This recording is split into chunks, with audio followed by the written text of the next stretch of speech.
Hello.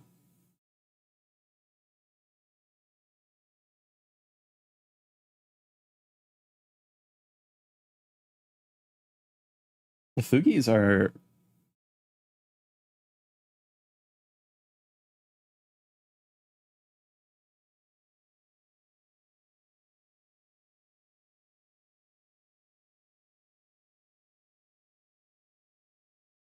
I have to add your guys' Fugis.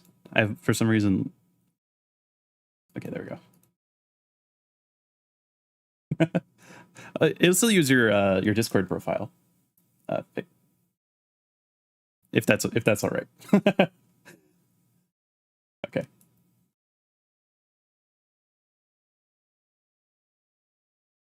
It's probably okay.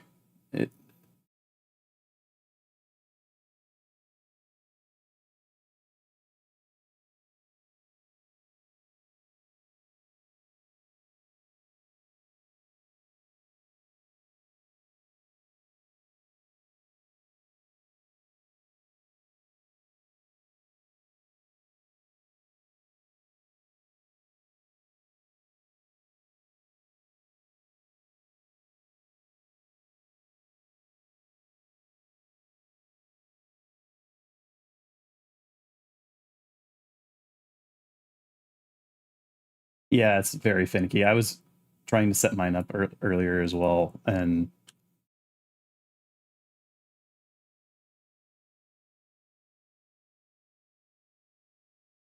famously finicky.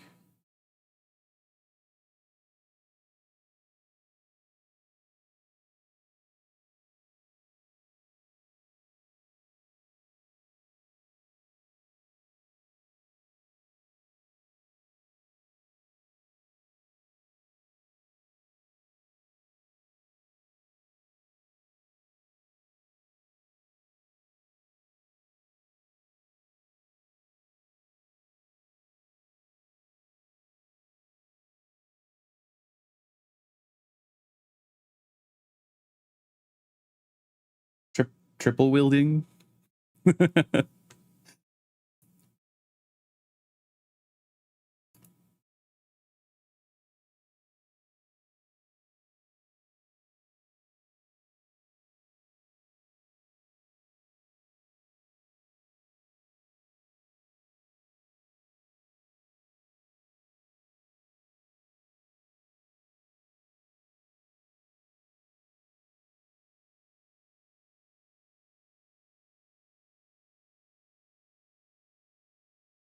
Oh crap! I just realized that chat can't hear you guys on my stream. Okay.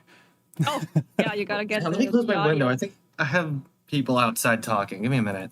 Okay, there we go. That's okay. Now they can hear you. I'm just talking to myself. I'm like schizophrenic on on stream, live on stream. That's okay. We're always talking to chat, so either way, we it's a little crazy. It's just classic.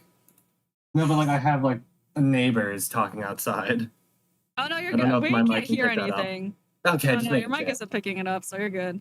Yeah. So basically, what plot twist is about is kind of like the game Gartic Phone, where it's like you take a prompt and you do something with that prompt, and then people like build upon the prompt.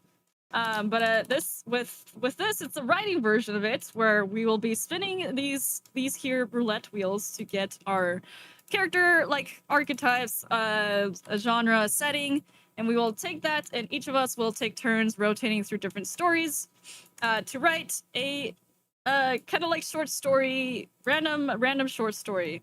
But the thing is, instead of being able to see like the whole entirety of the story to continue off with whatever the person left off with. We are going to only go off based off the last paragraph someone wrote, basically. And then all other text will be redacted behind like a black highlighter. So we can't see like what some like previous things once like things start getting built up a little bit more. So we're only writing based off what the previous person wrote, whatever that is. It might be a paragraph or however much they were able to write. And then that's just how we'll be building this up until the end of the collab.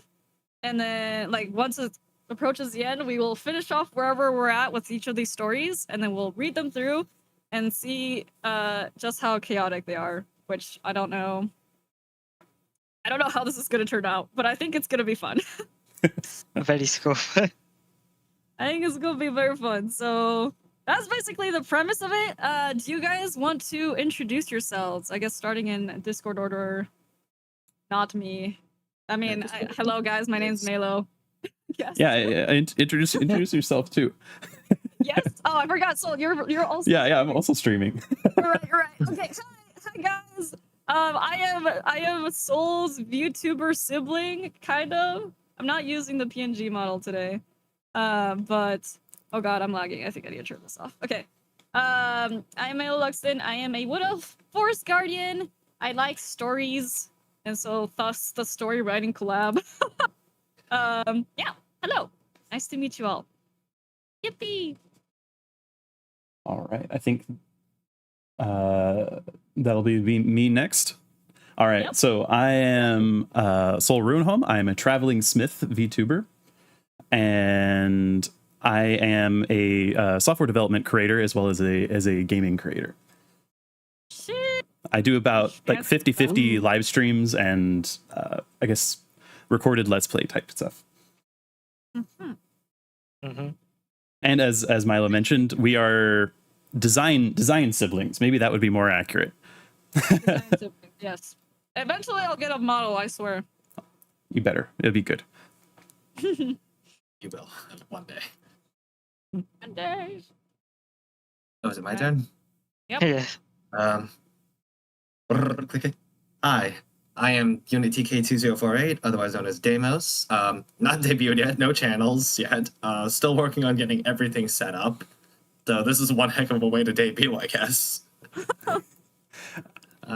Welcome to the Yeah. internet. Pre-debut collabs have My happened. model isn't It even ready happens. yet. Like I'm still setting it up. Yeah. Robot, not an AI. They're not affiliated with me, but I will be doing gaming streams, maybe dropping lore every now and then. And I've actually taken an interest in biology recently. Don't blame me for being Ooh. interested in what I don't have. Real. Okay, invited. Hi, I'm Jettsttreams, or you can just call me Jet. I'm a vampire PNG tuber. I am a freelance video editor, and I indulge in a bit of writing here and there, and a bit of art. And yeah, that's me. All right. Nice to All meet right. you all. Nice to meet Yippee! you Round all of too. applause. Boop, Get boop, up. boop. Yippee. All right. Awesome. So, Excellent. oh my gosh, that means it is now time to begin. Except for,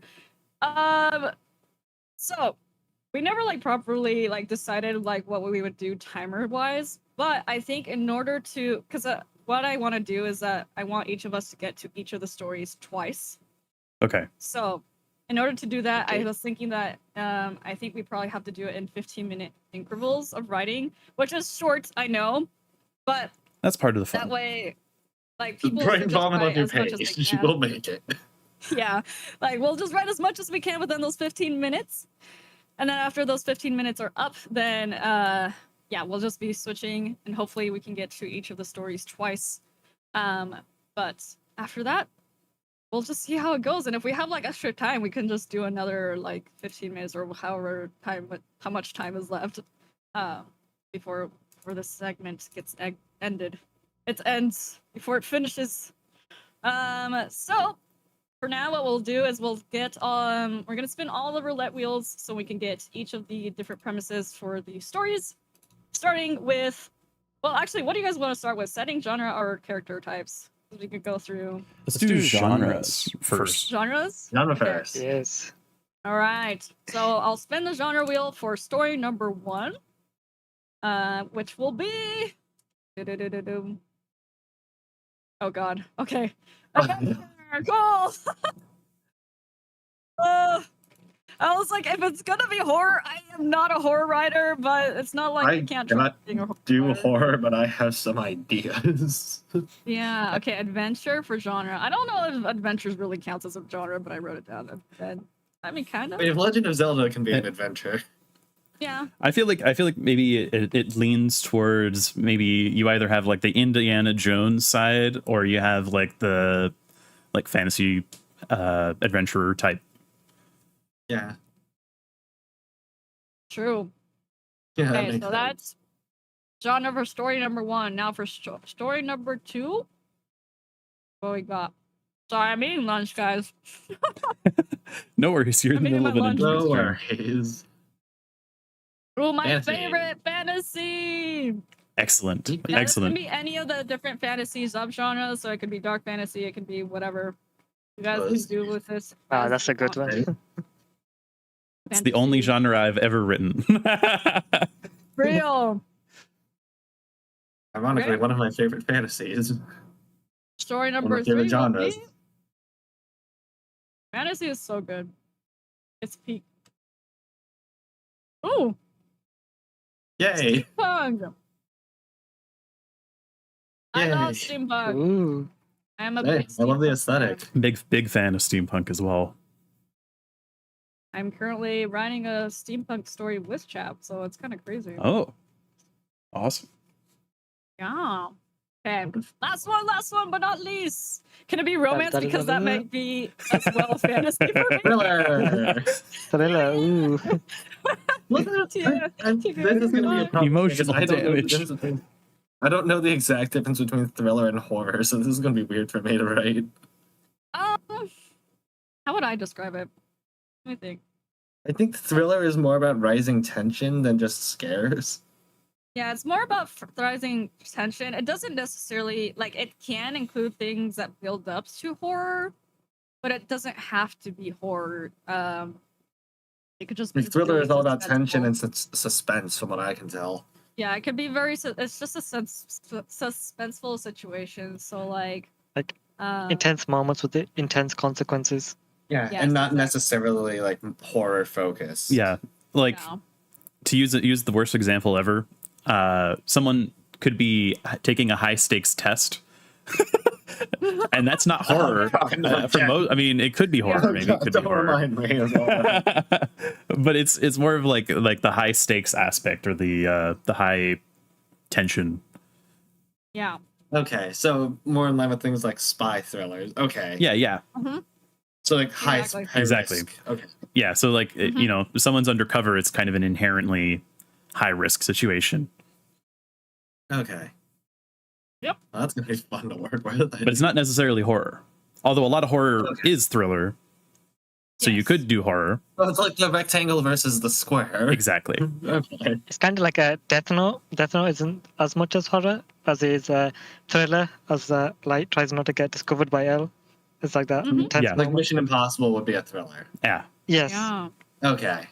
Okay, that's about the mindset I needed. Thank you. Yeah. So we got thriller. Should we go with setting next, and then we'll get our characters. Yeah. Yes. All right. So setting for story number 1. I don't know why I keep clicking on the Google Docs. It's not like there's anything to see. It's just blank document. That's all I'm Yeah, straight. My view is literally just us talking and a white flashbang. My view has literally Of- just been of the a draw document. page. I literally just switched it to the first story. Oh man, it's okay. We'll be switching soon. Oh, We'll be doing more Which interesting one? stuff in a oh second. my god. Whoa, Modern I City? thought I was gonna stop on desert. Okay, modern city. An adventure in a modern city. Okay, Well, we that's could always interesting. we could always make it like a parkour thing, I guess. Yeah, I mean, it can be. I mean, adventure can be anywhere. All Oh, right, yeah. so for story number 2, our fantasy All story, right. it will be set in I cannot be Modern City twice. No. So, Fantasy in a modern reroll? city is a fun trope, though. It Honestly, is, yeah, it could. It is. Yeah, it could work. Casually Do we glances wanna- at Preet here. Do we want to spin again, or do we want to keep it on Modern City for fantasy? Let's spin again, and then we'll decide which one we like. Yeah. Sounds good. Maybe that's against the idea of Swear to the God, spinner. I don't know. I swear to God, Wheel. If it did modern city again, I think we would wheel- just have to do it. Yeah, this wheel is liking the right side so much. It needs to stop. It needs to go around more. Underground fantasy. Underground fantasy?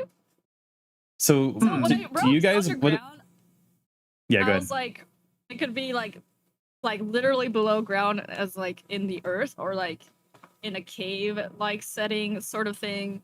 I was also thinking it'd be interesting, like this could be like you can interpret it however you want, but I was thinking of it mostly like if some sort of civilization lived in like A cave, subterranean thing. yeah, So like more subterranean, Underdark within style. caves, or like even like deep within the ocean could kind of count with this one. I do have an Mm. ocean setting, but this could also count as like deep within the ocean as well. Yeah, Oh, yeah. there are so many ways we could twist this into something dark. I love it. Yeah, so do you guys want to keep underground or do you guys want to do modern for fantasy? Let's keep underground. We'll keep a little bit Yeah, of let's do variety. underground. Yeah, let's make it. Yeah. Alrighty. And then for story number 3, steampunk. Let's see what our... I mean, steampunk kind of has a setting already, but... We can add an steampunk, extra the starting flavor. setting In would the be- desert. No way. No! Wait. 3 for 3. We can't have steampunk in modern. That doesn't really work with steampunk anyways, so... What Oh, the here it is again. There is no That's way. heck is real? This wheel is Wade. I swear to God. It's rigged. It thought Oh about my it. God. It thought about it. It thought about Futuristic city. It loves doesn't work cities. either. That doesn't work either, so hold on. Steampunk future could work. I guess it's Bioshock. Really, given how much the future is Oh iPods yeah, these there is days. Bioshock. Okay, forest. There we go. Steampunk forest is kind of interesting. Oh yeah. So do you guys? I mean, futuristic city can work because it's technically steampunk. Bioshock was the considered futuristic within the 1990s. past. It is, but it's also it's the 1990s in the same or the 1890s in the same way that Fallout is the 60s. It's not actually like it's still like future tech, Good point. but just flavored. True. I guess it could work. Let me think. Yeah, actually, you know what? No, it's like a third one. Let's go Future City. Okay. Futuristic city. Yeah. That one. If you think it'll work, let's make it. We can make it work. Now that I think about it, yeah. All right. It has more potential than forest does. Oh yeah. How are we gonna do a steampunk forest? No, it's just like where it starts. The story can start. It could be. I mean, that's you how could it is. have Like, these are just starting zones. forest that's being attacked by a steampunk civilization or something similar. A True. Ooh. dystopian city. Oh, a thriller Or in a a thriller. dystopian city. This Ooh, cannot be any more fitting. yeah, I like that. And The wheel And still whatever loves we can. cities cities. overwhelmingly. But this cannot be Really more loves cities. fitting for a thriller. Yeah. Okay. Now, thriller, is it gonna dystopian be city? like Is it gonna be like Omala, or is it gonna be some like an actual dystopia? Up to you. Up to Alright. the people writing. Whoever starts it Alright. off is gonna set the tone for everyone else. So really, Alright. it really depends. So okay, we got our genres for each of our stories. We've got a adventure set within a modern setting. We have a fantasy set within whatever an underground interpretation of a setting will be for that person. And then we got a steampunk genre with set within a futuristic city, and then thriller set within a dystopian city. So now we gotta figure out what our cast are like archetypes, cast of characters will be. Obviously, these are just archetypes. You guys can do with them as you will. You don't have to necessarily follow it. You can subvert the archetype if you want to. But we will be doing 3 roles for this one, so we have at least a cast of characters we can work with. You guys can choose to work with all of them or just one of them. It kind of depends on kind of like what flows, what helps you or your story flow as you're writing. So, but I thought we'd get 3 characters, so we have a lot of different options to work with. So we will start rolling for the first story. Our first archetype will be Oh, Nerd. the nerd. Okay, so we got the nerd. honestly, I feel kind of bad, right? Like throwing that in there, but I don't mean it in like a bad way, guys. no. It's just, But like really honestly, like the nerd is one of those archetypes I feel like you can fit into almost any genre fairly well. Like It's You very could- flexible. it's very flexible because you have, there's a lot of different ways you could interpret that. True. Yeah. Okay. And then second character for the first story will be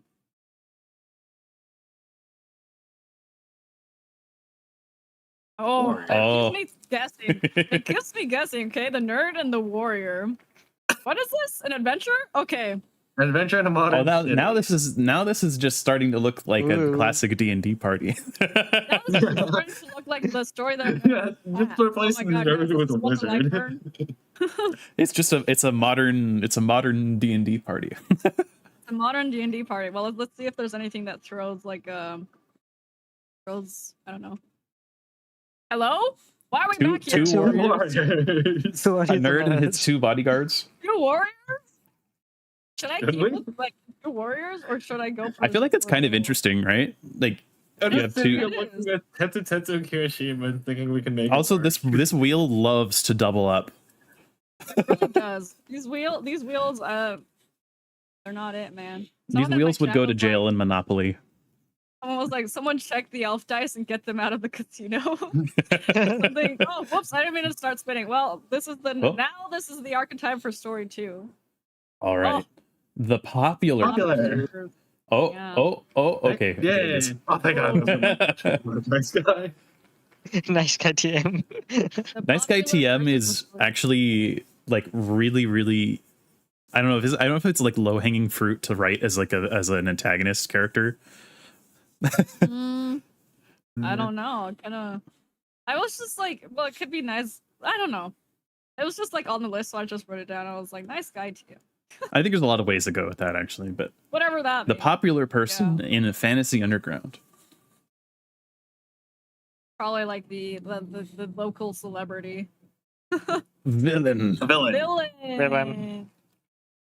This person Yeah. is seen the surface or something stupid like that. So we got the popular person and the villain. Too bad this isn't a romance. And the villain is not necessarily the antagonist here. No, it's not. I do have the antagonist written above the villain, so. Mm-hmm. Where's No the enemy third silver one? arc. Where's our third one? No way. Oh, The it's helper. last Ooh. minute. The So helper. either our popular person has a yes man or our villain has a stooge. Yeah, it could go either way. Or he helps both. Yeah. Ooh. He's just That the, would be he's just interesting. like the actual nice guy. Like not a Okay. trademark nice guy.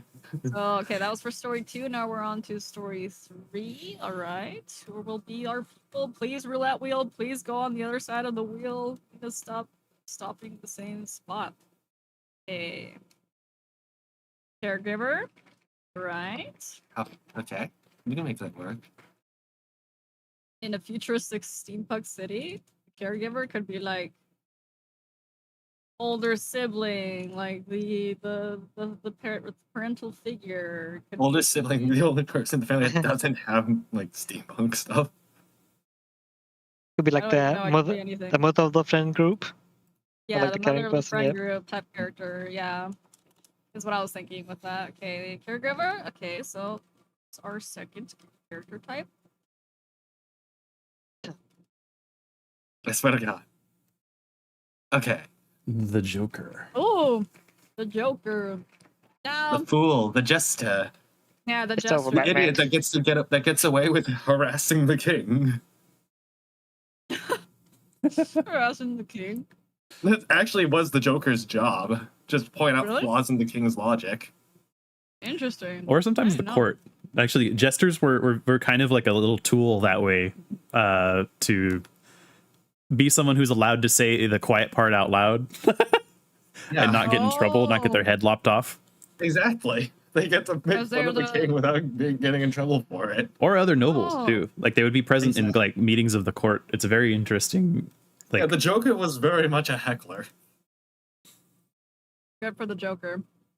I would have had so much fun being a Joker. Not that I'm. all right. Not that I would know how to be that. Oh. There we go. Oh, a bad boy. So this is gonna be a Lobo.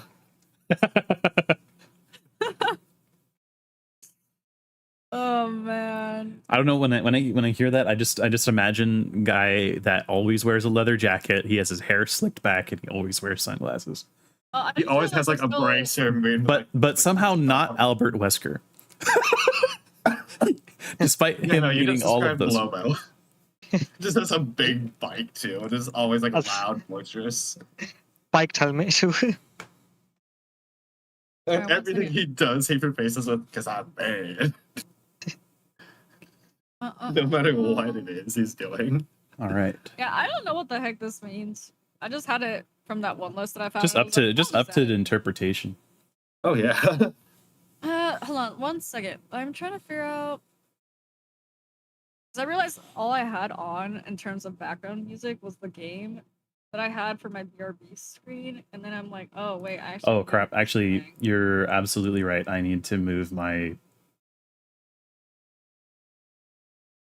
I need to add Do my a fantasy, yes, one. There we BGM. go. BGM, guys. There we go. Actual BGM time. All right, let me keep moving with the roulette wheels. So now we're on to our last story. Let's see who our cast characters will be for our last story. Sorry, guys. There we go.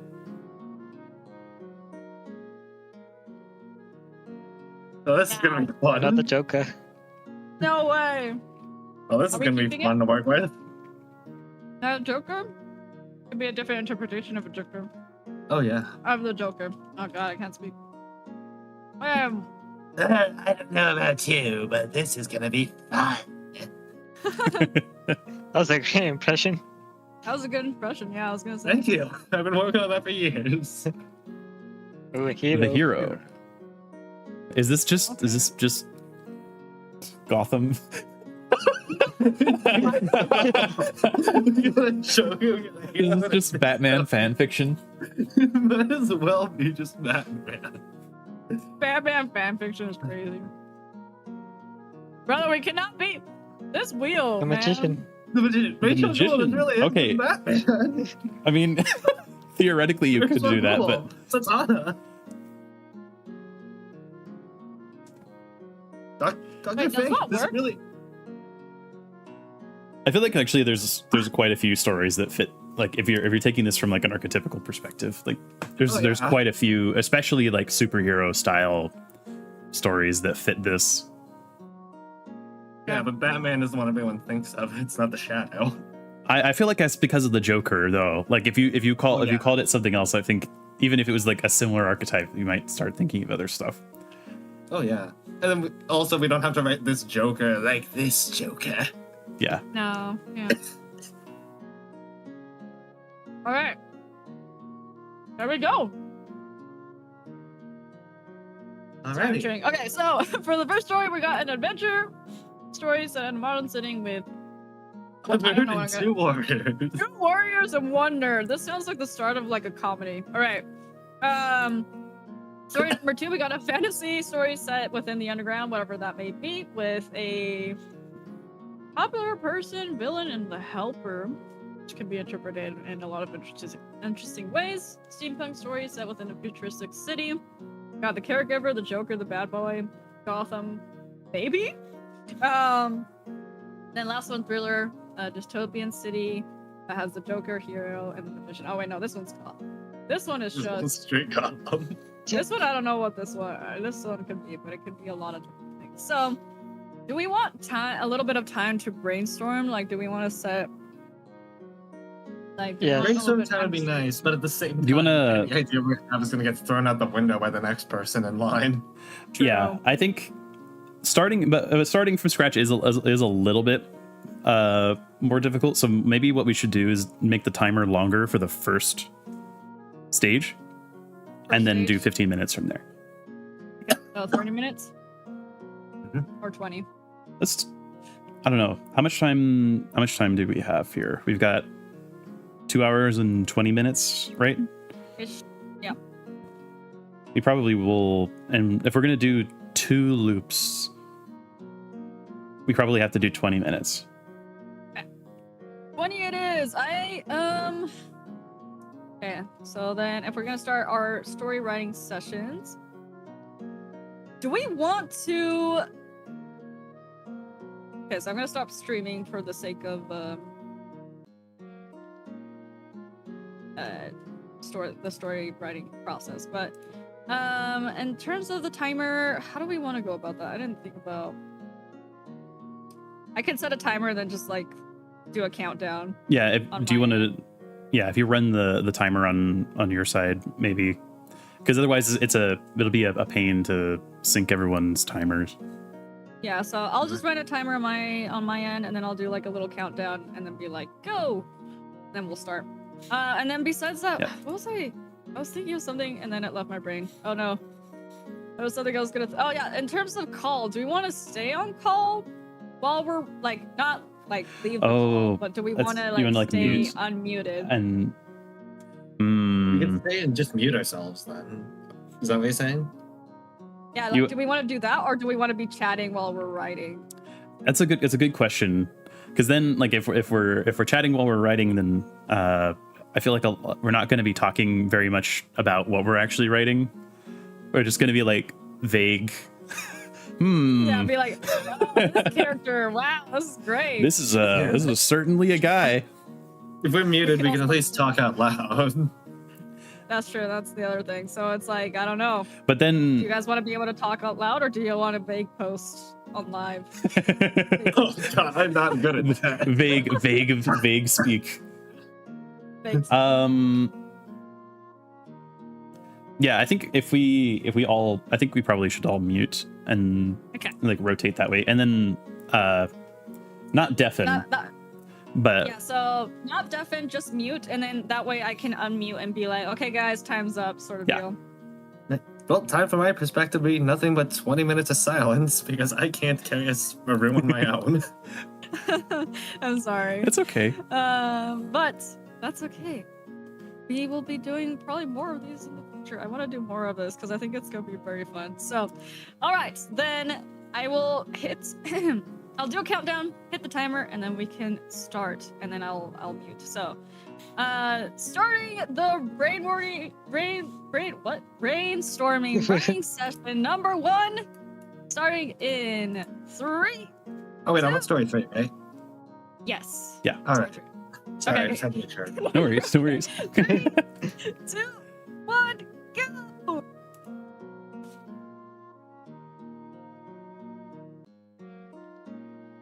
All right, chat. So I have already a little bit of an idea here of what I want to do. I am thinking for the helper, I'm going to take a little bit of a spin on it, and I'm going to make the helper, rather than someone who's helping directly, I'm going to make them into an oracle.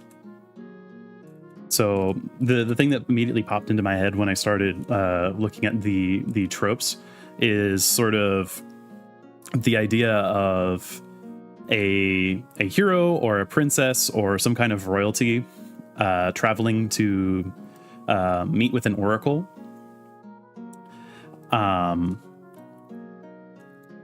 So popular person is going to meet... I can't type. No one can type, by the way, while streaming. It's a curse. All right. So yeah, popular person is going to meet the oracle.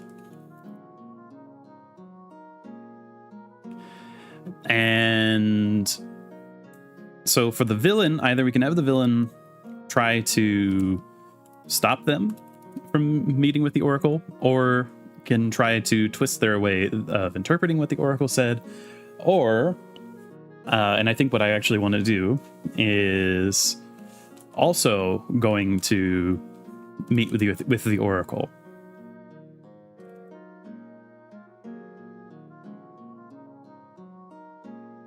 And since oracles always have to be in stories extremely vague and difficult to deal with for some reason, the twist with this is that both of them are going to meet with the Oracle at the same time.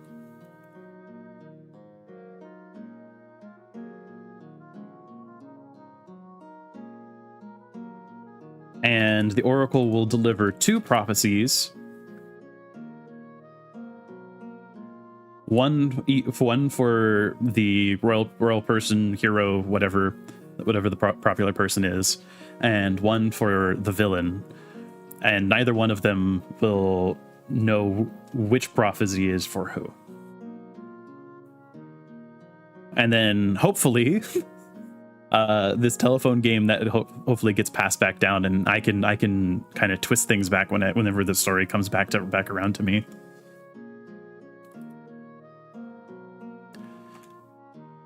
Okay, so that's sort of, I think, the most that we're going to be able to do in terms of like one little paragraph.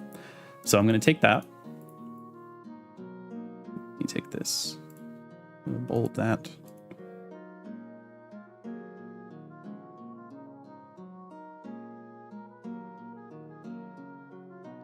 Okay.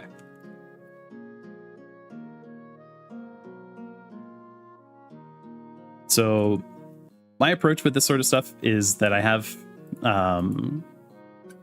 this sort of outline, this brainstormed outline, and then I'm going to basically do an iterative approach. I'm going to take I'm just going to word vomit, and then I'm going to take that and hopefully try to refine it, move sentences around, and hopefully have something at least semi-decent set up for whoever comes after me. So let's come up with, so this is going to be an oracle that is living underground in maybe a sort of maybe sort of mystical flavored underground, underdark sort of thing. So oracles are usually, or not, maybe not usually, but I've seen many oracles that are basically named after whatever place that they operate out of. So sort of like Oracle of Delphi kind of style. So what I'm going to do is we're going to call the oracle by the place that the oracle is found. So a couple of ideas of what that might be called. So it's an underground place, sort of mystical feeling, sort of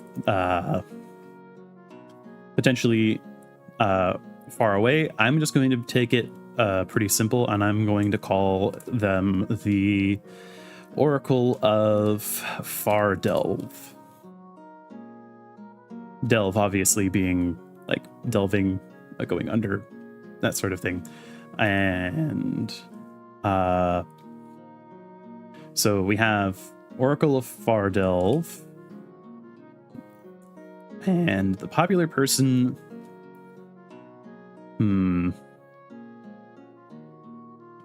so what could go on here could have the popular person and the villain be related, maybe have them be maybe rival princes, or could have that sort of relationship. So there's like an immediate antagonism between the two, or maybe perhaps like if we wanted to take it even further, maybe have it be the prince and maybe a duke or something similar. So maybe some kind of succession based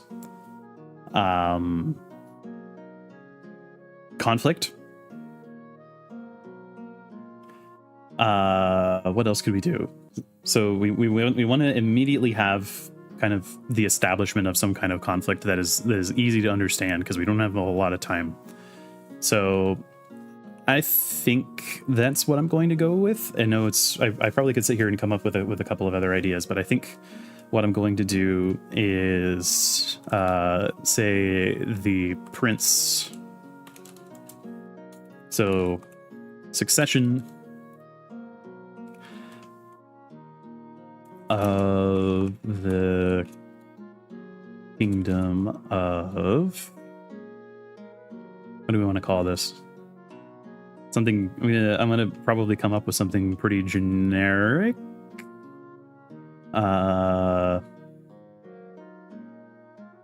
Let's say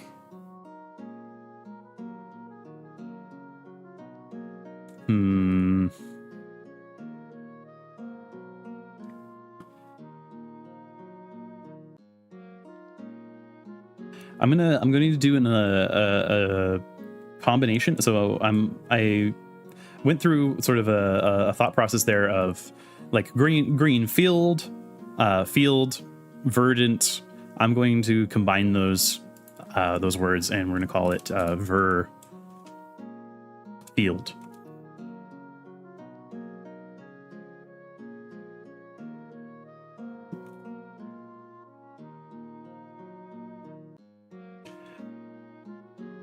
Is,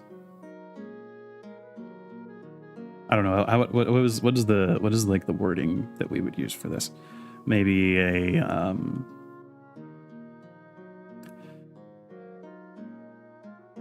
there's succession for the kingdom of Verfield is going to be determined by something, or maybe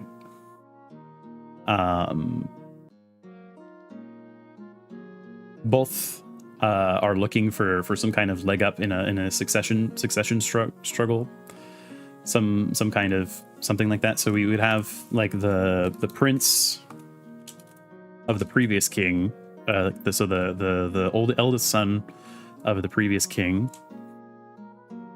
So it'd be Prince Verfield and Duke Verfield. So Duke being the brother of the king. So brother to the previous king and eldest son of the previous.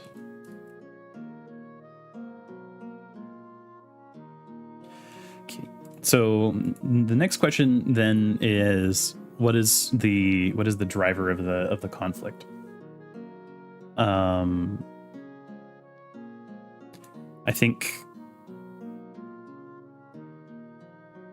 obviously the both of them are attempting to succeed the late king.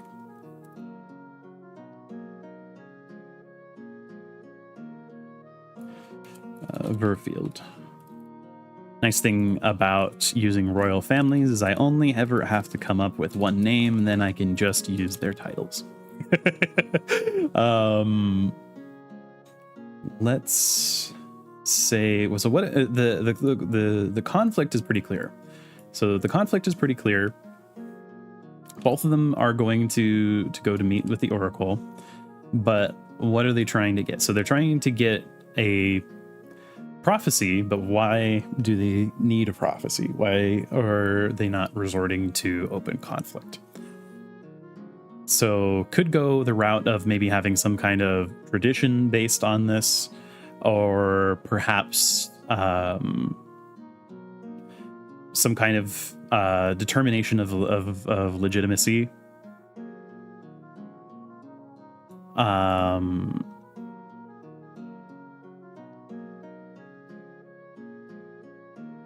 Let's see, what else could we try to get? So maybe they're looking for the location of some sort of weapon to get the upper hand, or maybe they're just simply looking for information or guidance on the future. I mean, that's generic. It's probably what I would go with if I had more time, and have them more coincidentally be both in the same place. But I think it's probably better to have a more direct sort of conflict. So I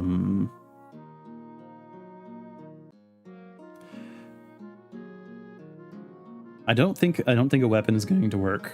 I think maybe some kind of cultural association with the Oracle, perhaps some sort of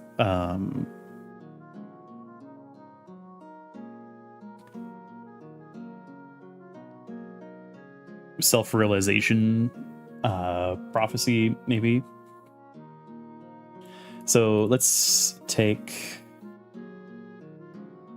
a stab at this. So we're going to have these two characters. We have the Oracle, and then Succession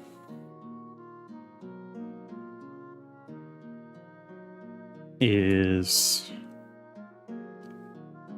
determined through blood and through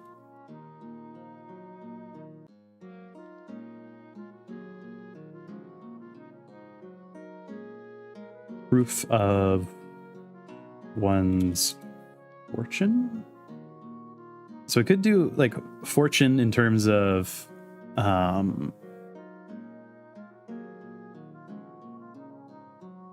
ooh, okay. Let's say succession struggles in the kingdom of Verfield is determined through blood.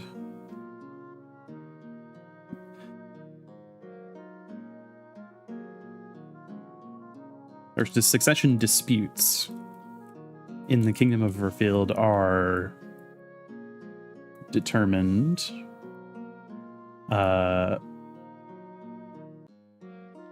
not through direct bloody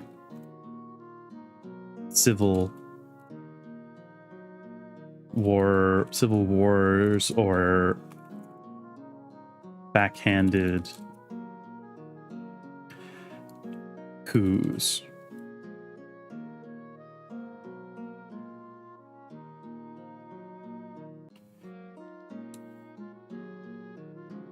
No, through because I guess sort of the implication here is that even though this is a villain, quote unquote, character, that the Duke of Verfield is not necessarily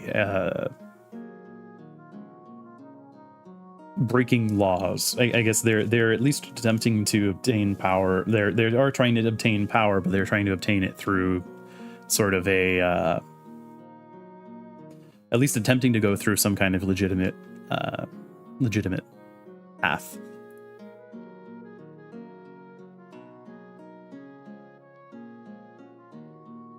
So succession disputes in the kingdom of Verfield are determined not through direct bloody civil wars, but through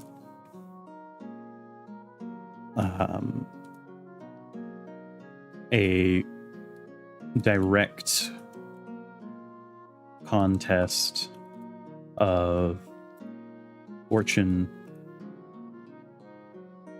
wisdom, and why am I not able to think of the word? Resource.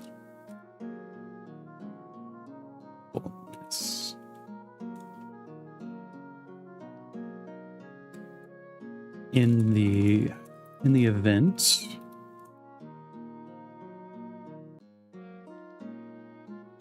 So I'm already going to start doing some editing. I'm going to do a little bit of moving stuff around.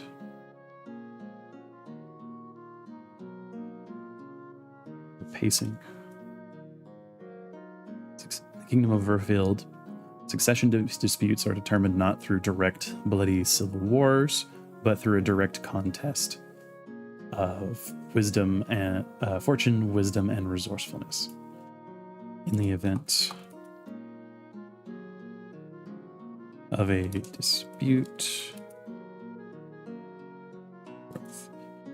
throne, the involved parties must journey to meet with the Oracle of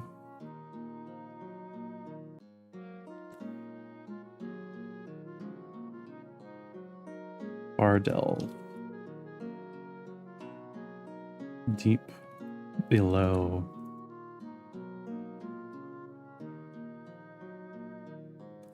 the, I'm gonna say it's underneath a mountain range, so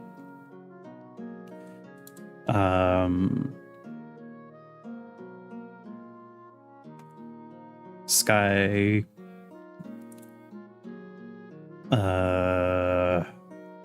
Skyclaw Mountains.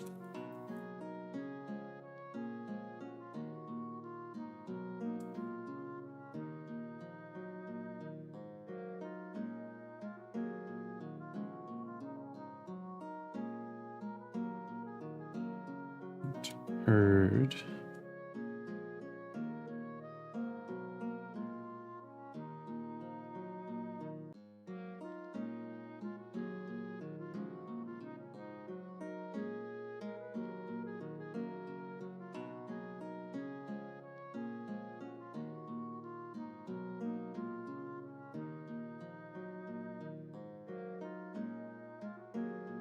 I am literally just taking this off the top of my head. I hope that this starts to make some kind of sense.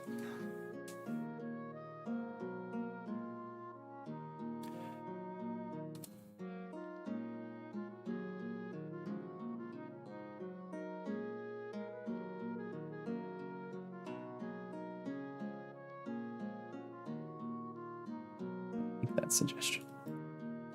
Okay.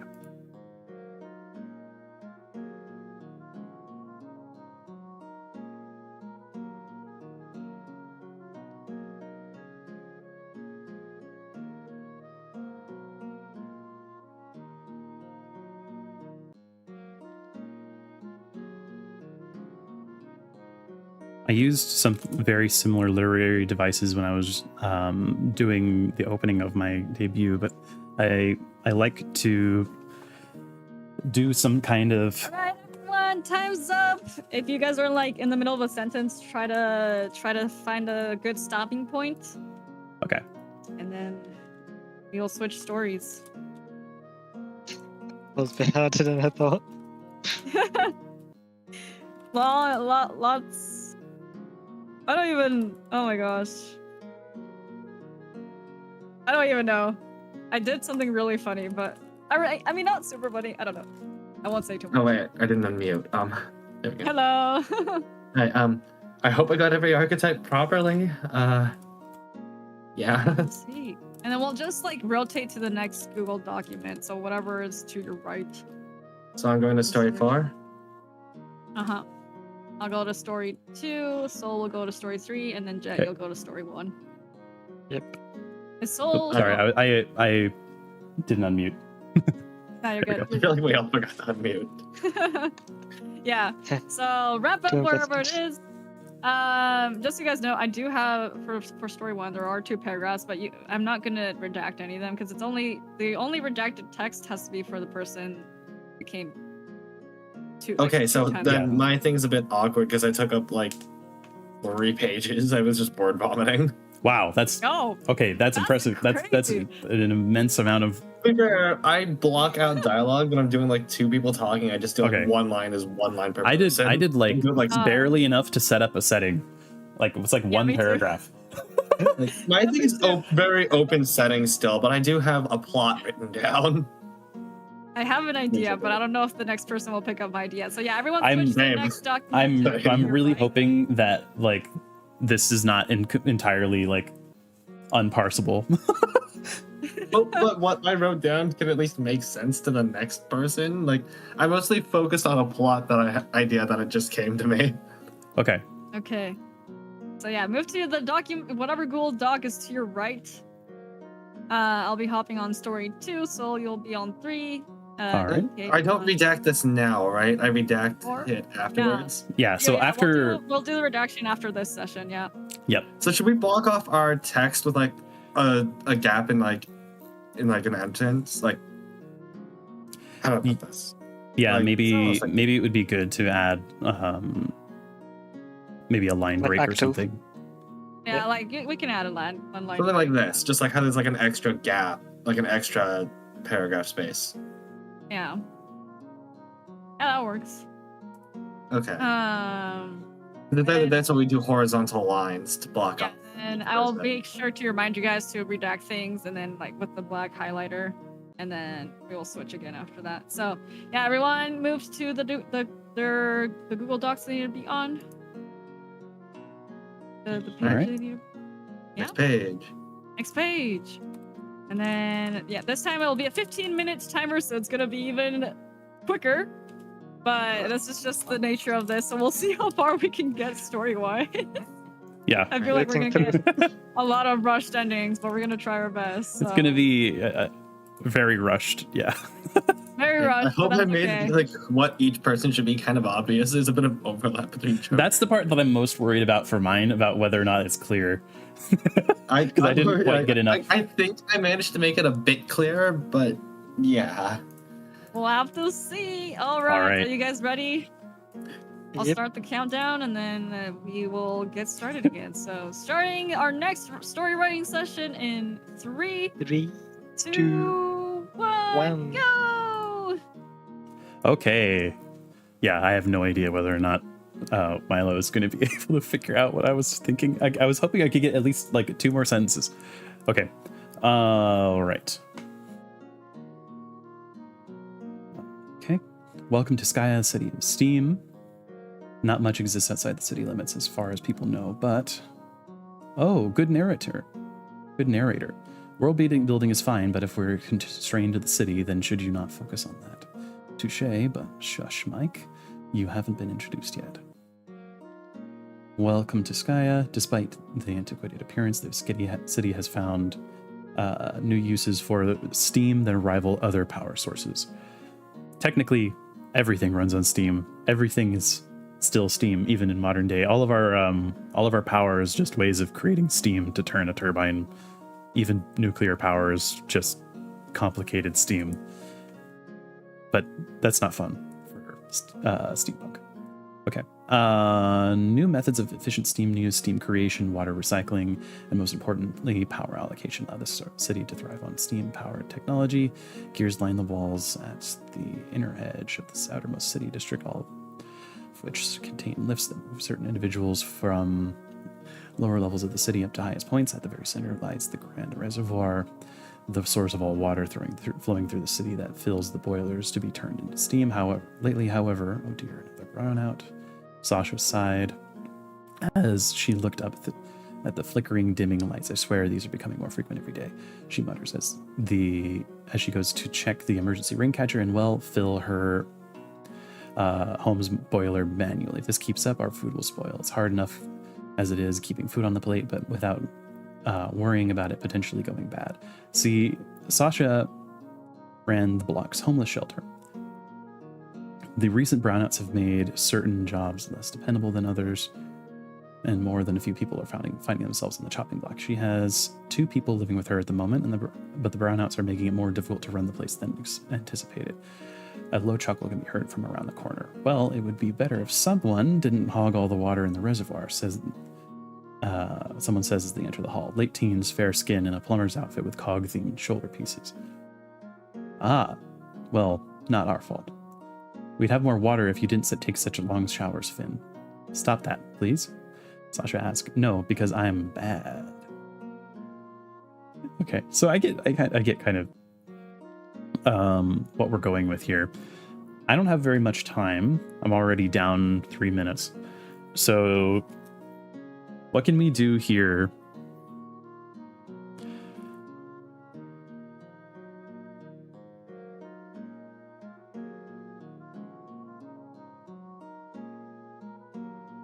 I wonder.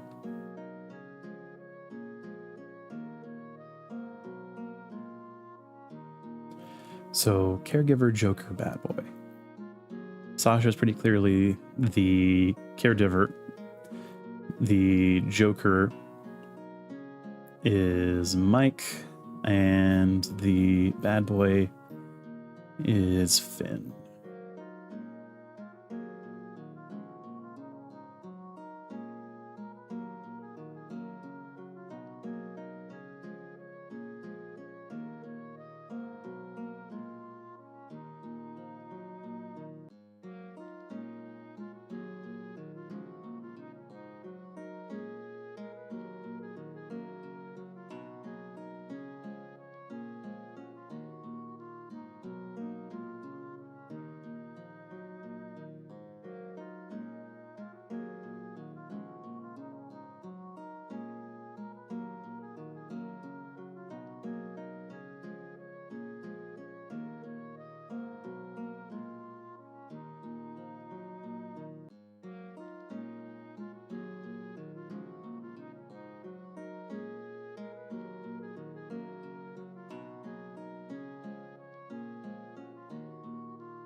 Okay, so this is very much dialogue focused, so I'm going to have to write some dialogue here, which I am actually terrible at.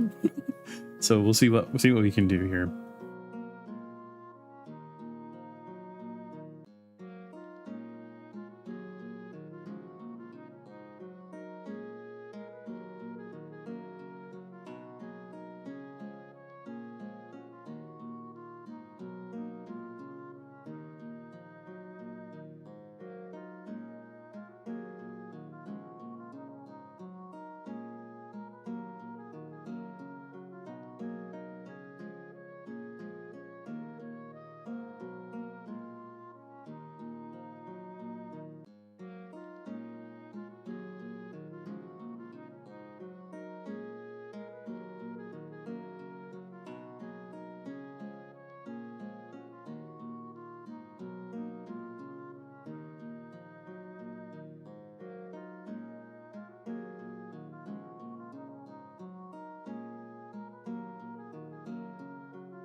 Sorry for the silence. Okay, so I'm thinking of basically sending them to, just sending them to another place, and I think that's probably all I'm going to have time for. There's that and a little bit of like character interaction. So I'm going to have Sasha. Probably we'll have to we'll temporarily exit the story, but that's the best I can think of for now.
Okay, so I think it's probably all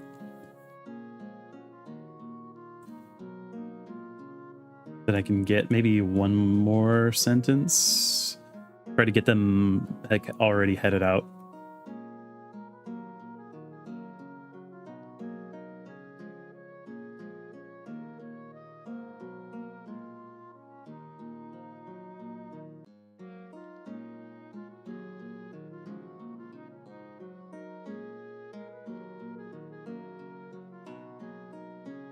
Hours later.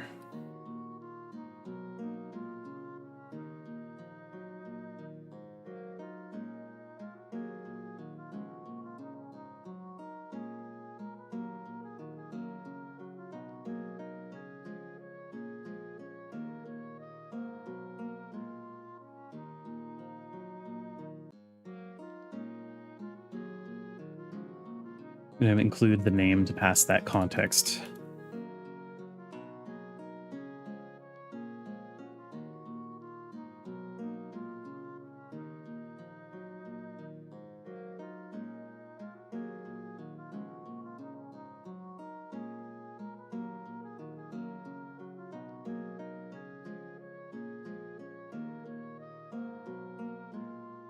The difficulty with this is like making sure that at least like character names and important place names are also carried over, because that is going to give the next person a little bit more context.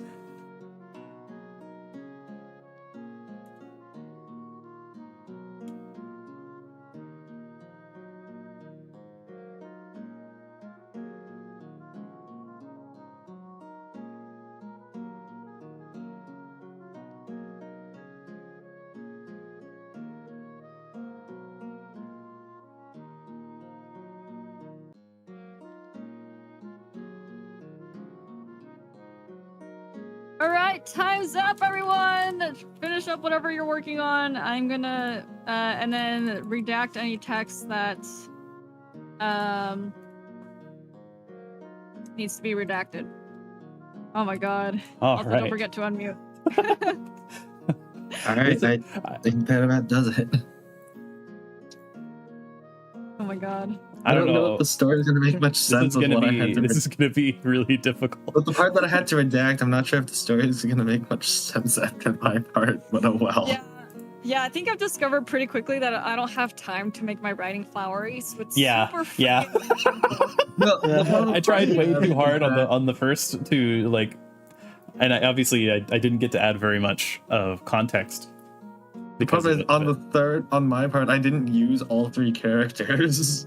That's okay, So you don't need one of the to. names has gotten redacted. So yeah, I also was like, oh frick. I need to include the information that I was given by the Yeah. I was having the same problem of like trying to include.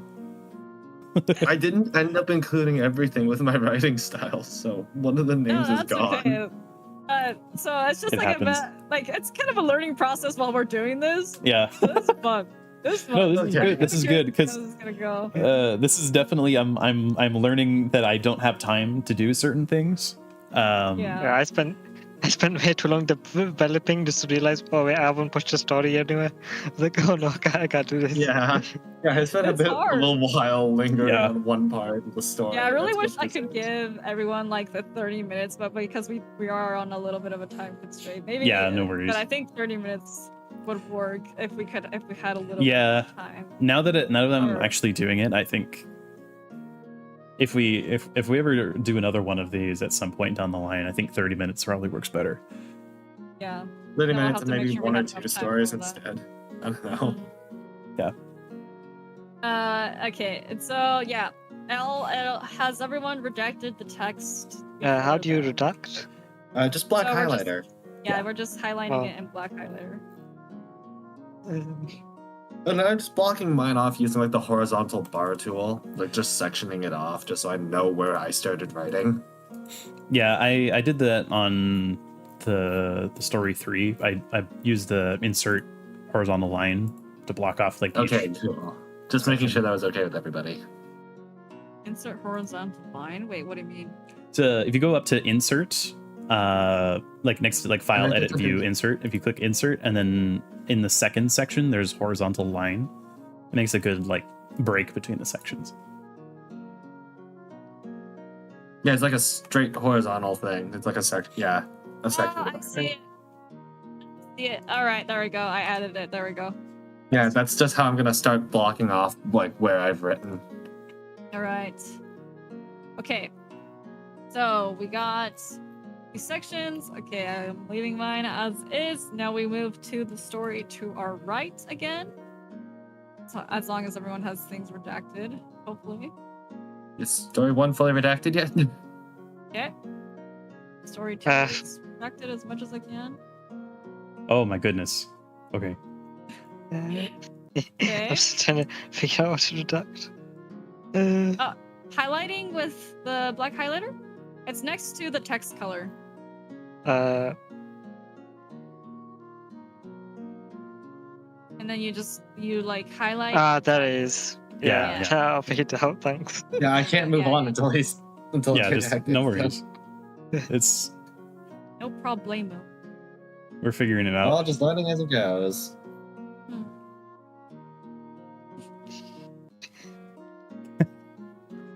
All right. Yeah, this is going to be interesting.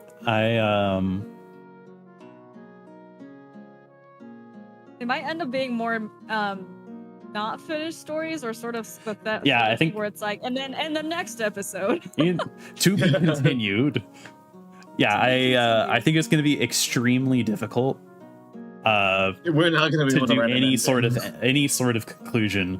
This is going to be like stems. I just don't think we have like the. I don't know if we have enough to do like endings to them. Yeah, I doubt we're gonna have time for that. We're still all going through our first round of each story. Yeah, maybe our opinions will change a little bit. Yeah, depending on where we're at with each story, like once we're done with round 1 of all of us going through it once. I think the story's either gonna start crawling or just go like a million miles per hour. Yeah, So depending on what it is, we might just aim for more of like cliffhanger ending rather than a proper ending. Just Yeah. try to like do a Yeah, we story might have to do starter. that. Okay. Jet, were you able to redact your text? Yes. Okay. Yep. Alrighty.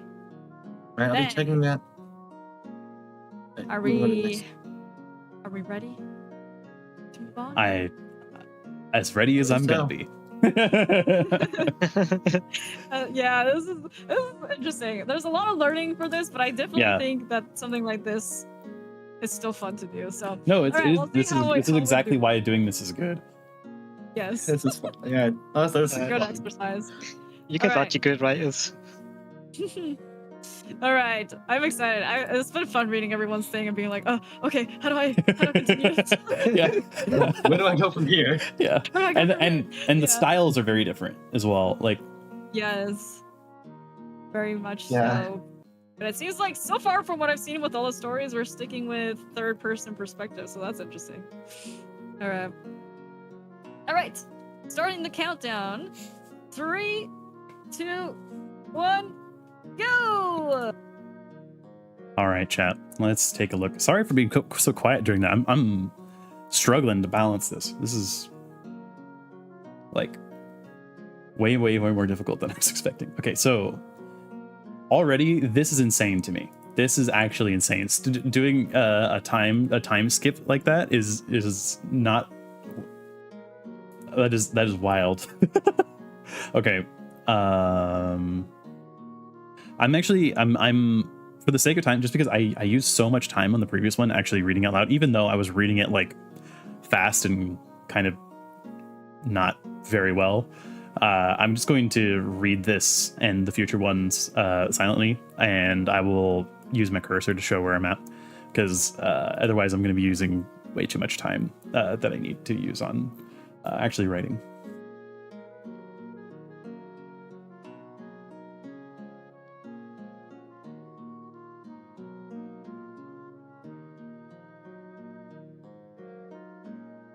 Okay.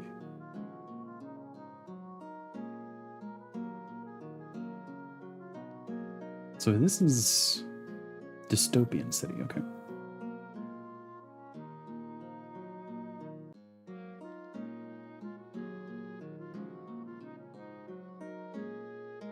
Okay.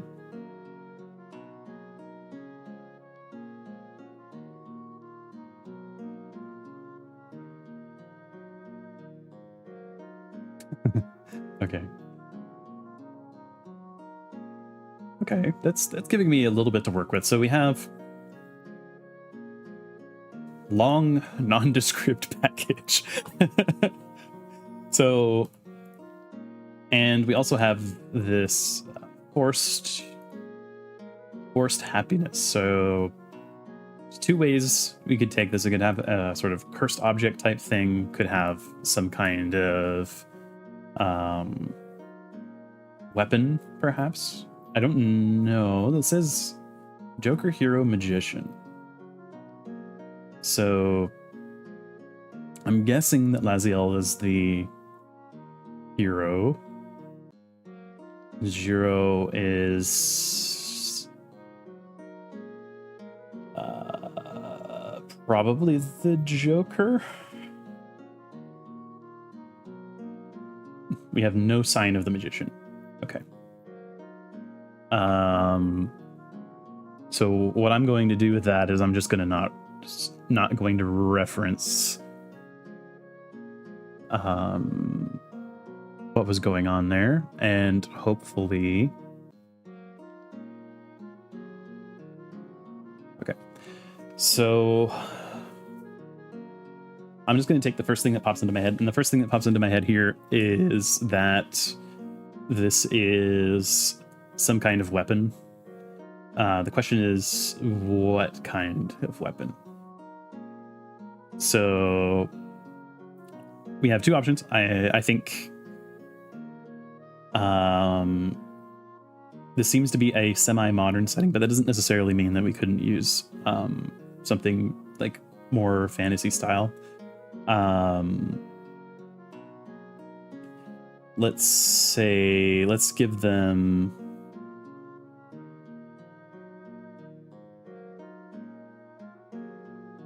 Could do, I don't know, magic wand, sword, something like that, or maybe leave it cryptic. But I don't know if we have enough time to actually set that up.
A message link.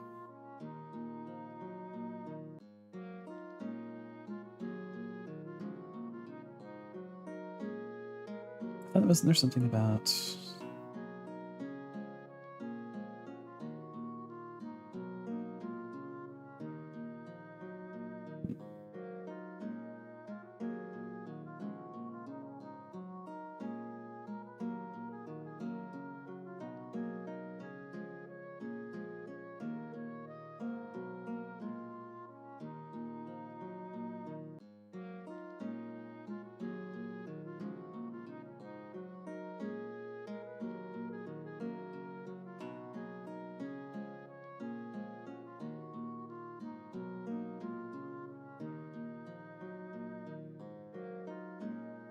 I'm going to pass this information on, even though it's a little bit weird. I'm going to pass this along.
But despite thinking something like that, he's still going to open anyway because we have to do the plot.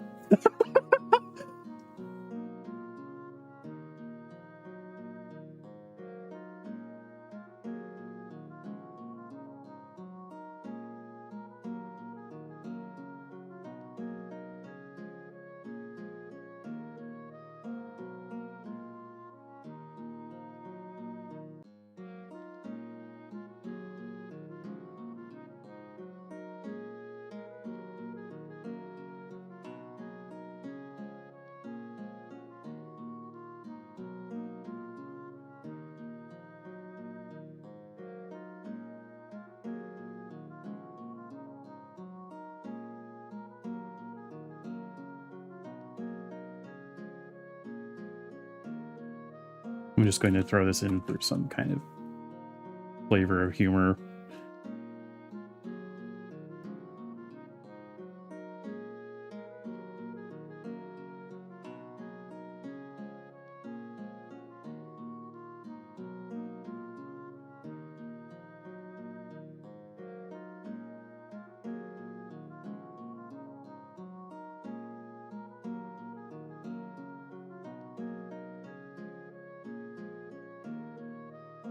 Let's change that to a comma. And I am having a really hard time writing and talking because of the time limit. Normally I'd be spending a little more time explaining like why I'm making certain decisions, but hopefully this is a little bit easier to follow along.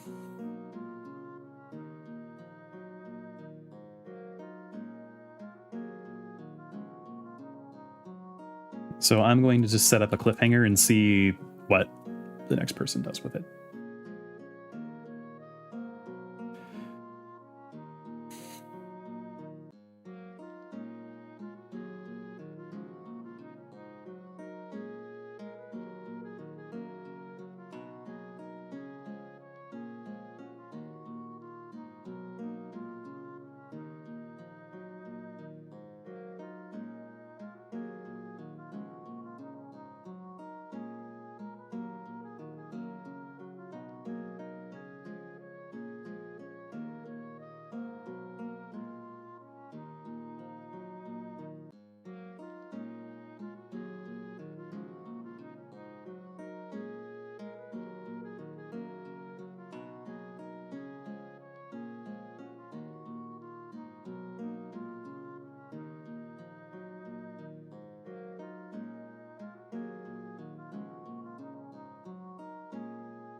Okay, so I'm just going to leave that there, I think.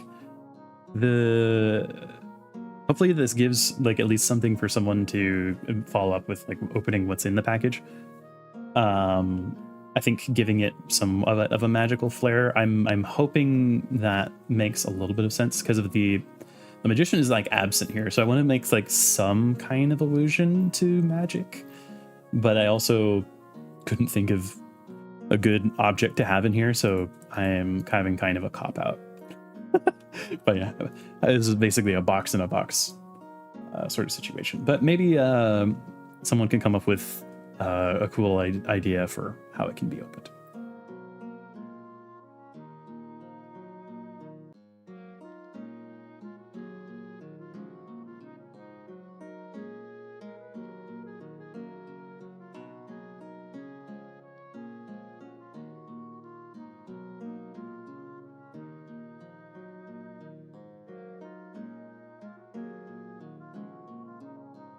Make sure I pass along the names. Oh my god, guys, time's up! All right. Whatever you guys were working on. Okay. I started blanking on what to write at the last bit. Let me just redact this. There might be a chance for some of these stories to wrap up. Maybe. Maybe. Yeah. Depending on how people continue some sections. I could see it. I could see it going either way. I think for some of these, it just depends. It really depends. Yeah, there's so much up in the air. Okay. Ooh. Everyone has really creative names, and then I just picked the most bare bones. Hey, it just depends on the story, you know. I feel like some stories. I mean, I recycled the names from my previous stories, so don't feel too bad. Oh, me too. Me too. Yeah. Yeah, I just see looks at it, I say oh man, I just have Mike. I had a cop out and avoided using actual names almost entirely and just used the setting name multiple times to refer to characters.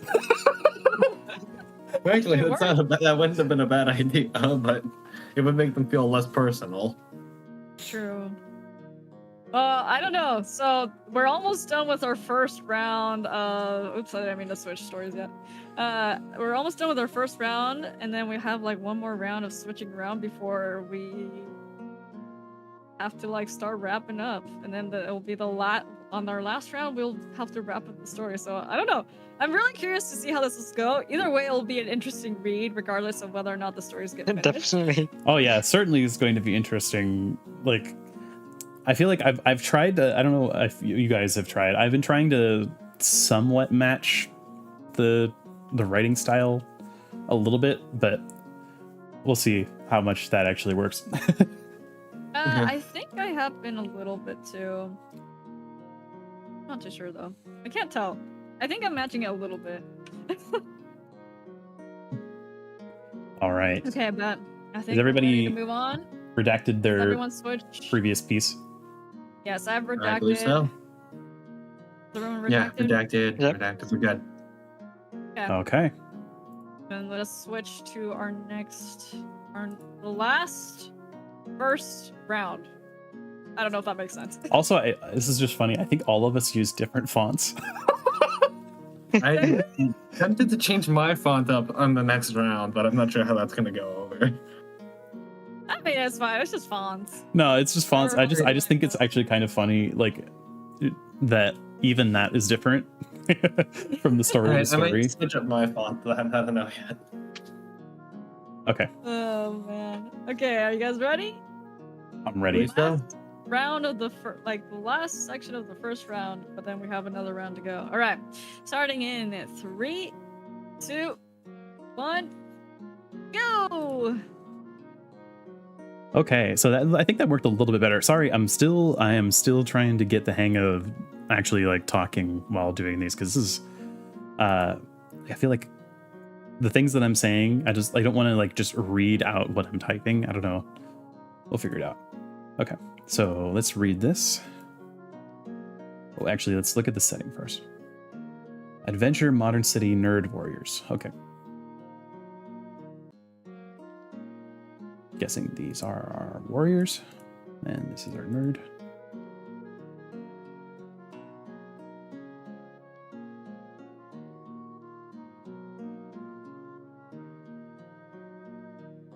Oh my goodness, okay.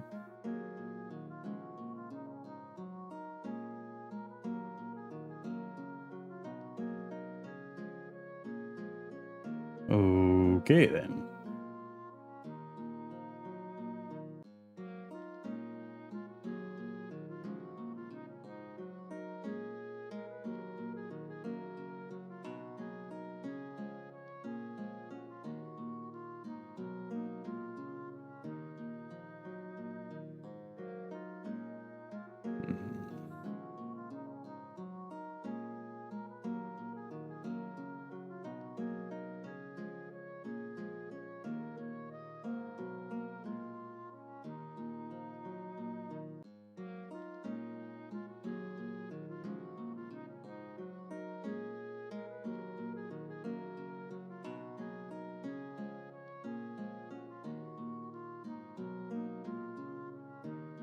Okay, this is a little harder for me.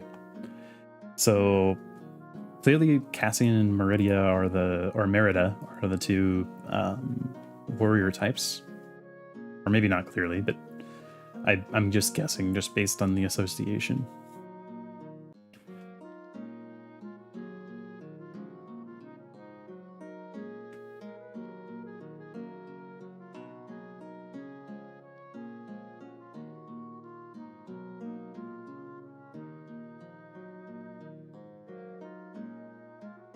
Maybe not. Because this is directed at Cassian.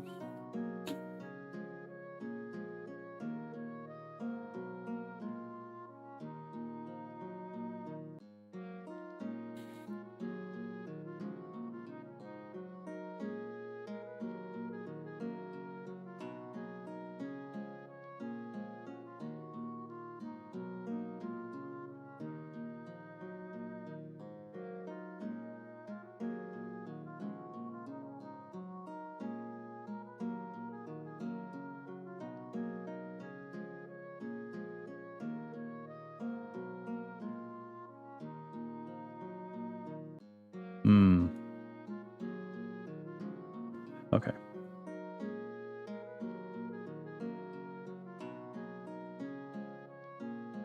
Okay.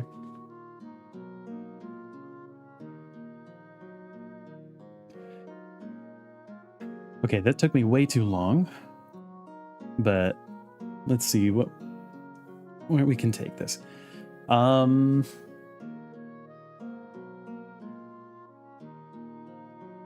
So let's copy the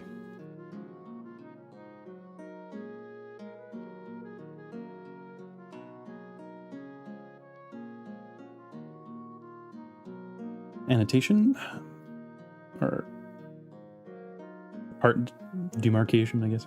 Let's take a second here. And this is a hard one for me. Let's see. I wonder if I'm gonna have to pull time skip.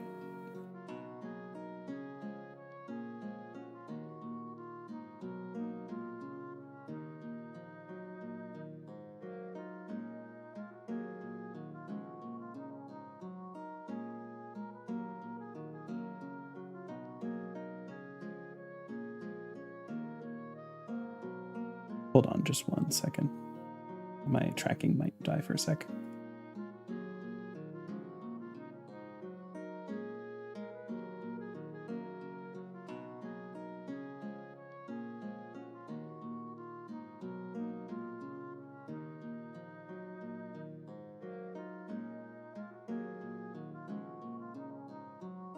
Okay, should be good now, hopefully. Let me just double check. Okay, awesome.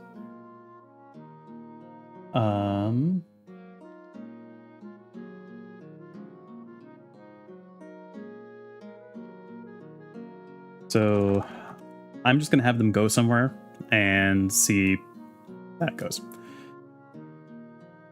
I'm literally just going to like move the setting, and I think that's all I'm gonna have time to do.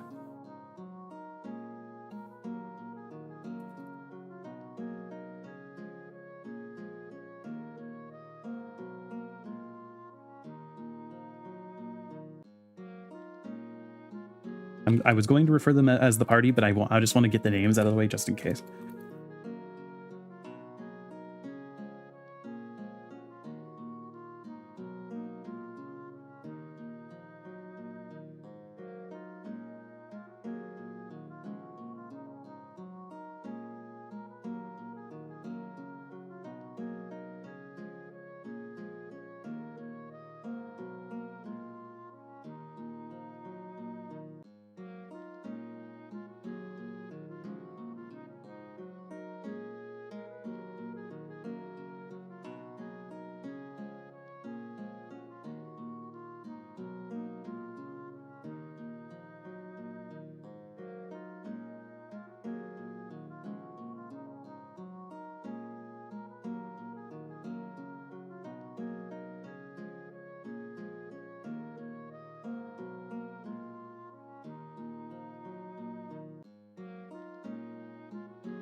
How do what I'm going to try to do is I'm going to try to go for like a setting move forward.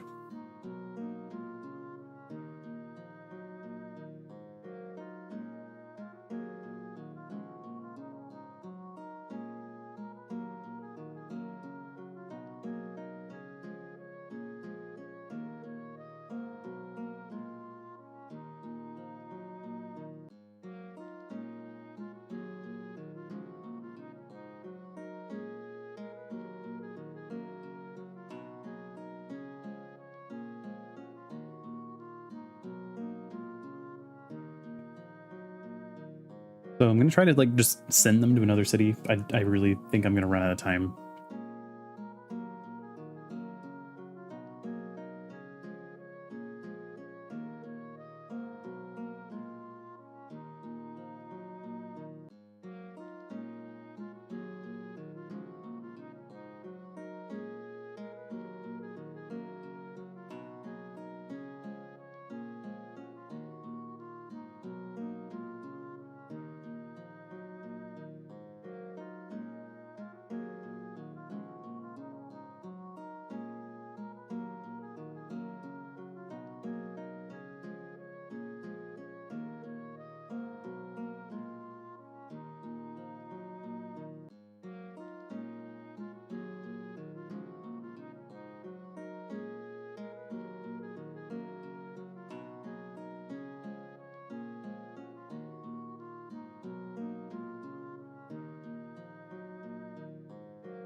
gonna try to get some kind of like character interaction. I'm hoping that, and just setting up for them going to somewhere else.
Okay. Maybe I might accidentally be twisting the characters' personalities a little bit, but hopefully...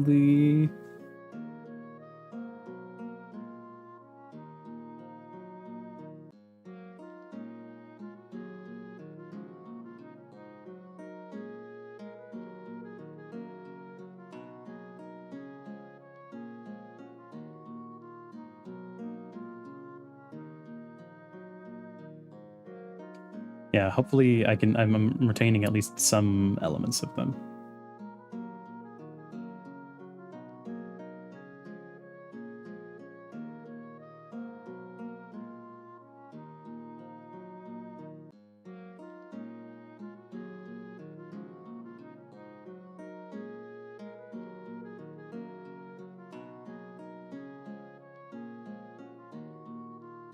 Time's up, everyone!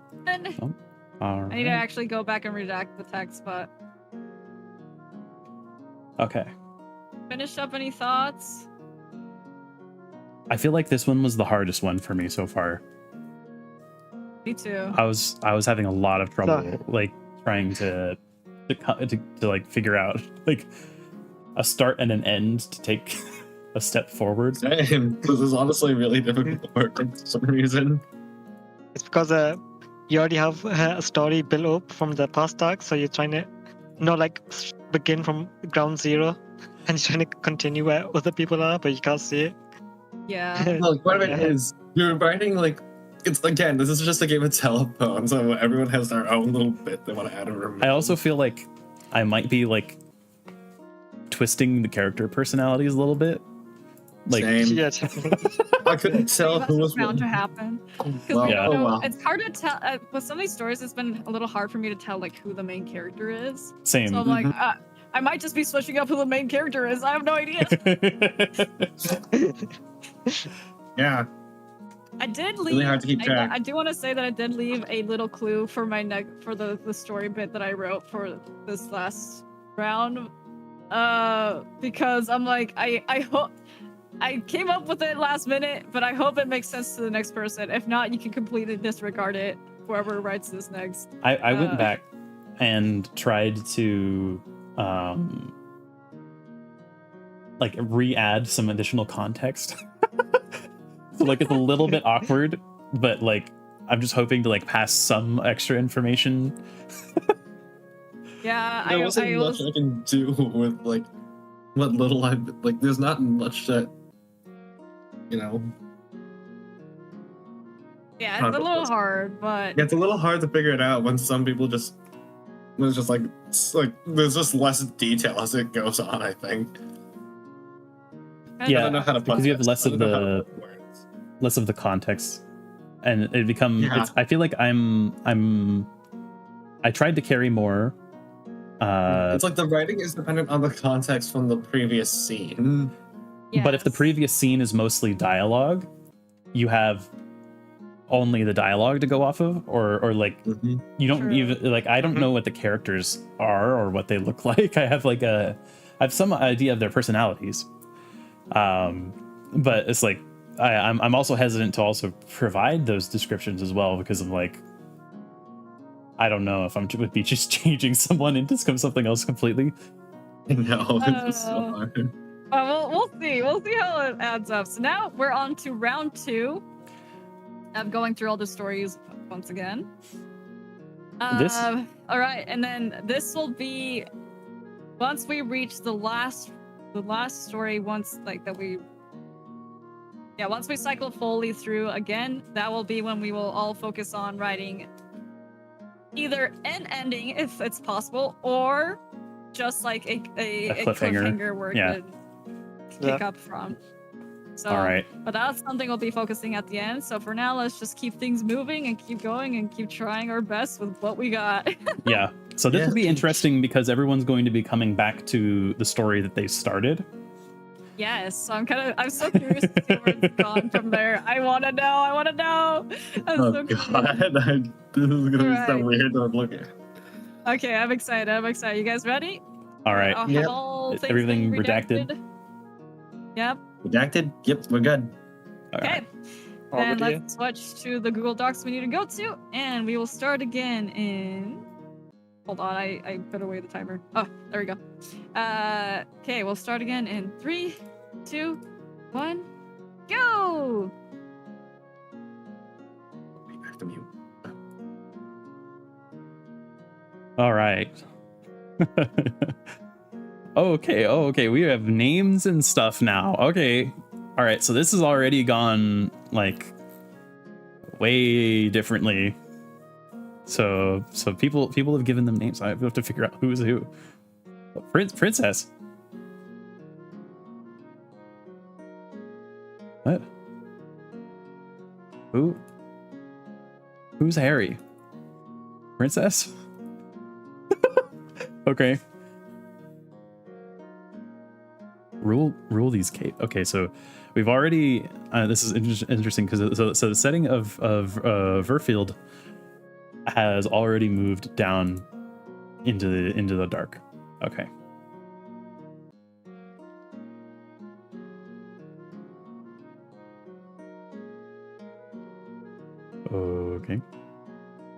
Okay, we have like a fight scene going on. Okay.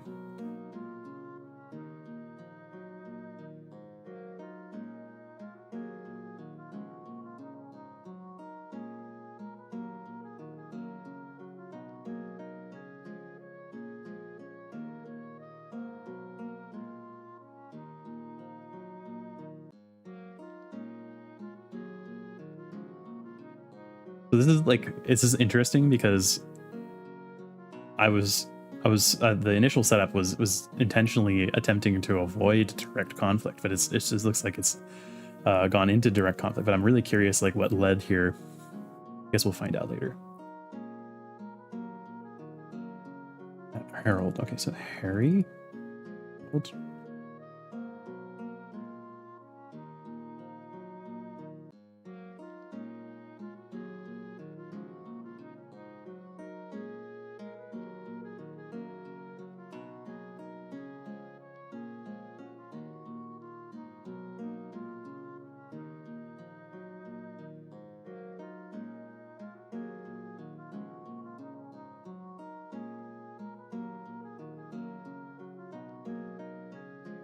So then who is this?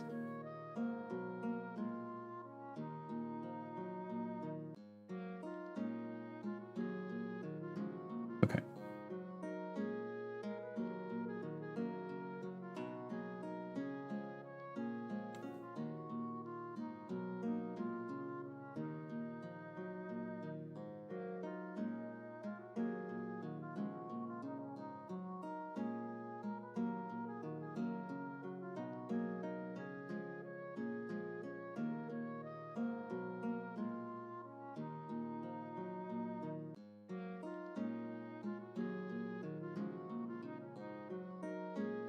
Okay.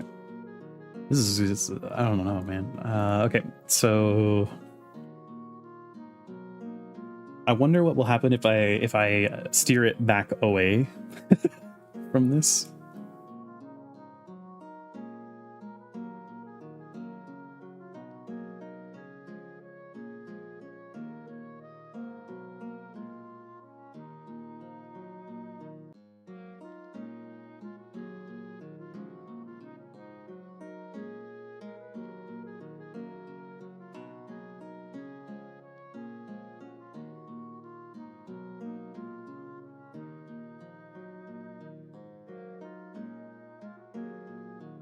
Oh yeah, that's the other thing. So the princess instead of the prince. So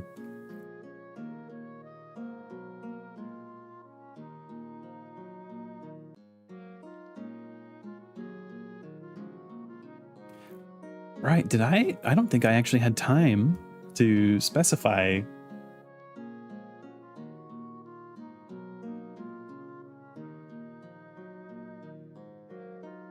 Actually don't remember now. Okay.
We have to make a decision of whether or not she's going to pursue.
So what I'm going to try to do is have her come back to the Oracle and speak with the Oracle again, and then hopefully go from there.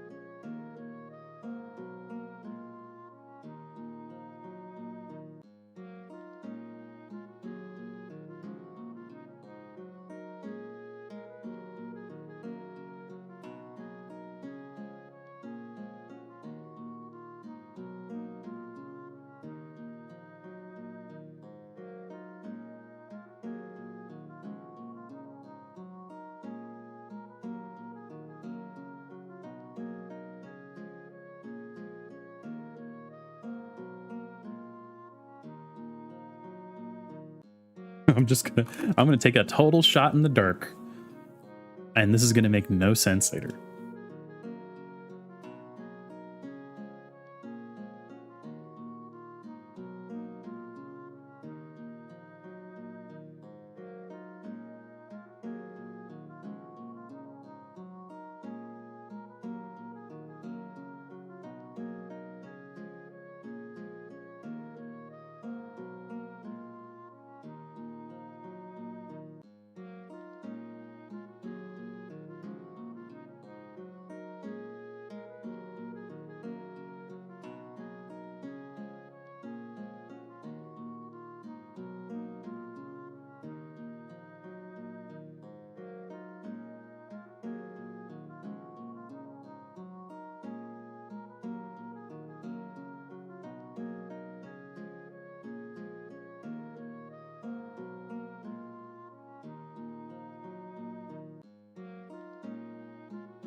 Just going as fast as I can here.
Okay.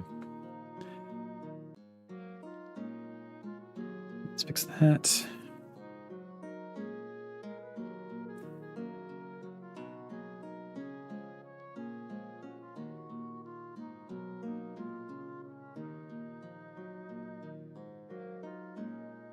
I think I'm just going to stop there for now, and then I'm just going to, if I have time, I'll do a couple of edits, but I think that is the most that I'm going to be able to do. That's going to be like coherent in any way. Okay.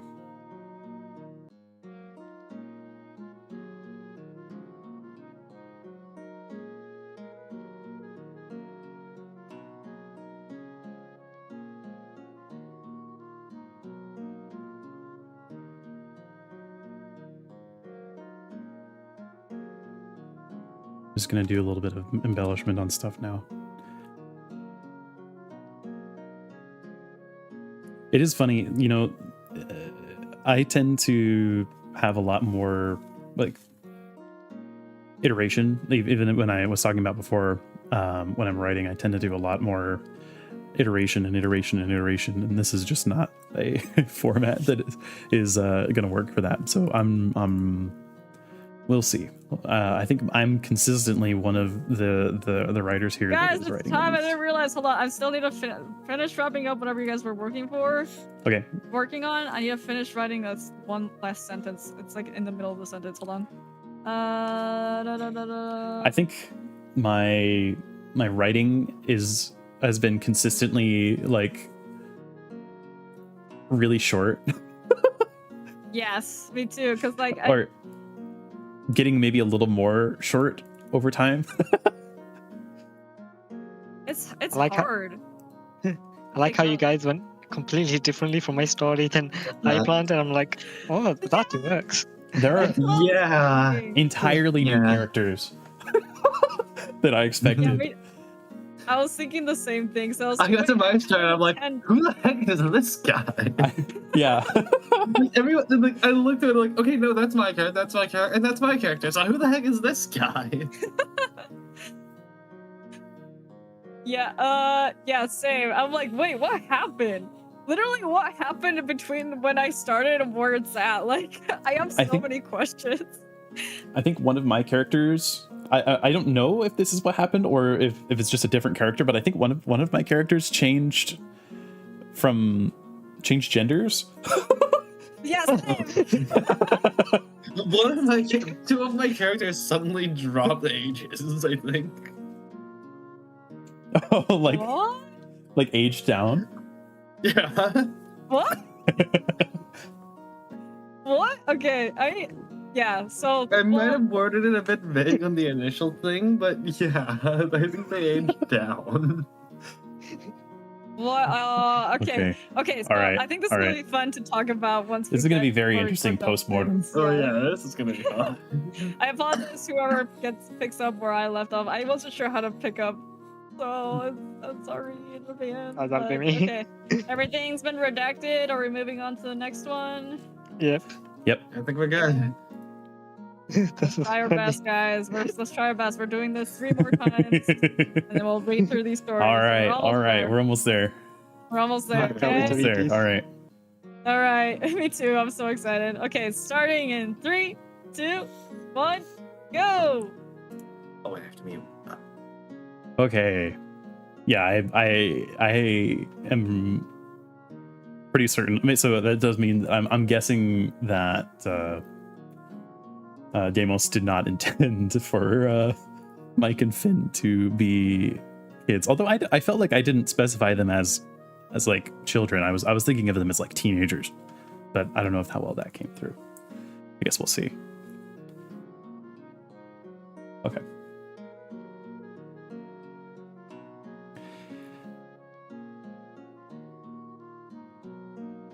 Constables. Okay. These are getting increasingly like conflict oriented, but I guess it would have to be because we're getting. I think each story should be entering some kind of climax at this stage.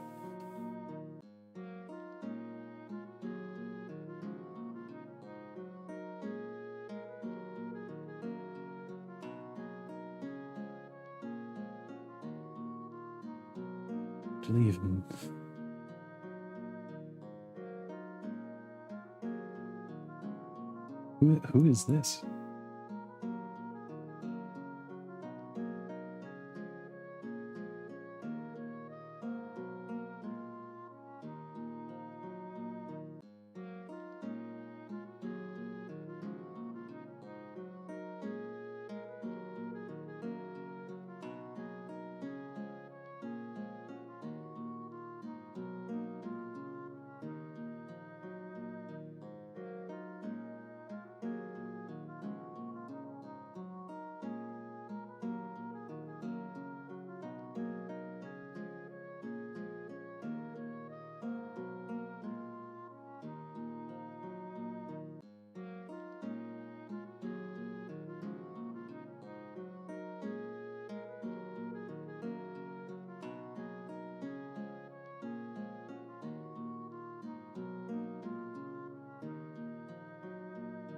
So they split up.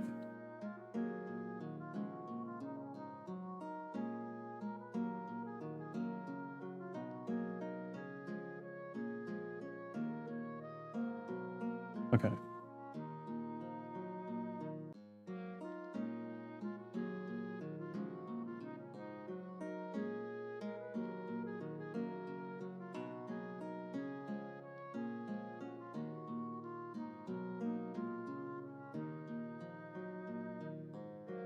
What the heck is this anyway?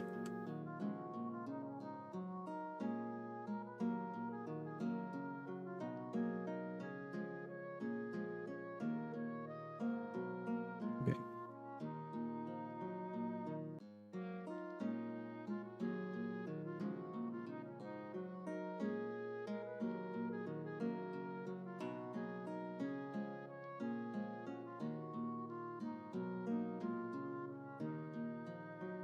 Okay.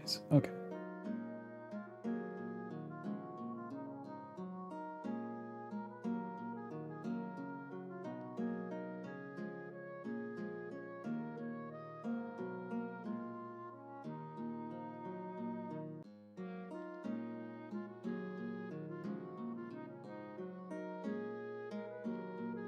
All right. If we want to do like conflict, then we can just go straight into it.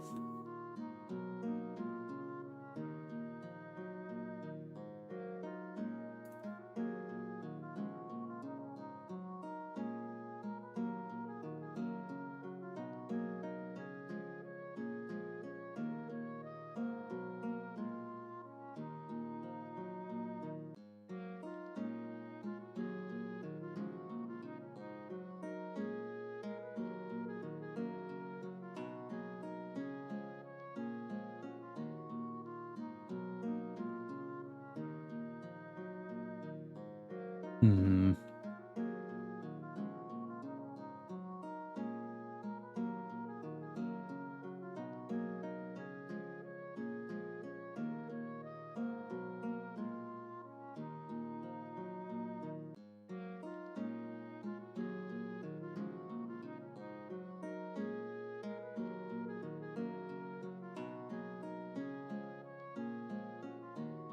I have no idea who Huck is, so I'm just imagining them as being someone that they stole from.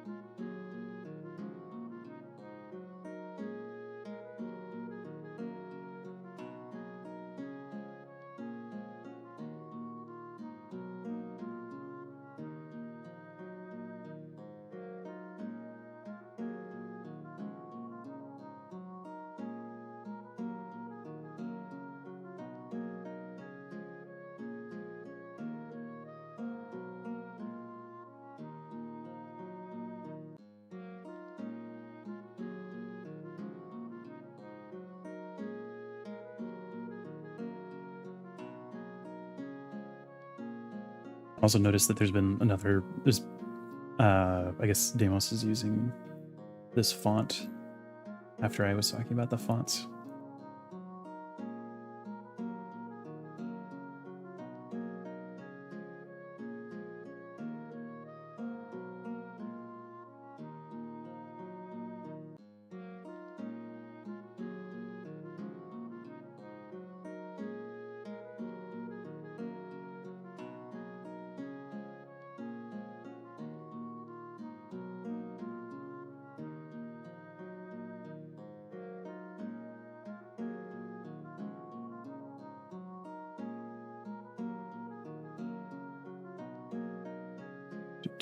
I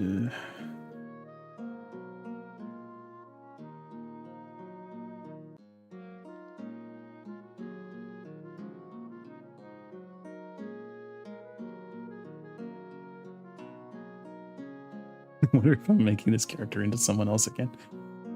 I just don't know who this is.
Sorry, I am just like stream of consciousness here. I'm really struggling with keeping up commentary while writing this.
Here's Finn.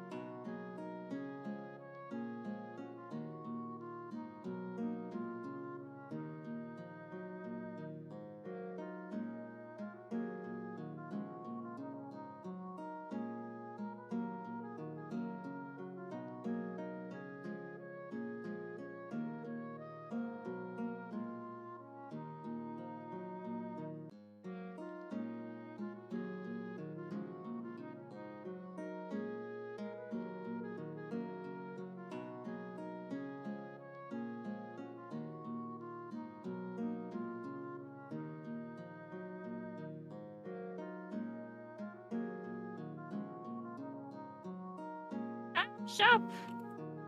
Shop. All right. Oh man, I am so. Ah. Yeah. I was able to write a little more that time, but my goodness, I'm also having a. I don't know about you guys, or I guess for Milo, I am having such a hard time writing and actually talking about what I'm writing at the same time. Yeah. I'm not even talking anymore. I had to stop talking. I usually start talking in the beginning. Yeah, I usually start with that, but like while I'm actually writing, I'm terrible. I'm like silent. Yeah. It's just the nature of writing, I think. I just locked in. Start cooking. Yeah. Like I don't want to just read the words I'm typing. Yeah. It's just like I don't know what to say is the problem. I just word vomit most of the time. Yeah, it's like just the idea is just most coming of to the me so work, quickly is the problem. I just don't have time to really talk. Yeah, exactly. That's another issue. But I think that's okay because people can see. I mean, if we're streaming and stuff like that, people can see the words on the screen. So yeah. And then they can formulate their own thoughts as the process goes on. So yeah, man, I really hope I did this section justice. I don't know if I left it in a good place or not, because this is a really interesting part of the story, and I'm like, frick. Yeah, there's a character, at least from the last time that I was looking at this story, that I have no idea who this character is. So I may have changed them into a completely different character. I don't know. I think I did my best. I feel that. I heard that from context. I was like, yeah, well, sorry, it's like one of the characters appeared randomly with no reason. And then this one, like one of the stories got boiled down to one character. at the push the story rail, and I've made like the good protagonist into like some cunning devil out of nowhere. I'm like, okay, whatever pushes the story forward. Yeah, whatever pushes the story, I guess. Whatever, yeah, whatever pushes the plot forward. What am I doing most of the I time? have no idea. Oh man, okay, we got what, like 2 more rounds of this? Two more. And then we, Two more, two more, yeah, will two be more. the ending. Woo! All right. Scary! Alright, you guys ready? No, but yes, but no. Yes, well, actually, no. Okay, guys. All right, for anyone who's watching right now, for the chatters, guys, we're almost there, and we'll finally get to read through all the stories. So, Oh, Yeah, that's what's gonna be going on. this is gonna be interesting. I feel like a lot of these are going to be like shifting a lot. Yes, Oh, most yeah. definitely. But I want to see if there's any way that some of them have kept like some. Yeah, it's like a game of telephone. You want to see like what just see made how it. bad everything was. like what made it from the start all the way to the end. Yeah. And then we can also talk about like what our initial ideas were for each of the stories when we started them, and see Yeah. how different they were and compare it that See way. if they've But, okay. actually been followed. Yeah. Yeah. All right. Let's switch to the Google Docs that we need to go to. Yeah, ready? This is the second to last writing session. Wait, my scroll wheel's broken. Hang on. Oh, okay. No worries. No worries. I'm there. Okay, we're Okay. good. We good? All right. Yeah. All right. Starting the countdown. 3, 2, 1, and go! Boom. Oh man. Okay. All right. Let's see here. Okay, I'm gonna do the same thing. I'm just going to highlight where I'm reading just for the sake of time because we're so limited. All right. Nick Stone. That's new.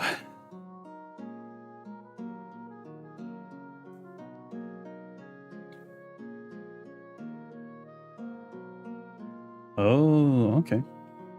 Oh, okay. Yeah, this is actually like this feels a little bit familiar.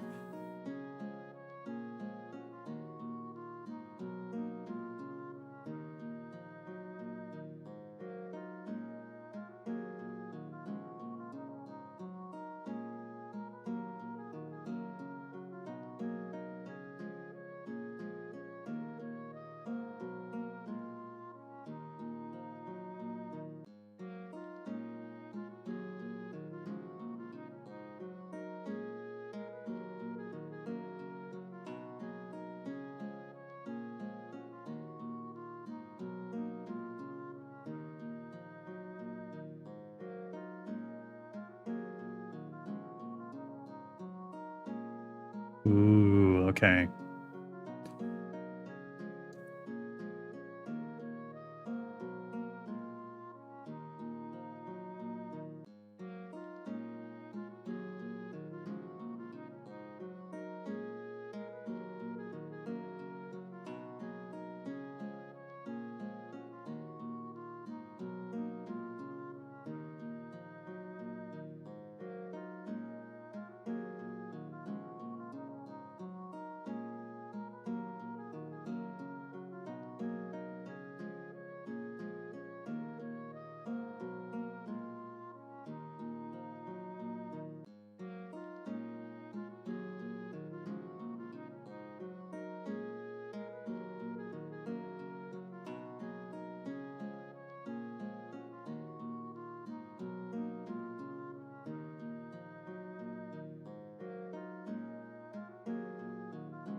So I'm thinking of having this basically where people, being pulled out of that sort of illusion, it's going to be shocking, if not have people maybe lose it a little bit.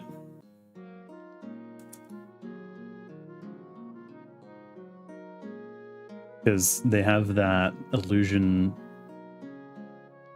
fading in the vicinity of the Nyx stone. So if that is what's happening, I think anyone that's affected by this is probably going to panic. I mean, as they pointed out, but like when people panic, they can become very dangerous, and people are way more. People like to continue to believe what they already believe. There's a sort of inertia, and if they're suddenly and jarringly pulled out of something like this, I think they're going to be very alarmed, panicked, and or aggressively attempting to destroy what's making their world look.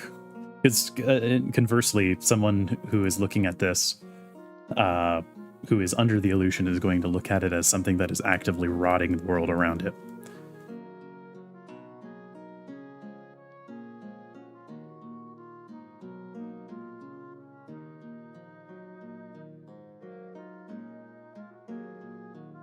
And actually, let's write that.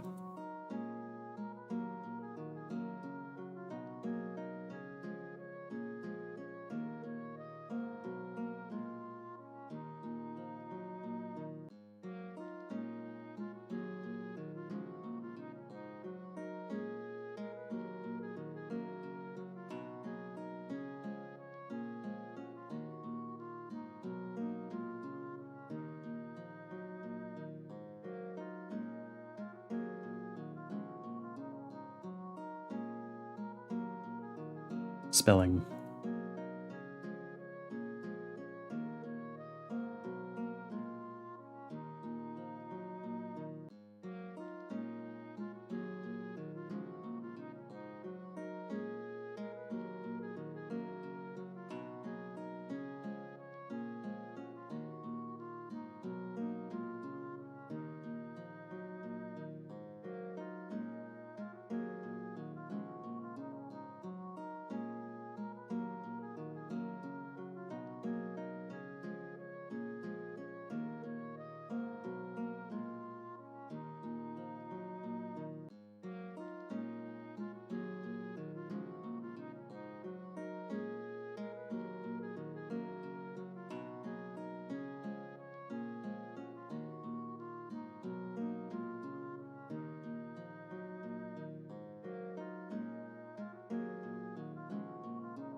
Hmm.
Wonder if we can just put it. No, it's okay. He's already away from the box.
Okay. Time's up. The timer goes by too quickly, guys. Oh man, If you need to wrap up Wait. any last minute thoughts, Yeah. wrap them up, guys. Redact. And then redact. Just Oh. wrap up anything that you guys want to wrap up. I think I'm fine. Yeah, I could have written a little more, I think, but I wasn't sure how to do it. Same. The thing I find most difficult is like the person before is trying to set something up for you, but you just don't know what their idea is. So you're like, yeah. what were they planning? I don't know. Yeah, it's really difficult. Like, it's incredibly difficult. And but I'm trying to hopefully keep in line with what the story is going, like the direction the story is going in. Ooh, but now this means we're on our last writing session. That means we have to write endings or Oh boy. cliffhangers, depending. And Is then it we just will one or one finally more? need to read everything. Yeah, just one more. That's it. No, I think it's gonna be fun. Oh man. Ooh, how are you guys feeling? Okay. How are you guys feeling? Nervous. This is exactly why this is such a good exercise, but this is hard. It's so incredibly hard. Holy crap. This is so fun though. Like I have been having so much fun. Like I can't believe it's been almost like what, 3 hours? Yeah, almost. 3 hours? Almost. Oh yeah. Yeah, my feel stream like- timer says 2 minutes 50 Yeah. Holy crap. That's so crazy. or 2 hours 50. 2 hours 50? Yeah, we're on time. We're on track. Okay. Yeah.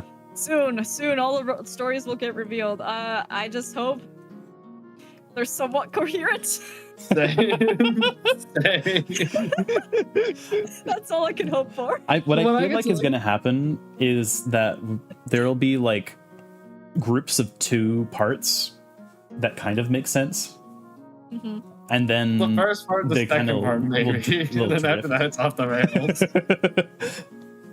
Yeah. Yeah.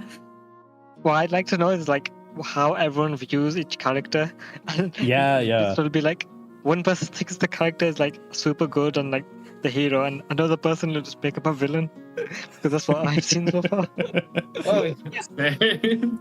Yeah. Well, actually, one of the characters that I kind of brought into one of the stories, I wanted to make that character a villain character, and they did turn into a villain character. So I was really happy with that. Okay. So For me, in one of the stories, I was trying to set up someone as like the underdog, but then somehow right now there's like the villain. I'm like, okay, I guess. Oh boy! All right. Who Well, was what role? it's okay. Sometimes people go through multiple roles throughout their lives, and that's just what's happening here. Just in I think so far, super speed. Like, I think so far the third story has had the most consistent characters. Which one? The third story I think 3. I won't be able Yeah. to know until we see the whole thing, but I think story 3 has the most consistent so far. I think maybe. story 2, at least from what I've seen, story 2 seems to be the one where we're drifting everywhere. It's story to anyone's everyone. I don't know. What I saw Story from story 2 four. was really interesting. Oh, sorry. Go ahead. Story 2 is drifting everywhere. Story 3 is I think, like somewhat consistent. Story 4 has turned into a single person story. And story 1 has just been there. I don't know what's going on with story 1. Oh boy. I'm curious to see what's happened in Bad story thing at 1 all. since I last Yeah. saw it. Yeah. No. Yeah. I don't know what happened. So are we Okay. doing the endings this time? Yeah. Yep, this will be endings, whether it's a cliffhanger or an actual ending. It's Okay. up to the whatever you guys can interpret from these last few sections. I try to write something that would lead towards an ending, but I don't know. I don't know anything Oh, at yeah. this point. It's too late. Yeah, we'll try not to like leave it like literally in the middle of some kind of climax, but like depending on where things are at, like you might not have a choice. Yeah. Yep. Yep. So last 15 minutes, and then we will finally get to see what happened. You guys ready? All right.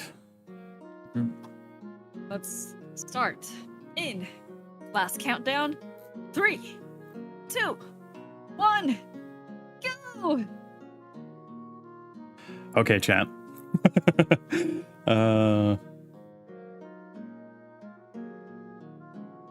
Okay. Well, you're already got terms. Okay.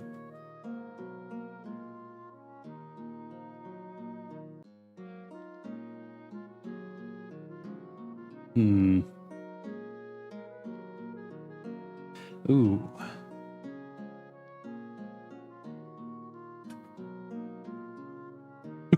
Oh, okay, all right. Holy crap.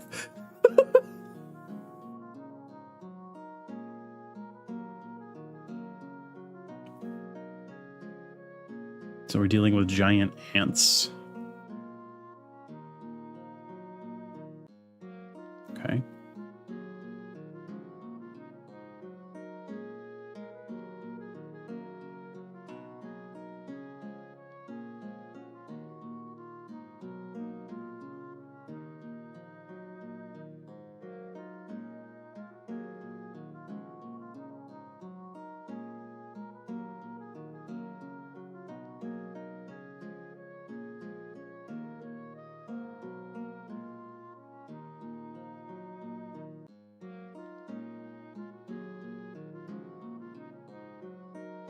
Okay, this is...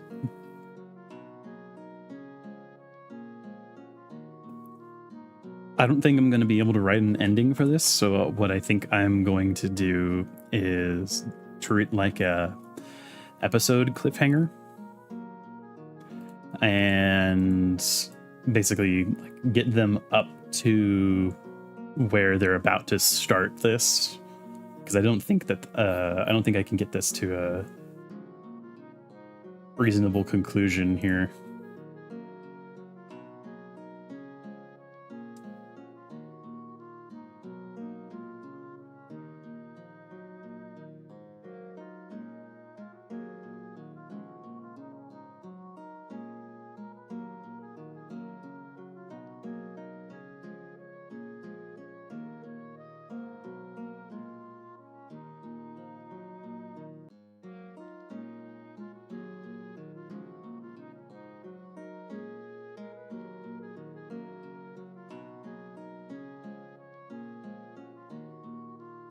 Albert was, well, maybe Albert is the nerd.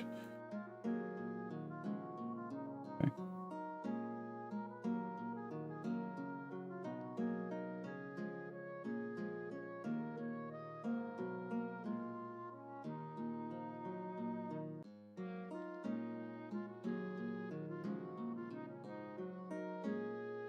So what I'm going to do is I'm going to have this man pull an isekai protagonist move and create a chemical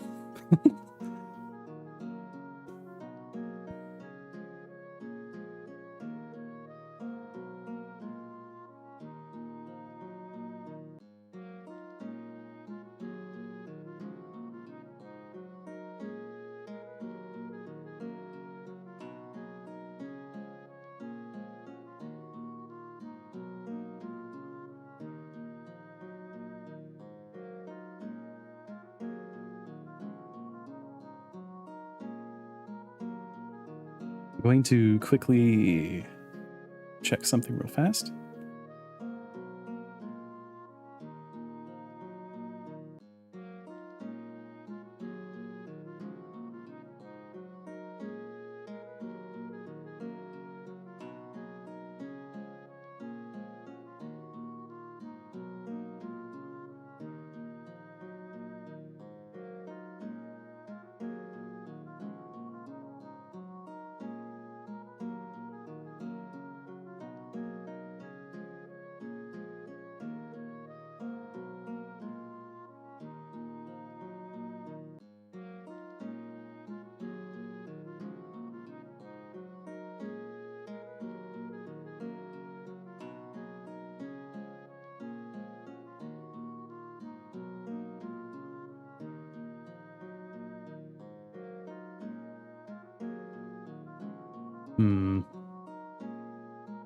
Okay, I'm just going to be vague, unfortunately.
My thought here is basically have him pick up some stuff and then get them to the point of being about to go and deal with the ants.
So take advantage of the sense of smell.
Okay, time is up, but because this is the last writing session, Mm-hmm. take as long as you guys need to finish up whatever endings you guys are looking for.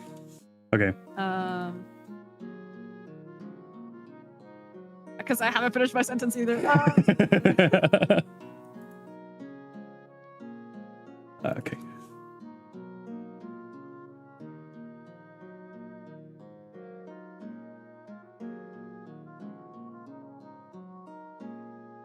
Okay.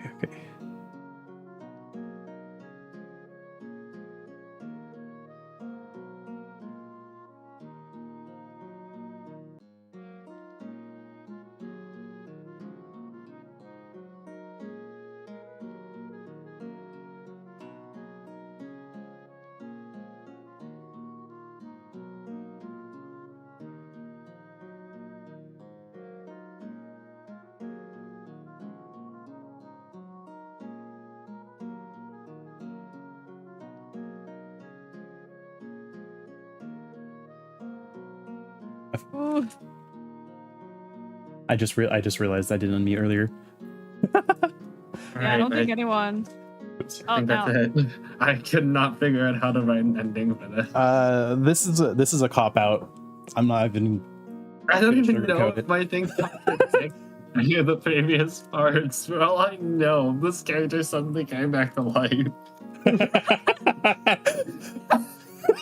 For all I know, I wrote a character that was supposed to be dead. Wait, Literally you same. you I don't- guys been killing your characters off? What? Yeah, I don't know. I don't know where. I haven't seen any characters die, and if that's the case, whoops. I think I've gone for Well, a then if that's cheesy the ending. case, I'm writing the only dead character. I've written the only character death end, and it's so boring. Everything in this how the feels heck I was boring. gonna end this thing. This is absolutely a cop out ending.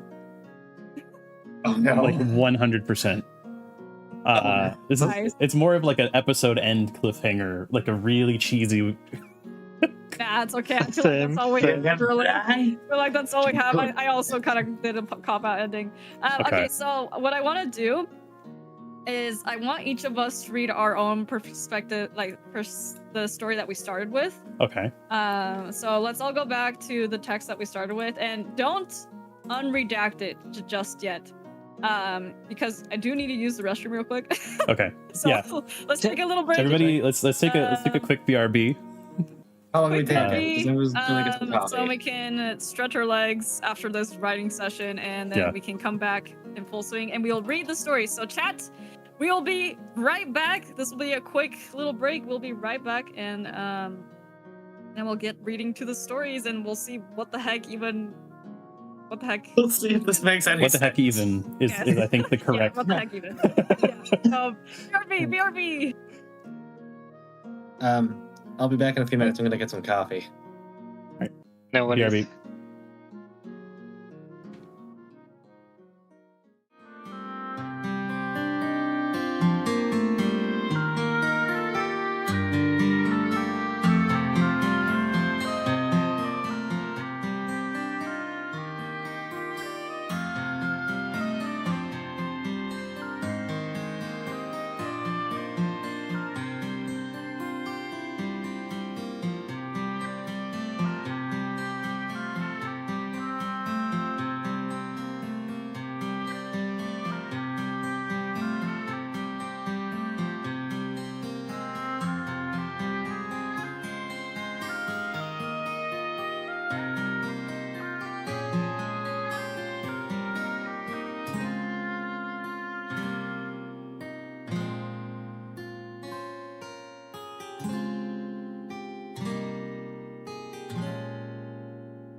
Hello.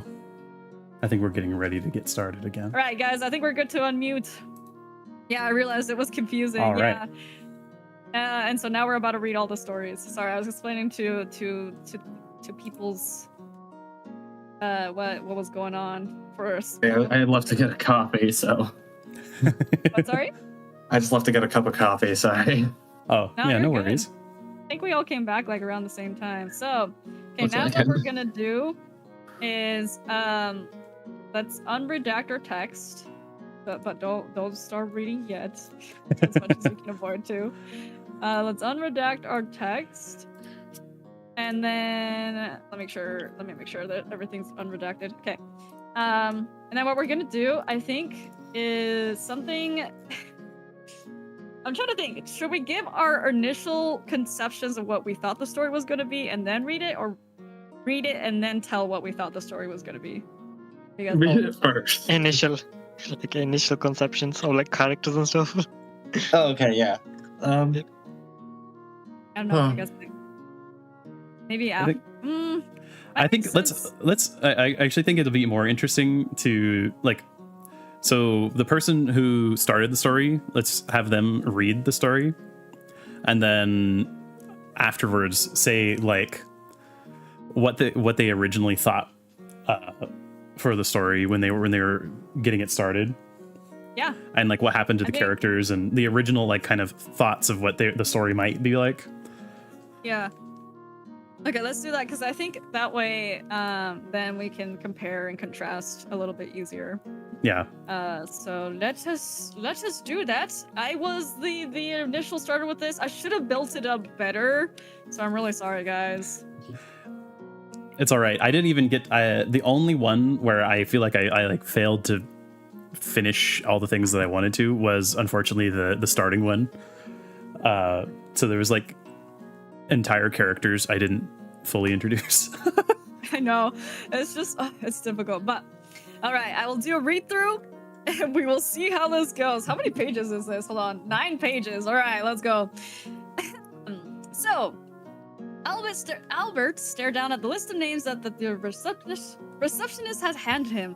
The list had the names of different adventurers that were a part of any parties, listing their name, age, skill sets, and experience. He was specifically looking for individuals that would help him complete his quest. All he needed was a small party with people who could protect him. He took care of the puzzles within the dungeon. Oh, that sentence makes no sense. Sorry. Anyways, 2 names immediately caught his eyes: Merida and Cassian.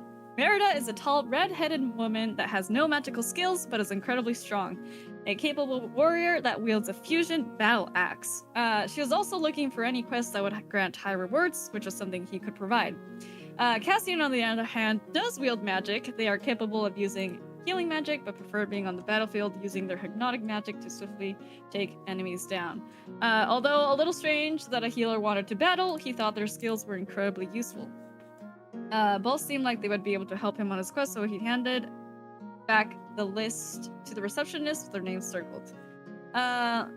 And then the last dialogue line is, "I would like to form a party with these 2 individuals," said Albert. Now we continue. Oh, I'm so curious. Okay, sorry. The receptionist's friendly smile became hesitant for a moment as her eyes glazed over the piece of paper placed before her. You must be new to the big city like this, so I'll do you the courtesy of telling you that you would have better prospects with people with different skill sets. If you try what I'm getting to say, she said with Oh my bad. No, you're good. A tone assuming Albert would understand. It's natural when we're doing this fast. Oh, no, yeah, don't. There's gonna be a lot of mistakes. That's just how it happens with these things. I know. I noticed one like a second ago too. Are there with my writing? I mean, are there skills? Oh, are their skills inadequate or are they too expensive for chance? I'm not really concerned with the price of. If that is what you're alluding to, he said obliviously. Skills are representative of one's character. I assume you know that much. As she glanced, he gave a quick nod. Well then, what kind of sick individual do you think would be able to handle spells such as hypnotism while at the same time as healing? To control someone is one thing, but healing should be contradictory, but somehow Cassian has both. If you ask me, I think he tortured and killed his last party. He must take. Oh, and this is where Cassian's gender change. Okay, he must take pleasure in it, and don't get me started on Fusey Merida, the fusion axe wielder, the relic when first obtained controls you and make you lash out at anyone, friend or foe. Oh, so that's where that. Okay, sorry. The higher ups let it slide is better for us, but you should truly avoid these people. They'll spell your doom if you don't. However, instead of showing signs of carefulness, I was more curious about the pair now. That is all then. I'm going to continue with these two. Thank you. The receptionist tried to interject, but was met with a cold and caring stare. Fine then. Don't say I didn't warn you, she huffed angrily. Hold on, let me look at something. Tis the way of writing? Yes, it is. It is the way of writing. It's true. Okay, part 3. Albert huffed as he walked back over to Cassian and Merida. The latter idly browsing the nose on her phone.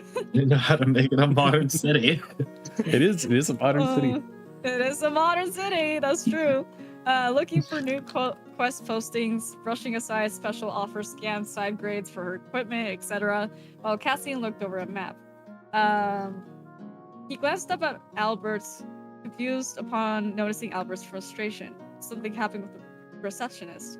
Yeah, she was being a bit opinionated. Said something about you being mind control and a healing to torture your body. Excuse me, I'm in a good standing with the college. This sort of thing is such a massive violation of ethics that... And a big crash. Boom! Metal sounds. Something falling in the sky.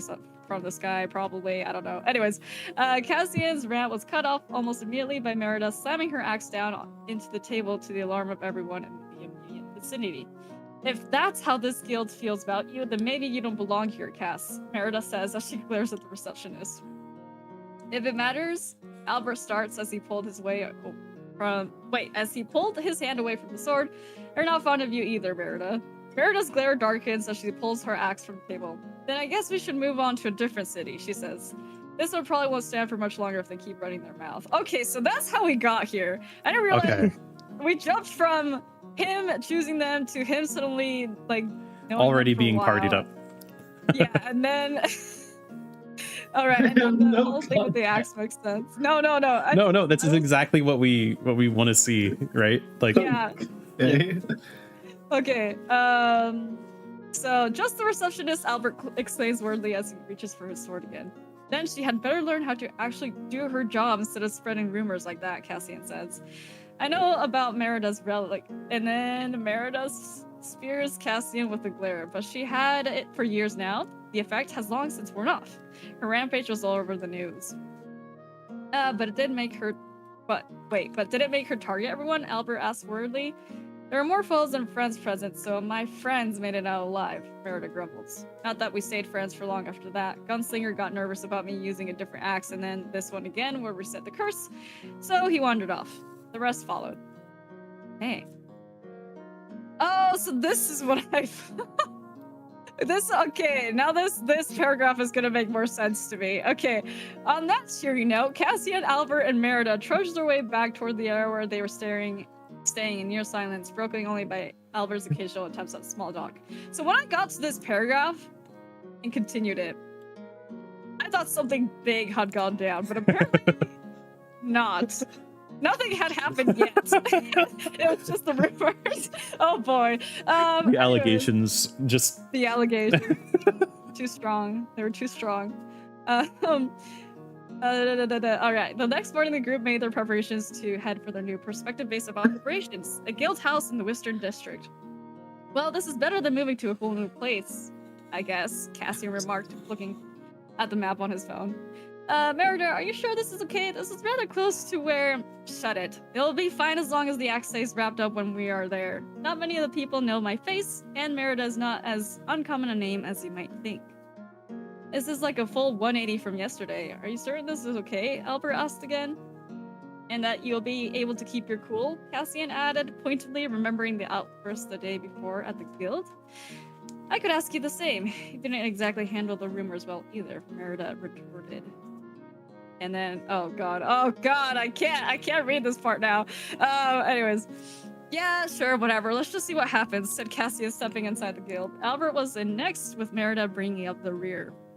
As soon as they walked in, they were greeted by a man at the counter, a warm smile on his face. But as soon as they stopped before him, the smile dropped, replaced by a scowl.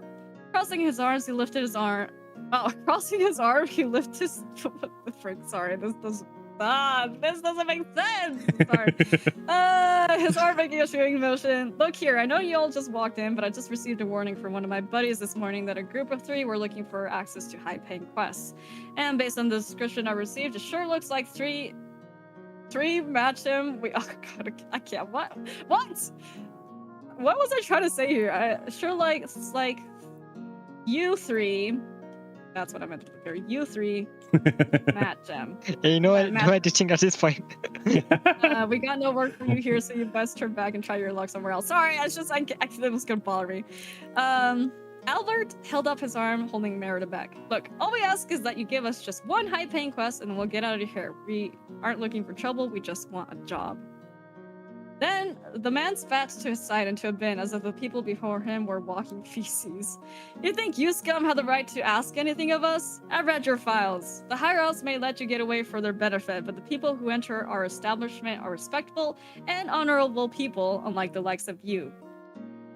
He sneers. As the team dejectedly turn around for the exit, they are beckoned, however. Be that as it may, if you're willing to dirty your hands, then I have a job for you. No one else will touch it, and it's a suicide mission for most, especially low-skilled parties. The man spoke silently. Theirs is an infestation. Elites? Big ant-like bugs armored that work in groups. They recently set up a hive outside the city on a major road where all the merchants pass and are extremely territorial. The supplies have dwindled here, so if you're able to go deep in their nest and slay their queen, then the rest will disperse and die off quickly. Albert thought to himself, if it was the risk, this usually would be a city-wide effort. However, the forces have been spread too thin to deal with. Seeing approving looks from his comrades, he decided he had no other choice. We'll take the contract. The high price will make it worth our while. Let us be off then. As he made his way out, signed a contract in hand. This is just another job. Man. Now knowing where this came from. This is a murder attempt, Merida says as she reads over the contract. Khalids are ant-like, but they're like the more dangerous eusocial ants. Is that how you pronounce that? Yeah. Yes. Hi, again, biologist. I know some of these things. No, you're good. So, these ants talk to other colonies more, right? Does that mean diplomacy here is possible? Albert says, only to hear Cassian sigh and shake his head. It means that if 2 Khalid colonies meet, they merge instead of clashing, Cassian answers. Thankfully, if this colony is as new as he said, there should still only be 1 queen. But we're getting close to reproduction season, meaning the males are taking to the sky. Wow, this is so in character. This is good. Okay, sorry. This is great, right? Oh my god. I'm gonna have to tell you guys where I got these names from because it's funny. It's funny. It's a little bit silly. Anyways. And that also means the new bird queens are looking for somewhere to set up a new colony, Merida continues. There's only 3 of us for a colony of giant ants, a couple thousand strong. So, anyone have any ideas? Albert says, glancing over at Cassian. Well, Khalids have a really strong sense of smell, so a highly potent scent could disorient them, like mint, Cassian theorizes. But we'd have to coat their antennas into stuff. We have to kill the babies too, Merida says. If a colony loses their queen, they'll either disperse and die in the wilderness or scramble to turn one infant into a pseudo-queen until they can get a proper queen. Albert nods. Alright, that just leaves getting in and out of the nest safely. We might just set a light at each junction we come across. That way we don't have to worry about getting too lost. Then we have a plan. Oh, and I know I have a pistol with armor-piercing rounds lying around somewhere, Merida says, as she opens her bag and starts messing with it. It was supposed to be something for that gunslinger, but like I said, he up and quit, so I just kept the thing if I needed an emergency weapon. Oh, I kept the thing if I needed an emergency weapon. Never did. She says as she pulls out a fairly large gun and hands it over to Albert. My axe can cut through Khalees just fine, and Cassian could just set them on fire or something. You might need this, though. Wow! Lore accurate again! Okay, moving on. Albert blinks as he slowly reaches over and takes the hand cannon from Merida. It's heavy, but it'll work if I need it, Albert says as Merida hands over the gun's holster, which he straps to his belt next to the scabbard for his sword. I have some knowledge on how to use it, but only the theory. Never really needed to fire a gun until now. First time for everything, Merida muses as the trio make the way to the edge of the city. Are we close to the end? Oh yeah, two more sections.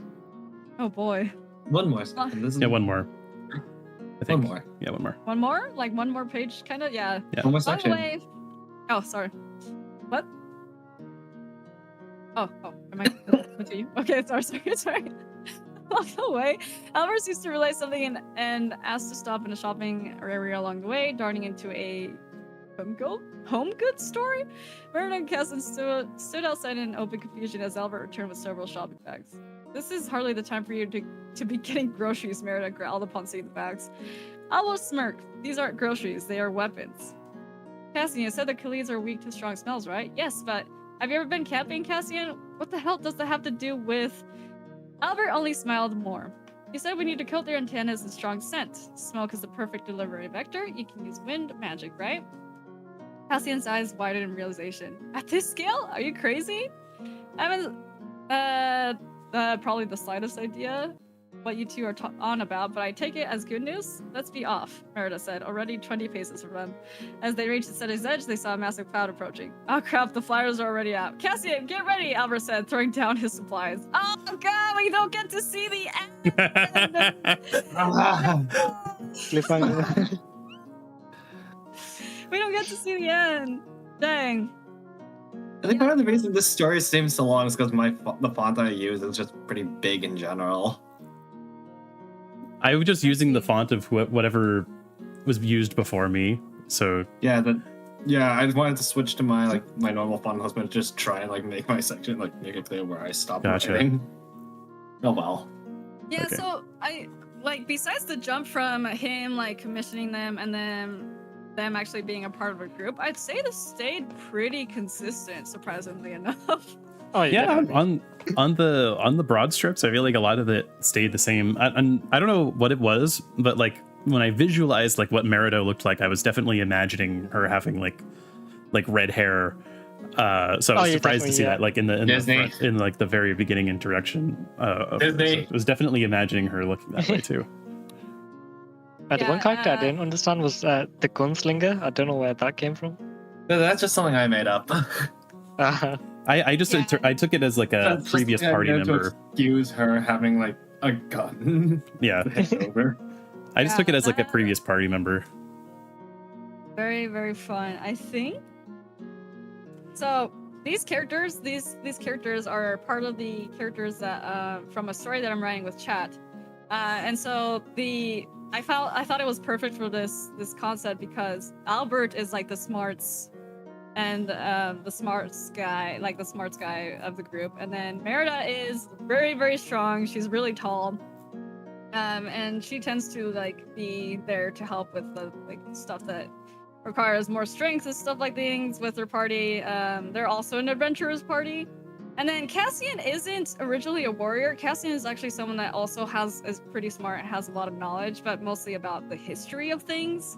So I thought that Cassian knowing facts about the ant creatures was actually pretty accurate, because out of all the characters here, either it would be Albert or Cassian that would know more of the stuff about that, and then Merida being pretty quick to anger and stuff like that is also pretty in canon.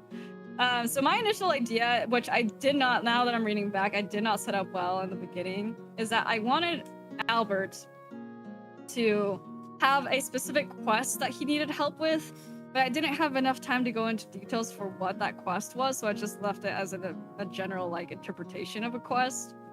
But originally I was he will have a specific quest he needs to go on. They will help him just kind of get through this dungeon or quest or whatever the heck it is, while he takes care of the more complicated brain work things. That was my initial idea with this. Yeah. Okay. Yeah. I would say it held up for the most part. Yeah, this actually was coherent. I Yeah, but it made the worked out well. Khaleeds because I was wondering what quest are they doing, but I didn't know that it's a modern city to the end. So I was maybe it's cyberpunk where it's one city and everything else not that well maintained. Yeah. So that's why I have the giant bugs out of nowhere, because I thought this was fantasy instead of adventure, but I guess it works. It still works. It's still works, a very yeah. a hybrid modern thing. I feel like the threat level of the Kalids increased with each step after they were introduced. Yeah, you can thank me for knowing a lot about ants for that, I guess.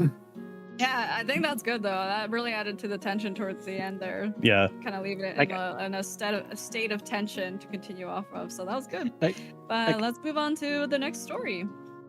All right. So this is the one that I started.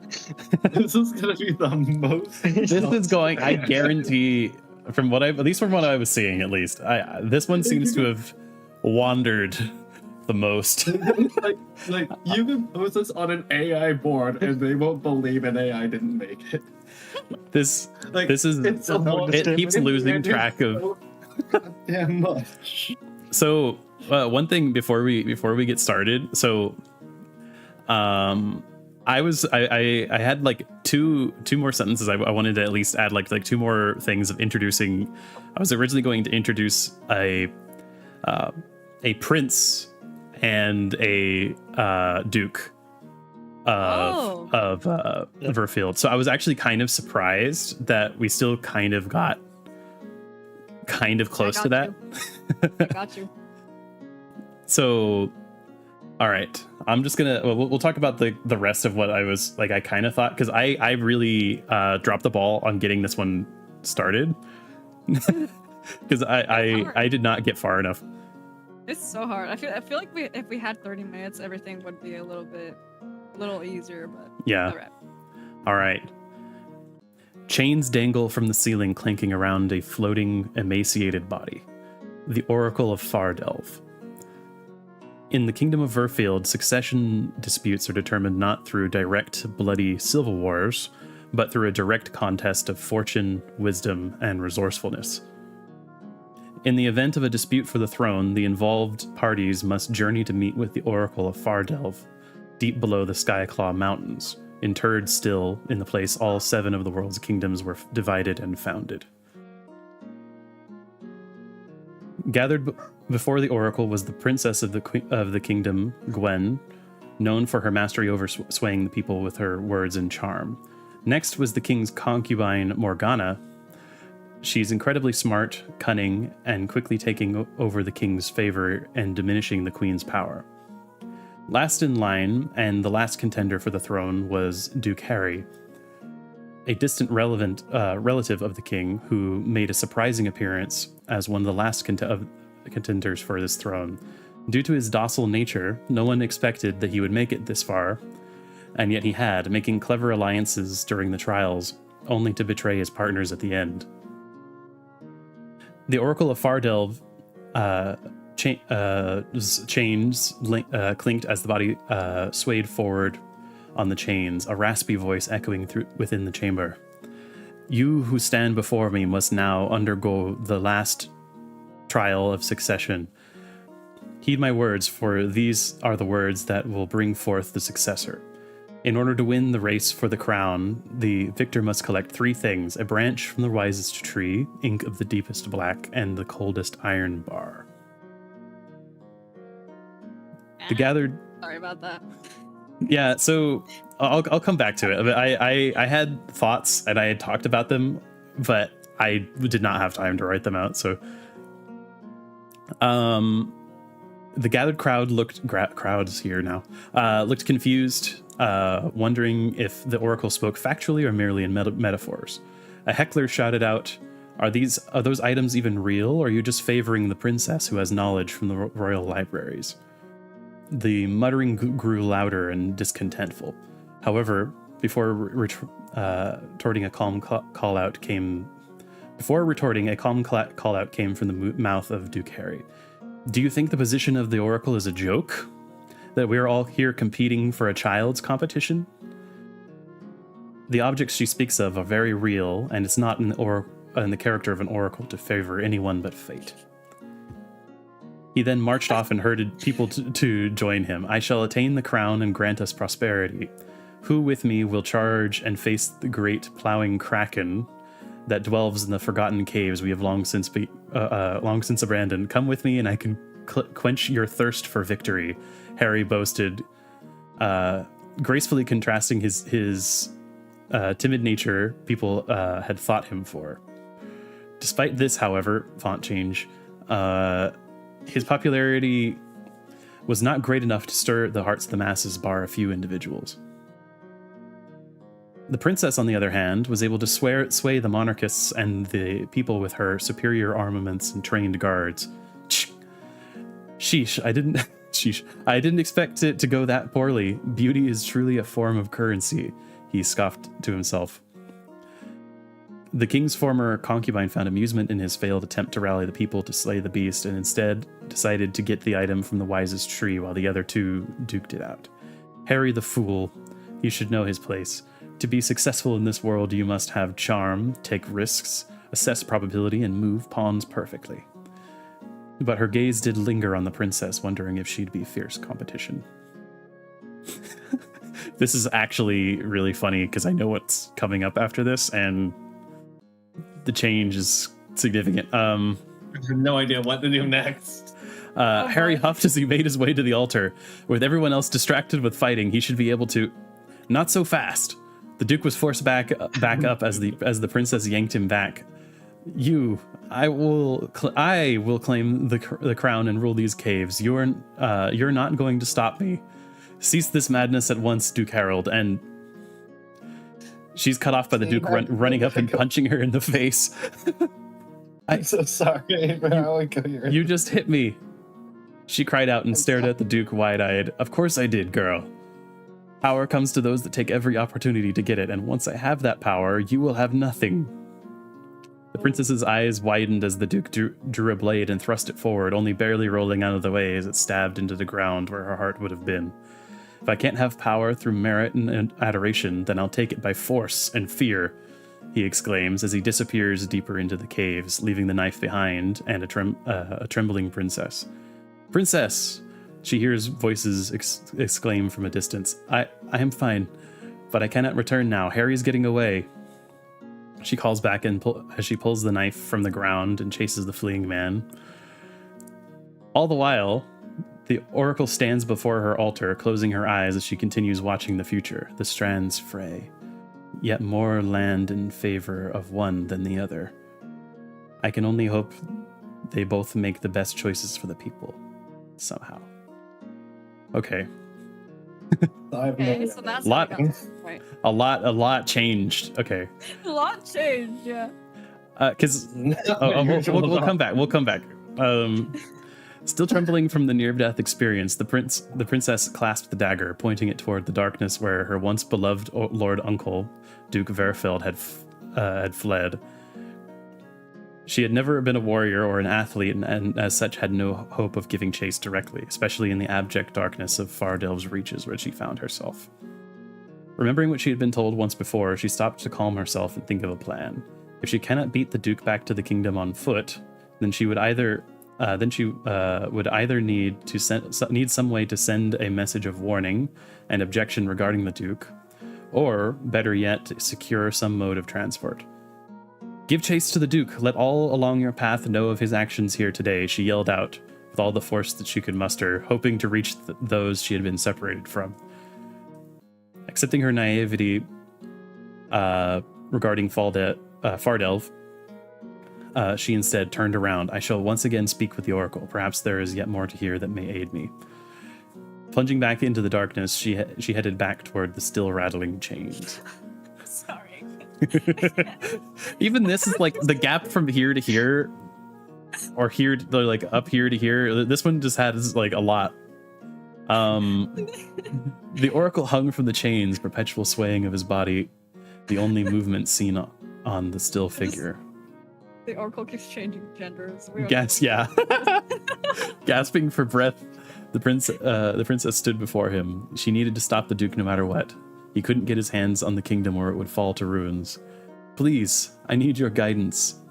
Anything at all to get out of Fardelve. I cannot let things end like this. I refuse to believe that my uncle is the destined ruler of this kingdom. How can I stop him? Said the princess, squeezing the dagger in her hand. The chamber continued its silence before a rasping breath rattled out, carrying the words of the Oracle. Seek that which is true to your heart. Hold on to your belief and follow the scraping footsteps of treachery. They will lead you to what you need. The princess didn't know what the oracle meant, but she had no time to ponder. Throwing herself into the winding tunnels of darkness, she tried to look for any clues.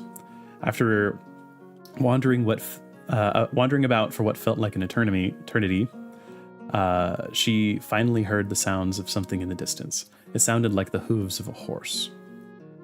There's horses on the ground? Apparently. I didn't know what to write because I didn't know what was happening here. Yeah. Wait, are we still on the This story went so off the rails. There's so many things I want to talk about, but I'll finish reading. Me too. As she stuck to the shadows, it seemed that she was not too late. Her cavalry was setting up formation and holding strategic points for scouting on behalf of the Duke. Her general spotted her stealthing not that effective in her dazzling purple silk garments bejeweled with an assortment of gemstones. Princess, is that you? I heard you had given up and decided to go back home, he said shakily as his horse swayed from the uneven footing. Given up? My uncle tried to get rid of me. He seeks the throne for himself. The glory of becoming king had blinded him with jealousy and disdain for me. Still panting and heaving from the arduous trek that she had endured to reach her cavalry. The general, bewildered and silently, shook in anger that the once timid Duke, who had once been the general's best friend, would lie and use him for his own gain. His betrayal had left him in a state of uncontrollable anger, like a flame being able to feast on an entire forest.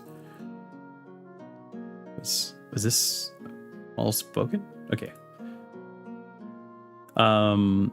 He orders his horse to grab the princess by its teeth. Okay, by its teeth and throw her. Oh, okay, I see. I understand. And throw her onto its back with the general. We shall not allow such a man to replace the great position your father once held. We shall seize the ink from his clutches. Give us the command, princess, and we shall do your bidding as you please. I thank you, general, the princess says, and as she looks at the lake. We've changed settings like every single time.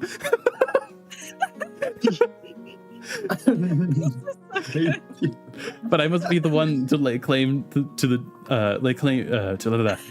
be the one to claim the tools that the Kraken's back.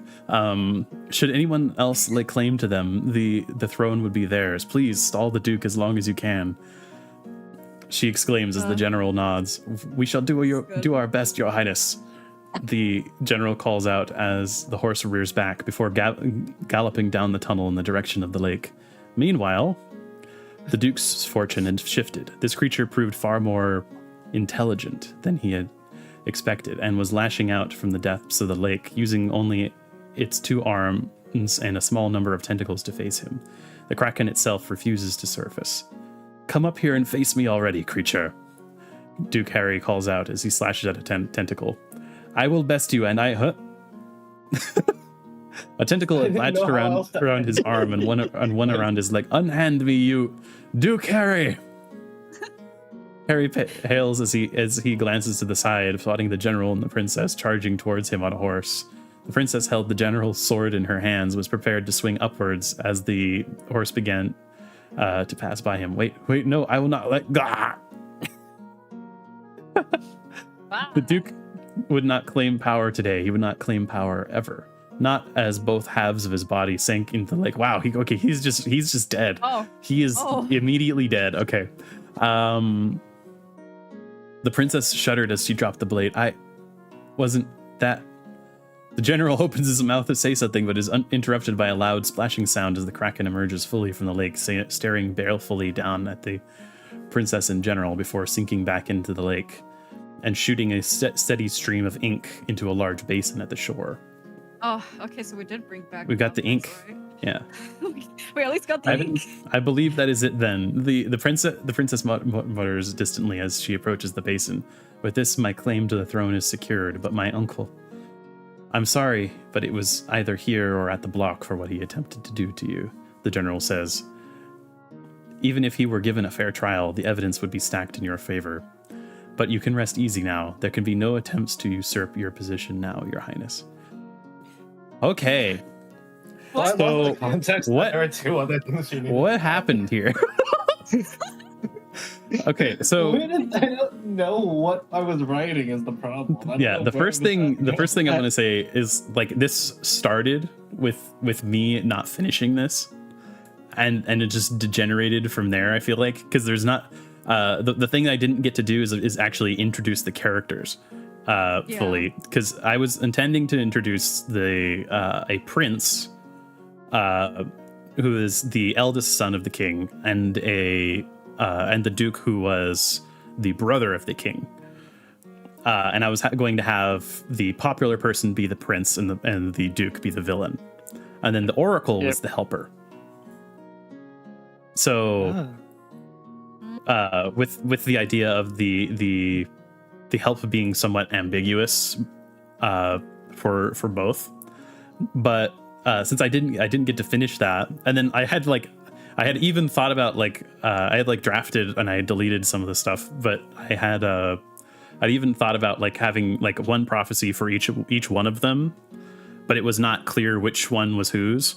So I had all these thoughts, and I didn't even remotely get any of them down. I take responsibility for how the thing got twisted. No, you didn't have anything to go off of.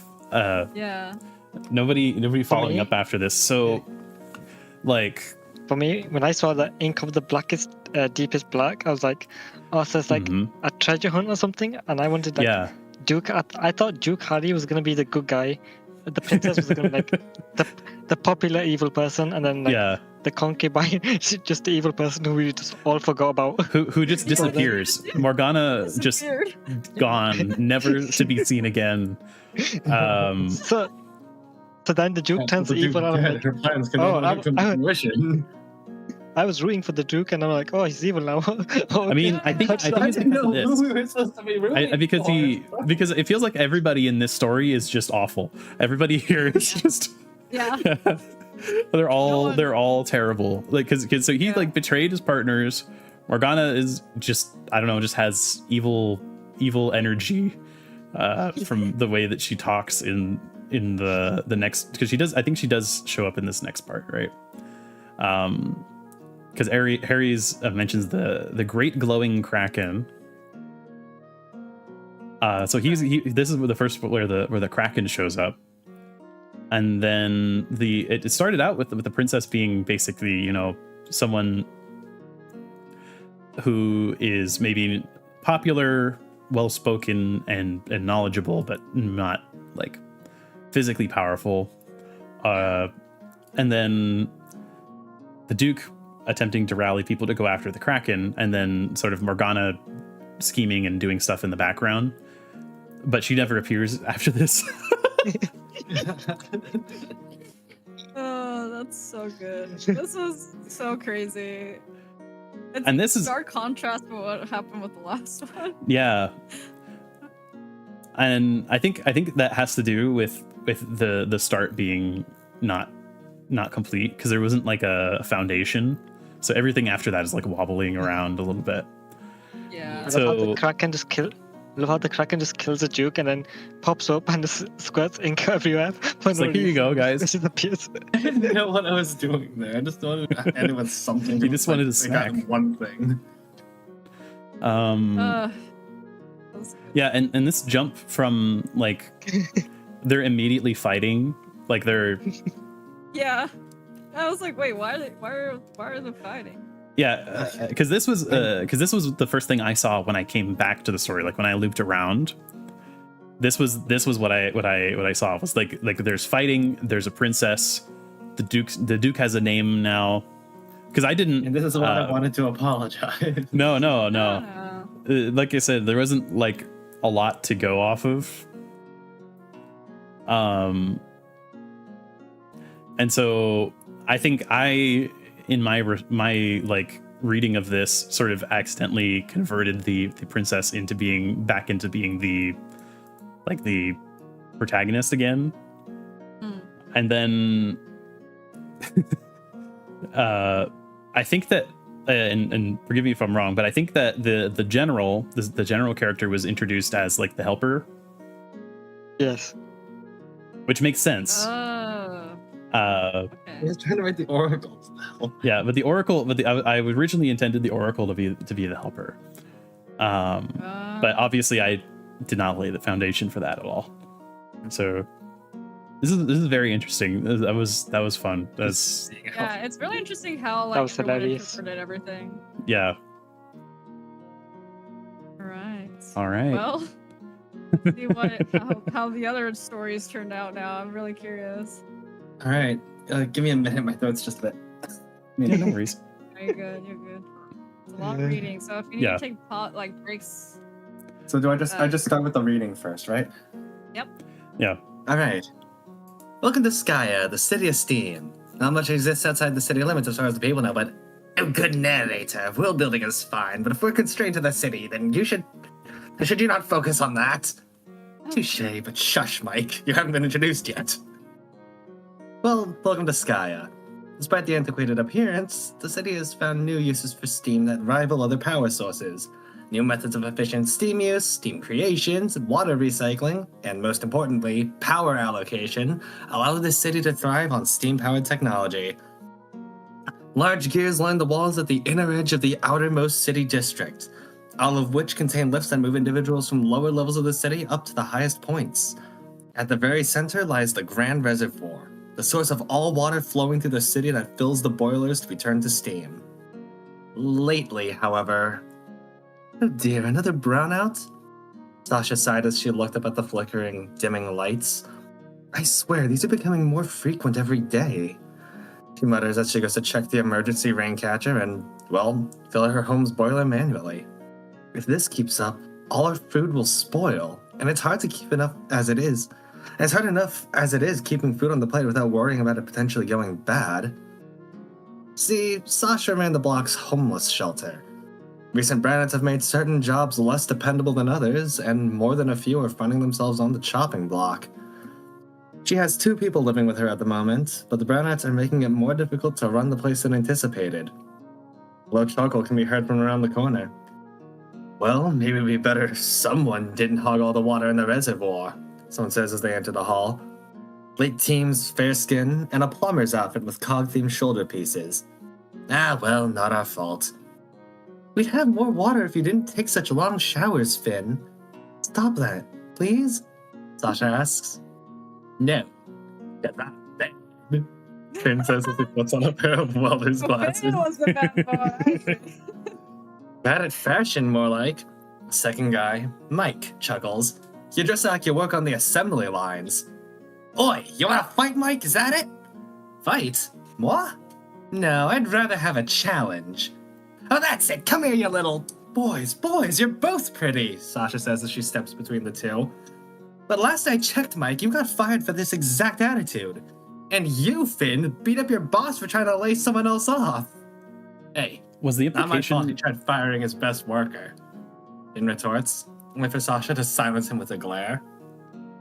Either way, that's not going to look good on either of your resumes. And even then, with the way the power's been flickering, we might have to start looking at older tools. You mean learning how to do all this manually, Finn says. It can't possibly be that hard. Chop the vegetables, walk instead of riding the conveyors, and climb the 50-foot cliff from the outer residential district to the middle occupational district, Mike finishes flatly. Well, at least we'll have glorious calves. Oh my god, wow. This voice acting is superb. Yeah, very nice. Yes, very nice to it. Voice acting. Sasha sighed before giving both of them a stern but determined look. Both of you head to the market district. Hoof it through the manufactory district. It's a long way around, but much safer. But now, what will you say to the little ones if we don't have any food because you two are arguing instead of helping? We have about a 6-hour window before things start to spoon in this heat. Okay, I was wondering where all the kids came from. It was just supposed to be these 3. Yeah, so the kids in reference were just like, well, yeah. Anyways. I think it was because it still works. It was an orphanage or homeless shelter. I think someone called it an orphanage later on. How do I remember it being an orphanage? I don't know. It started as a homeless shelter, no? Finn and Mike both grimaced at the thought of seeing, and more than likely hearing, the younger children crying with empty bellies. They'd seen that before. Never again.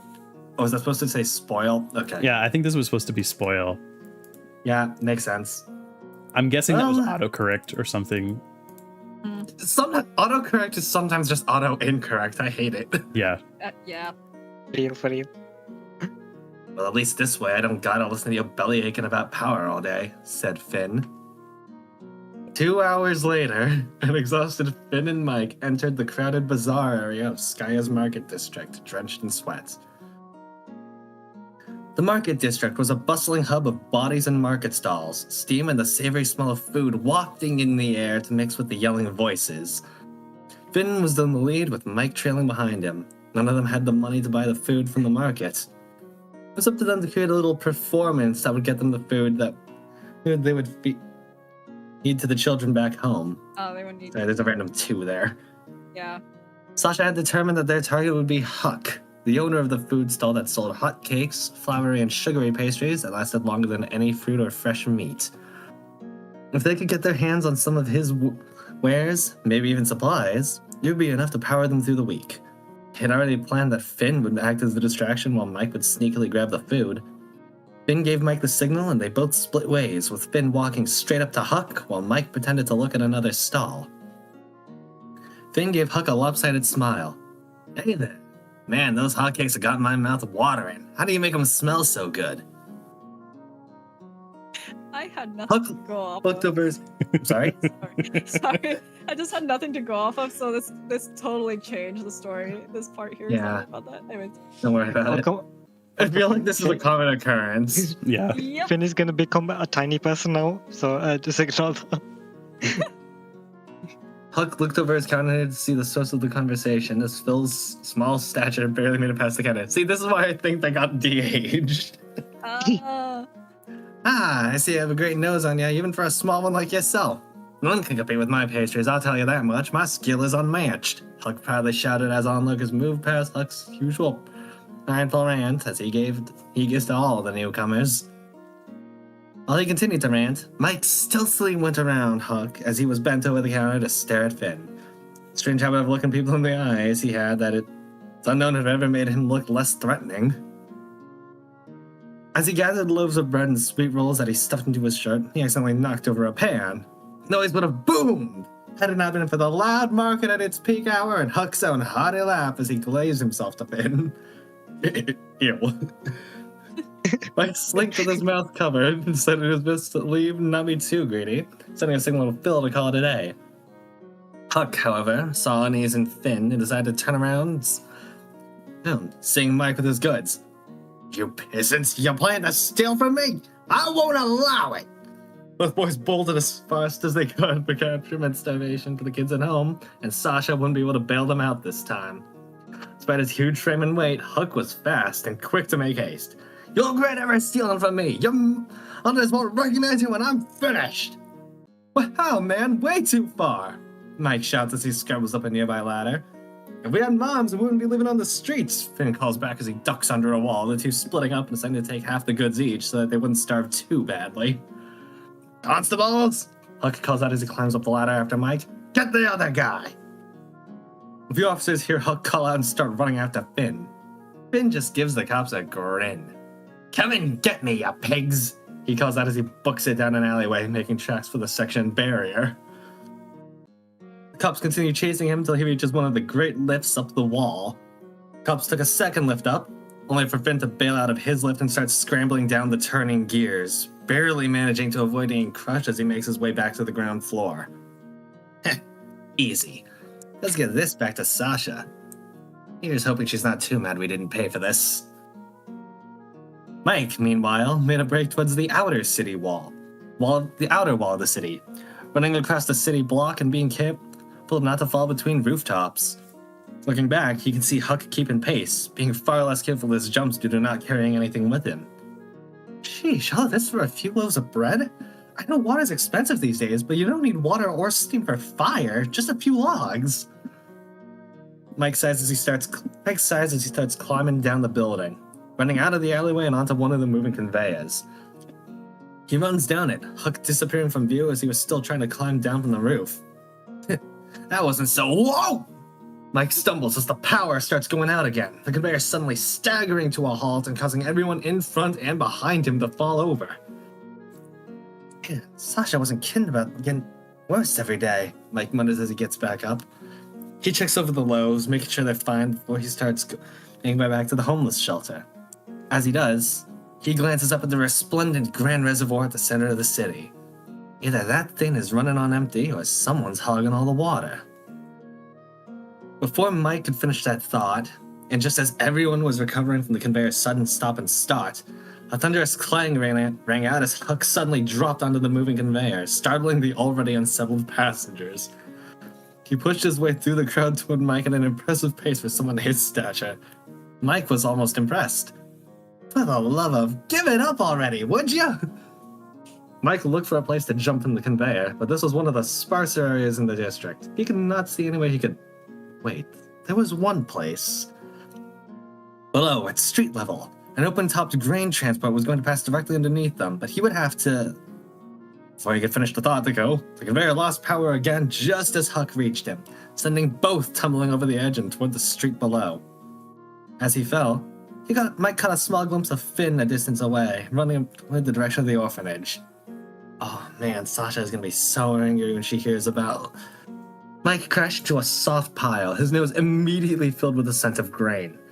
By some chance of luck, he managed to land in the grain pile, though Huck hadn't been so lucky, his shoulder ramming on the side before tumbling to the ground. Mike winced at the crunching sound, propping himself up and peeking over the edge to find Huck kneeling on the ground and clutching one of his arms. Although Huck was yelling something, the transport truck was quickly carrying him away and making him unable to hear what he was saying. Probably nothing good, though.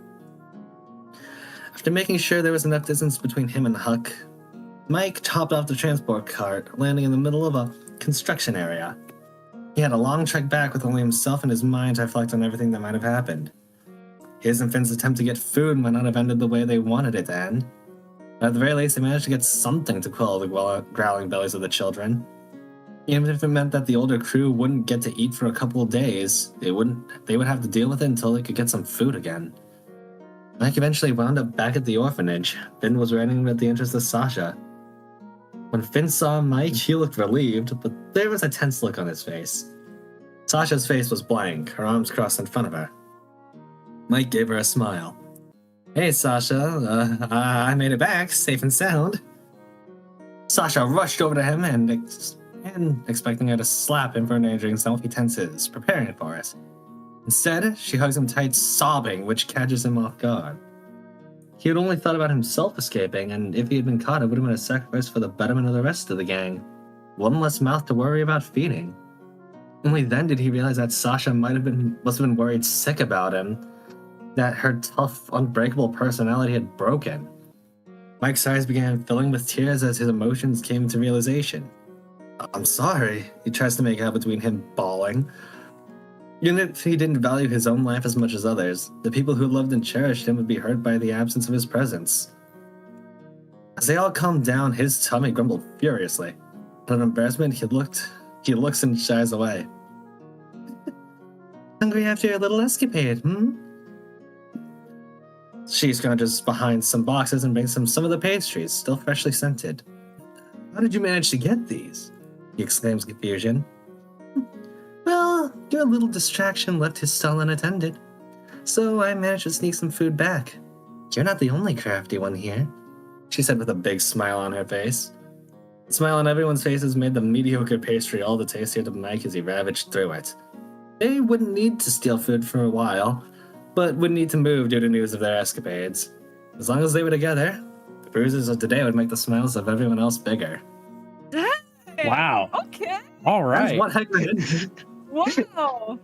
That's crazy. That was great. Oh yeah, that was actually really good.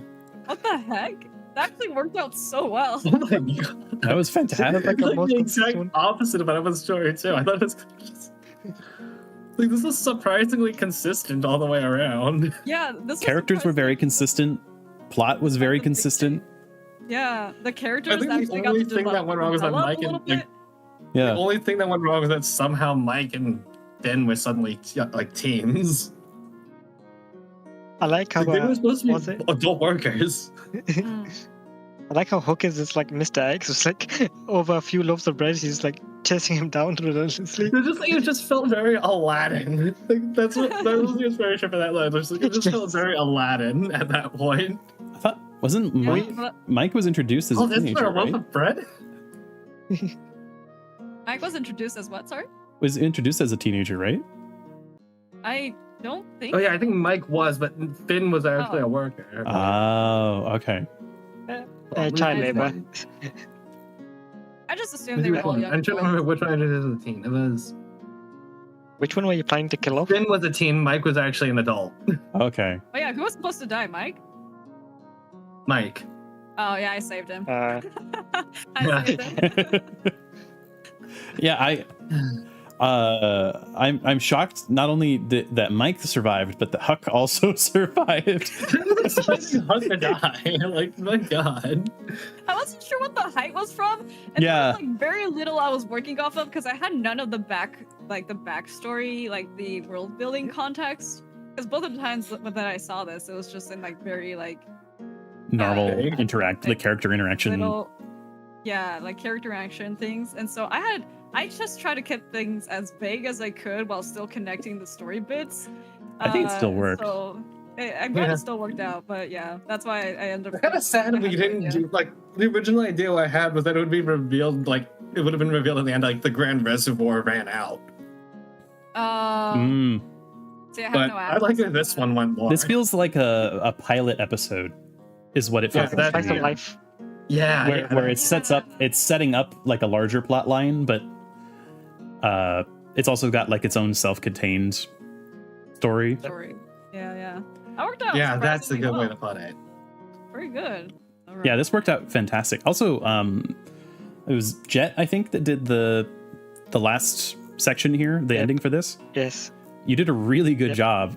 Yeah, that was nice. That was Oh, yeah, that was beautiful. that was excellent. It tugged at my heartstrings. I like the idea of Sasha being in on it. I was originally gonna, like, Yeah, just like Sasha Yeah. being in on everything. And it's like without Finn and like Mike knowing that Sasha's Yeah. just as cracky. I like was it third world break in the intro you did? I never saw this, but that was like great. It was like, Yeah. oh, good narrator. Yeah, that was supposed fourth to be wall the break, seller yeah. that Mike is the Joker. yeah. I mean, I think that everybody like just kind of inherently understood that Mike was the Joker character. Yeah. It seems like that carried through like in most of his character interactions.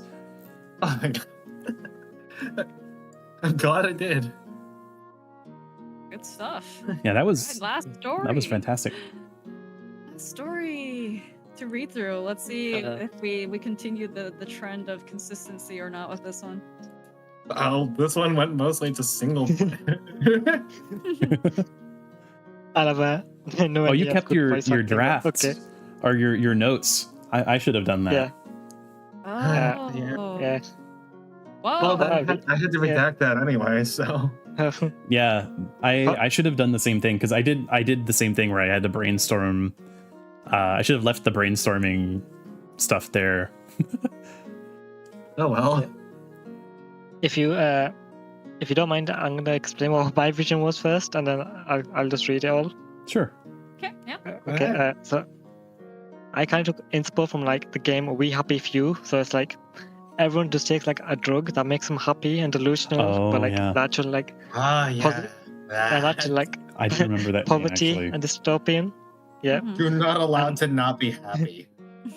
And I was like, this magician is gonna cast a spell that makes like everyone forced to be happy, and like the Joker will be the magician's brother trying to stop him, but like he fails, but he's not affected by the spell. And then the hero will be like some random guy who's like always optimistic, even if he's like a little dumb. So that was like my plan for him. So like tragic tyrant, he creates illusion of happiness. Yep, this spell. Yep, the hero is like a random side character. I didn't even create the hero in the like my first little part because I just forgot about him. I was trying to build up the Real. Joker, and eventually, And yeah, I got the cool names. Nazaro, Zyro, and Laziel. Yeah, I like the names a lot for this one. They were good. Yeah, they're good. Thanks. Okay, I'll begin. Happiness. The concept of being joyous with no worries to fester on the mind. The peace of mind people fight so hard to achieve, but in the end must compromise and admit that is not a concept that can be everlasting in this world. No matter what, someone will always be unhappy. Your unhappiness may lead to the sadness of someone else. Must it be this way, however? Taboo is merely just a fancy word used by lesser magicians on spells they themselves cannot comprehend the benefit of. To think yourself so selfish to keep a spell of this caliber from the public is truly tyrannical.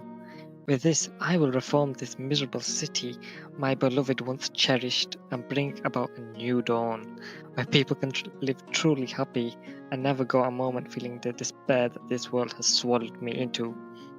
I gladly accept this sacrifice of being unable to experience it myself for you people, so you should leave the ritual area, Zyro, or you shall never be free of the chains of wretchedness. With a struggling gasp, Zyro picks himself from the floor. You idiot! Do you understand what forces you're meddling with? That spell was locked away for a reason. It's an illusion, a fake reality. You want people to live their lives with a curtain over their eyes, not experiencing life as it should be, cowering from the real world? With a dejected sigh, Nazaro turns to Zyro in pity. It's a shame you don't understand the hearts of people as I do. Who decided people wish to experience the downpour the world gives us? We are born into it and forced to embrace it. However, with this, all that is behind us. You are too late, ignorant brother. The spell has been completed and you have failed to stop the golden era of man. Now be gone with you. As Zyro makes one final last-ditch effort to stop his brother, he is thrown into the air and backwards from the building, staring into his brother's hollow eyes as he falls. This will not be the end. That was my first part. Dang, I missed all of that. I had no idea there was that at all. Yeah. You can see why I kind of struggled to write the next. You can see why I just had to reboot with the next bit. 3 years later. Laziel sighs. Okay, so you introduced a Laziel, okay. Laziel sighs contently as he looks up at the sky. Sunshine and rainbows, same as always. Life is perfect in Arcadia. He couldn't wait for dinner. Steaks and fries again, perfectly seasoned as usual. Although, come to think of it, they had the oddest texture. Ah well, it's probably nothing. As he makes his way home after a long day of work, he bumps into someone that almost immediately falls like a house of cards. Whoa, are you okay? Laziel asks as he looks over the man. You... I'm fine. The man says as he looks over Laziel. You seem to be carrying a package of some sort, and the letter. Oh wait, Laziel, right? Yes, I'm Laziel, Laziel says, almost respectfully, before blinking. Sorry, inside joke, but yeah, that's me. Have we met before? Is it like a Konosuba joke? Yep. Yeah, anyway, Laziel is. No, but as a mailman, it's my job to know people. Face, name, address, family, favorite color. It might be creepy, but well, just your government info. For you, the man says as he holds out the package. Zyro, here. And I've got a package for you and the letter. Not sure from who, there's no return address. Oh, I can't just, Laziel says, only for Zyro to force the package into his hands. Well, hey! And no signature required. I'll see you later, young man. Zyro exclaims as he immediately starts walking off. And good luck, he mutters quietly enough that Laziel does not hear him. Yeah, Laziel blinks as he watches Zyro disappear down a nearby alleyway before looking down at the package and letter. The package was long but otherwise nondescript. The letter only had one thing written on it. Open at home. Do not let anyone else see this. Don't know if I should trust this, Laziel says as he looks over the package and letter, making sure that it's not a bomb of some sort. Who was he kidding? Of course it wasn't. No way anyone would give him a bomb. Laziel shrugged and started making his way home. Still, that man has been behaving rather oddly. Rosiro's happiness seemed more forced than Laziel's own. Maybe he shouldn't open the package yet, but something about it ate at him more and more as he walked. Why would he get an anonymous letter and package in the first place? There aren't secrets to keep in Arcadia, right? Next part. After spending far too long debating on whether or not the package was even safe to open, Laziel brought it into the living room and decided that he could not make a decision on this until he knew what he was dealing with. Why the secrecy anyway? Sending a message like, "Open at home, do not have anyone else see this," was obviously going to trigger alarm bells for any normal person, especially with an anonymous letter. That strange mailman, Cyro as he calls himself, the whole thing is incredibly suspicious, but despite this, the object did not appear to be a bomb or anything, similar at least. Laziel has spent several minutes attempting to check, but he had no knowledge on the subject, so he decided there was nothing for it but to open it. A swish of the knife and some crumpled cardboard later, Laziel felt he knew even less than he had prior. Instead, inside the package was a single long, seemingly locked, with an intricate pattern engravings that glowed dimly when touched. Suddenly exhausted, perhaps a release of the tension and the strange situation, Laziel laid on his couch and passed out. A beeping woke Laziel from his fitful sleep, the locked case sitting on the ground, the strange symbols lighting up one after another in time, with the beeping sound feeling somewhat rested. Laziel picked up the case, determined to crack the code. There was no actual lock per se, but the hard case was definitely sealed, the engraved symbols the only clue to unlocking the case. The engravings on the case were glowing in a light blue color, tracing lines that connected the strange symbols in a seemingly random order. The symbols themselves glowed a mint green color in comparison, and after running his fingers over them, he could feel that they were slightly raised. He pushed one down in curiosity to see what happened. The symbol clicked down before flashing a red color and popping up again. The screen in the center of the case lit up, showing a timer that had exactly about 1 hour left on it. Whatever the timer was, it probably wasn't a good sign, so he had to figure out how to open the case fast. Looking at the symbols again, he tried to figure out what they meant. 5 in total scattered on different sides of the case. The first symbol looked like a rabbit, the second a sheep, the third a rooster, the fourth a rat, and the last like a tiger. None of the animals looked like they had anything with each other, so what did it all mean? What did Zyro mean with these symbols? Who wrote this, by the way? The Zodiac Wheel? That was me. Yep. I can explain what I meant by that later. No, I know. I looked it up. I was like, oh, because like the zodiac has like animals per year, so I'm like, oh, maybe it's a code. But I did not know.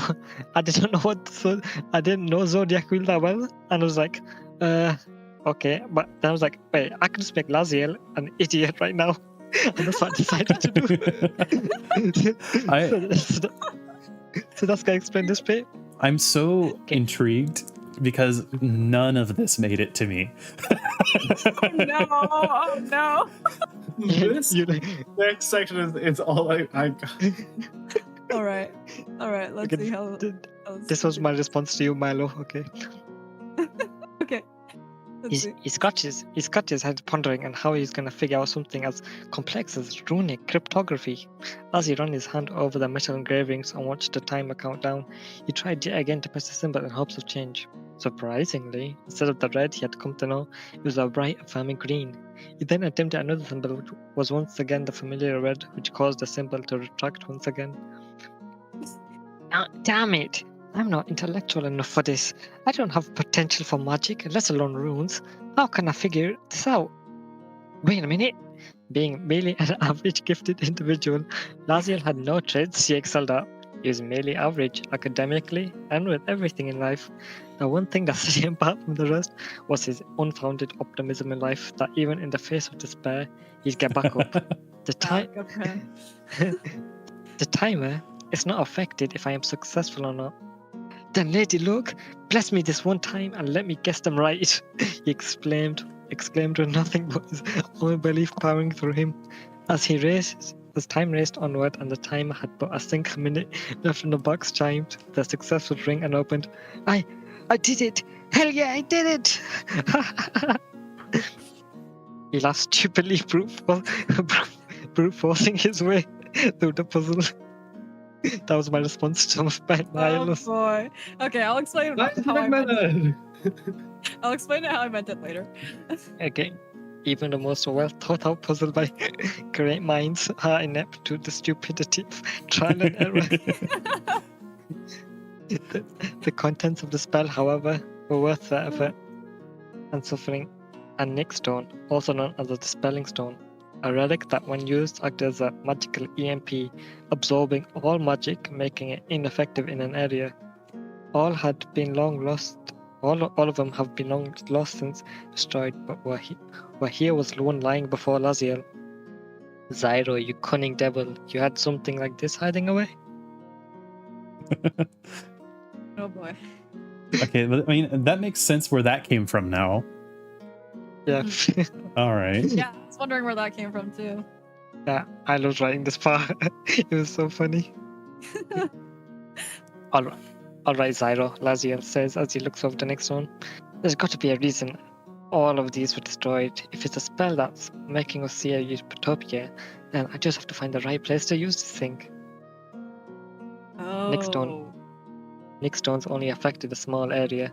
If Laziel truly wanted to save everyone from this false heaven, he needed to find the source of the spell. Yes, whoever wrote this got my idea. The stone was not large enough to cover the entire city, nor would it prevent the magic from flowing back over if the stone ever shattered. And I think I know just where to look, Laziel mutters to himself as he looks out his window. For as consistent as the illusion was, whoever casted it made one error. Unnoticeable and easy to brush aside unless you are actively looking for it. The rainbows in the sky. They weren't centric rings dependent on perspective like real rainbows. They crisscrossed the sky, all originating from one point. Looks like that's where this illusion's coming from. So if I drop the Nick Stone off there, the very source of the illusion should be destroyed. Laziel says to himself as he gets ready to head back out, pocketing the Nick Stone. Oops. As he makes his way to the center of town, he realizes something alarming. The Nick Stone's effects are bleeding through his pocket. The box was specifically designed to conceal the Nick Stone by preventing it from acting. And now the stone was unbound, and the illusion in the immediate vicinity was fading, showing what the world was really like. TVs had all shattered screens. Money was all strips of newspaper. Outdoor heaters were actually fires. And the juicy hamburgers everyone loved so much, they were rotten, leaking some unknown oil. It was sickening, seeing just how much the illusion kept hidden from everyone. I need to go back, Laziel says as he turns around and starts power walking back to his room. I can't transport this thing outside of the box, but I don't remember the solution. I can't lock the stone back in the box. But if I try leaving without notifying the stone somehow, people are going to panic, he sighs. They'll panic anyways once the illusion lifts, but it's better than living a lie like this. Man, whoever wrote this... That was such a incredible layup for the rest of this. I think TK, I messed it great, up, right? though. No. Oh no. Oh no. No. Oh my... Whoops. That's sad. That's part of the fun though. It was... That's sad.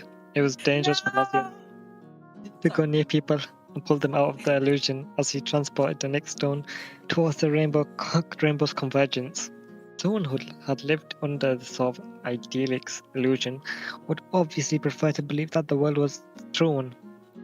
To those still under the illusion, the stone spells nullifying order and by extension Laziel would be like a walking blight, rotting the very essence of the world around them and twisting it. To them, this illusion was a true world. These visions of what lie beneath the illusion, the shattered and rotting cityscape they lived in, were too much of a gap from what they knew. It was likely that anyone that saw him and noticed the area originating from him would be horrified and attack him. He needed a way to pass quickly or unseen, preferably both. He wished that he could find a helicopter or something to fly directly to the convergence, but he realized that he had not seen a single flying vehicle. What vehicles he did see appeared battered, rusted and broken, moving along the ground on eerily quiet wheels, leaking the same unknown oil from the hamburgers. He shuddered with the thought of what that could mean and trudged on. After searching After searching for a while, Laziel couldn't find anything that could bring up in the sky. That left with him to one choice. He would have to find the tallest building he could and jump directly into the rainbow's convergence. Damn. Whoa. Laziel. That's All right. Okay, very Mass Effect-y. Laziel approached a skyrise building. Before he got near it, it looked like it was shining in the light of the sun. Rows upon rows of glittering windows lighting up like stars. But then, the next stone's power stripped away the illusion as he stepped into the building. I thought tower was just rusted skeleton framework, bits of shattered glass clinging onto the floors and the frames of windows. The scent of something akin to blood hung in the air, forcing him to breathe in shallow breaths. As he searched, he found that the fire escape ladders were still in place. In some parts, there were rings missing, but you can make it work. Rungs, yeah. Clinging onto the rough surface, he slowly started making his way up, determined to bring the next stone as far as he could from everyone else.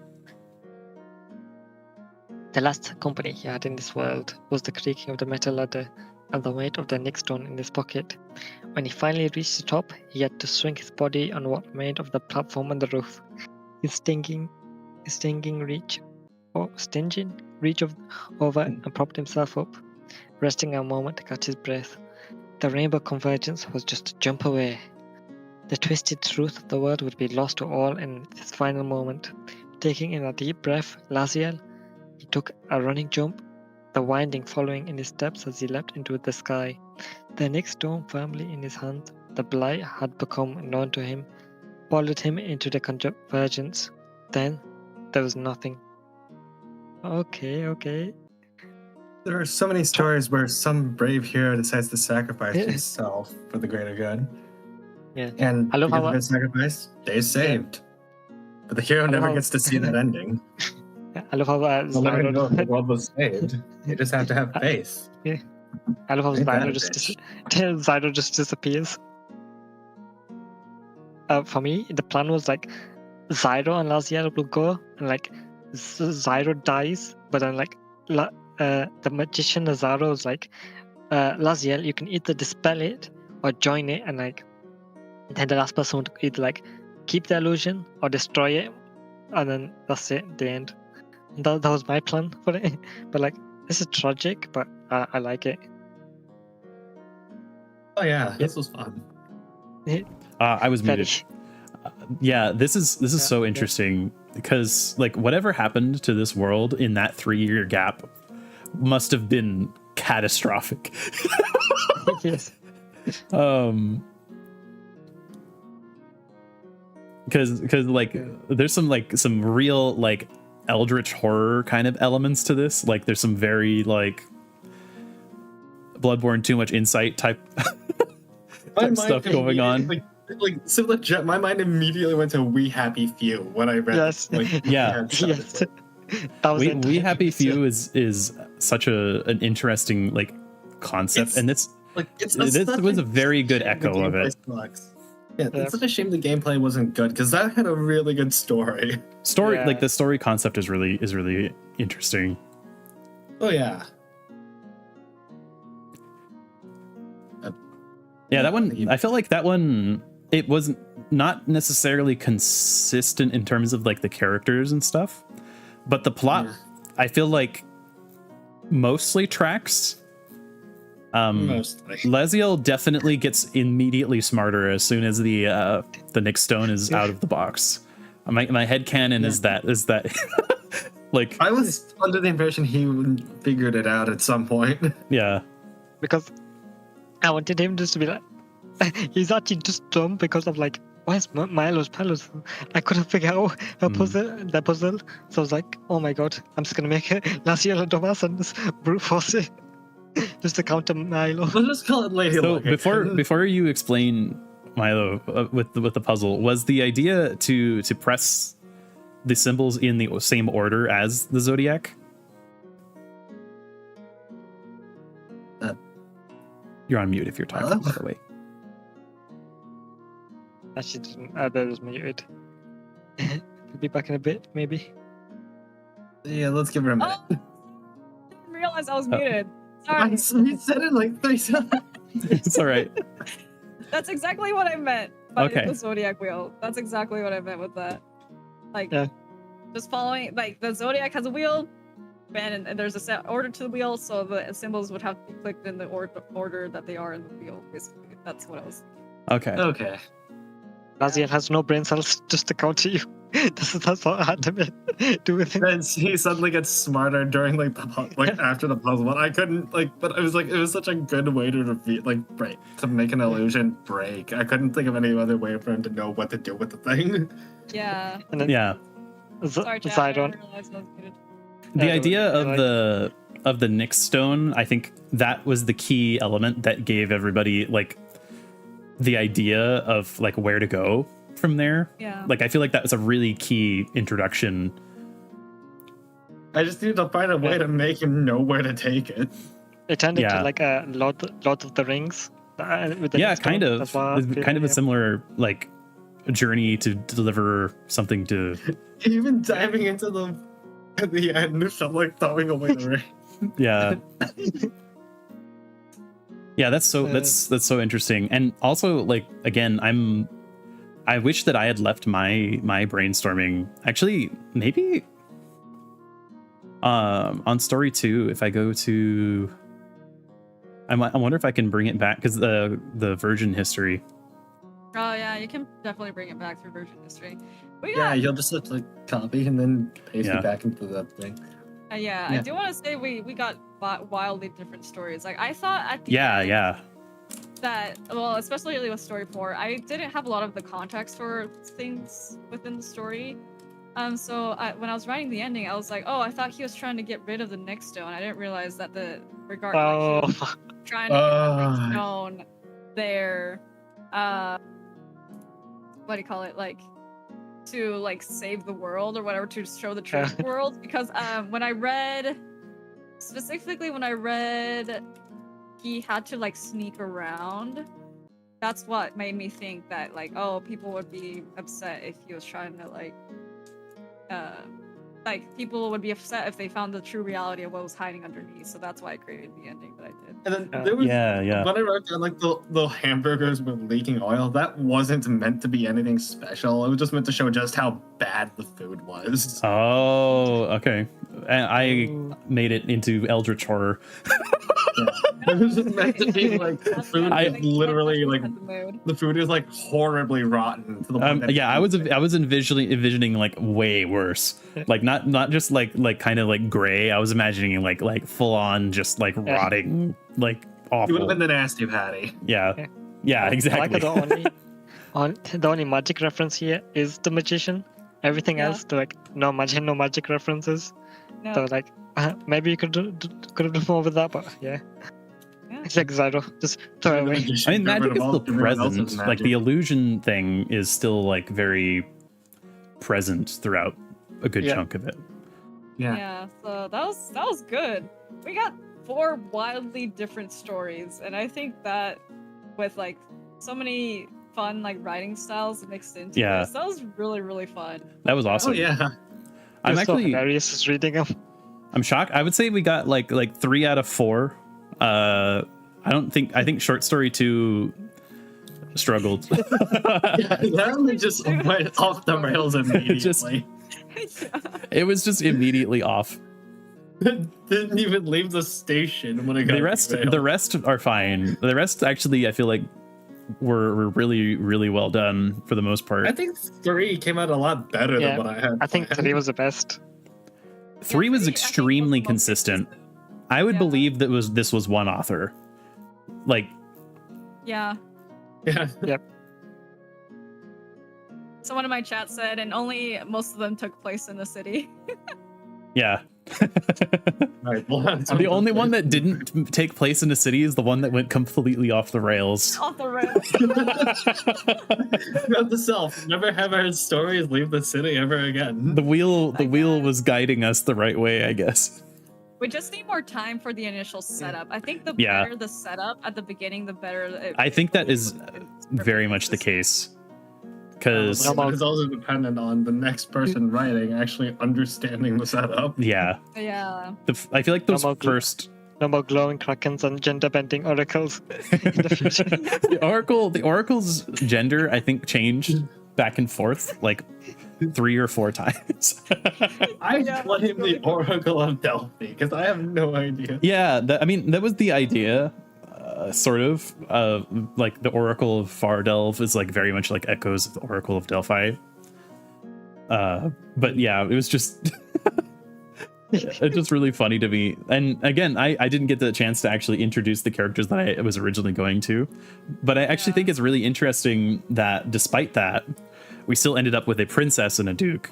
Well, yeah, because I got the context clue from you saying that section disputes are determined not through direct bloody or civil wars, but through direct contest. Yeah, And it was reference to the kingdom. So I was like, oh, if it's for the kingdom, then only the people that are related, that are blood related, like to either the kingdom or like have ties to noble blood. Yeah. So that's why I And I think that way. your knowledge of tropes probably helped, because Yes. I think without that you wouldn't have had anything to go on. I just I took think as it's because- much as I could. I think it's because we all rooted for a different character. Like I voted Yeah, for the Duke, someone else voted for like the princess. I mean, Yeah, no one I liked think no one it's liked Morgiana, but yeah. she just disappeared. She's just disappeared. gone. I couldn't do anything. Yeah, what She happened? disappeared. Yeah. She But went to get the very wise tree and never fun. came back. Yeah, it was very fun. I'm gonna stop my recording because it's almost hit 5 hours. Yeah, Oh yeah, this has been a very long This one recording. went over the mark. Holy Yeah. crap. Yeah, I'm still Big recording time. on OBS. So yeah. I've been streaming and recording this whole thing. So I'm going Yeah, so to just- stop my recording. I'm gonna keep my stream though. Should Yeah, I can stop my I- recording now then, or? Yeah, Yes. probably. Yeah, since Yeah, we're both it's because it's gonna be so this is gonna be a pretty big file. Right.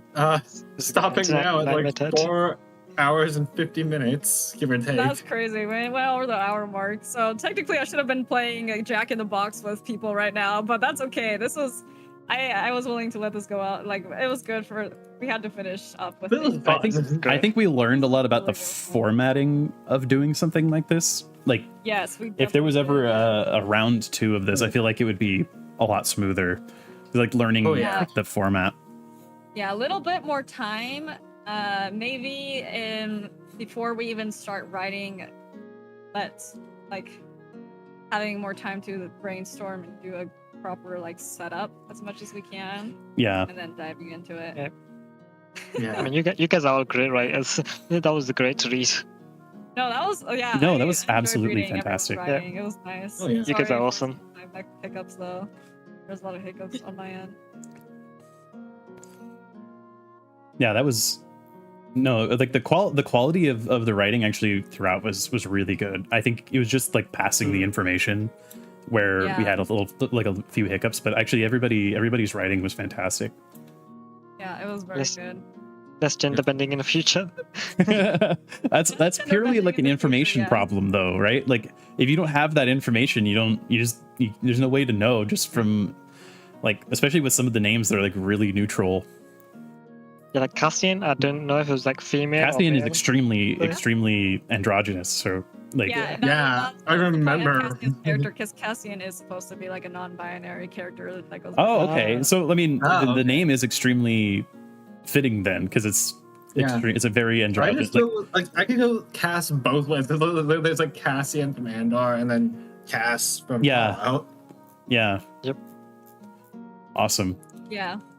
So, really good stuff. I Yeah. would love to do this again. I would love, like, I think this is going to be a reoccurring thing that I'll be hosting with a variety of writers if I can find them in the deep reaches of the freaking internet. 'Cause it's so hard to find writers, especially, Yeah. like, within the streaming scene. Yeah. So, but I want to do this again because this is very, very fun. Yeah, this was Thank fun. you Oh, yeah, so much, this was guys, great.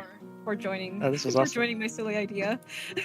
Yeah. And for dealing with all the hiccups. It was a fun, like, impromptu thing, and it came together, but I feel like it went really well. Yeah. Same. Very, very good. Very Same here. fun. Thank you so much, guys. This was so fun. Thank you. Let me know Thank where to you. send this 5 gigabyte video file. Maybe we can Actually, you put it in can- the same folder that we used for. Yeah, if this. you hopefully it's less than, well, yeah, if it hopefully you've got It's enough 5 space in your gigs. Google Drive. It's 5 gigabytes. I just put in a Google Drive. If you can put it in Google Drive, that would be the best spot, probably. Yep. I'll see what I can do. It's an MKV, but I'll see what I can do. Hold on. Sorry. Someone in chat is asking also, who are these fellas? I know it seems like they're about to leave, but I thought I would ask. I do have all of their links in the description, but going from the Discord reactive thingies that I have on the screen, we got Jet on the left, Sol in the middle, and then TK on the right. Or Deimos. I don't know Hello. which one you would prefer for me to use. Deimos. Honestly, both are fine. My Okay. username is TKD for a reason. Yeah, so these are all the people. I have all their socials in the description. So if you guys want to check them out, please do. They're right there. And they are all great people. This was very, very fun. So thank you guys. Yes, this was absolutely fantastic. I was having a ton of fun. Hi, I'm new to being live. I hope I did well. You did great. You did. Your voice fantastic. acting was fantastic. Yeah. I wish that I had actually put more effort.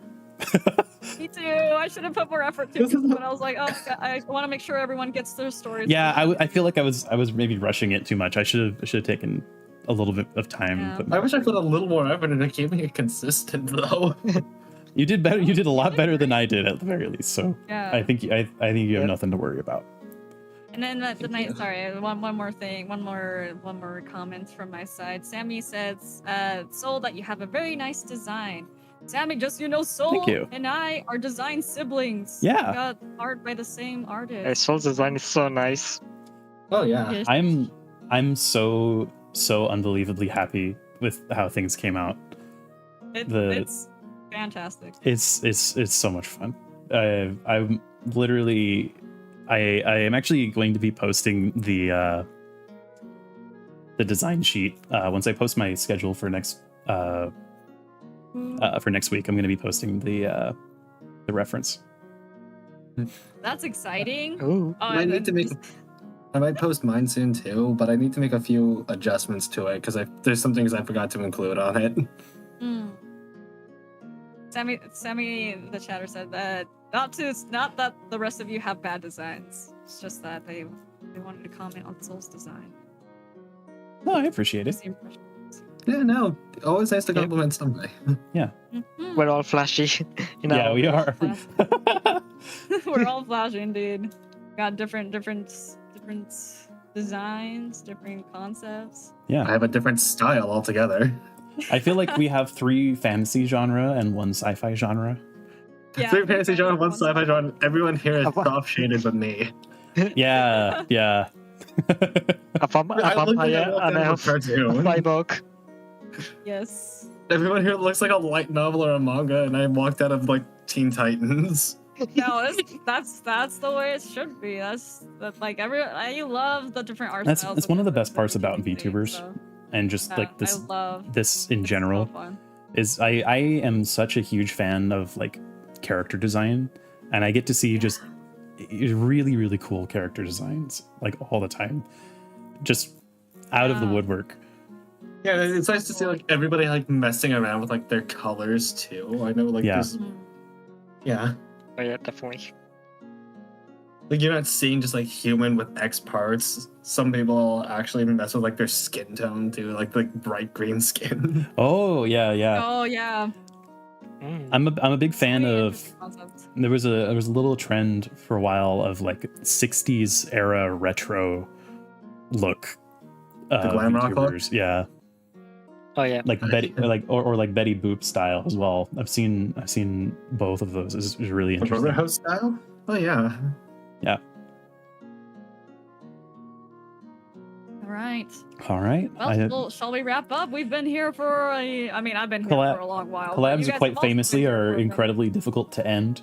They are. Yeah. I would like to keep chatting, but unfortunately, I do need to move things along on my Yes, end. we've so we've thank already you we've already again. taken up a bunch of your time. So thank you for Yeah, having we me. picked up a lot of it. Thank you for hosting us. Thank you for Thank you for having us. hosting. Thank you for setting this Thank up, and thank you for getting Yes, everyone it was- together. Yeah, no problem. Like I Thank said, you I'll try and get the video file in the Google Drive. But yeah, if you need help troubleshooting, let us know. We will. Yeah. Can I help imagine a you nightmare chat. editing that? Yeah. Right. Ciao, All right. ciao. Constantly running out of time in a 12-hour stream. Yeah, I mean, I'm at the 10-hour mark. I still haven't done my Incredible. karaoke, and that's. Oh I man. think I might have to Oh, skip. you chatting. have 2 hours left. Jesus, I'm so sorry. Yes, I Yeah. have 2 hours. Alright. left. Thank you so much again. I will see you guys soon. I'll be heading out soon, but if you guys want to keep chatting after this call, you guys can. But I'll be heading out now. Thank All right. you. I think I'm gonna head out as well. I need to wrap up my stream. So Me too. My Alright. social battery is a bit exhausted. I have to get ready to Alright, head rest no back to the worries. well, dorm everyone. tomorrow. Good work. Ciao, Good ciao. work. Ciao, ciao. all right. Bye. Good luck with the rest of your stream. Bye.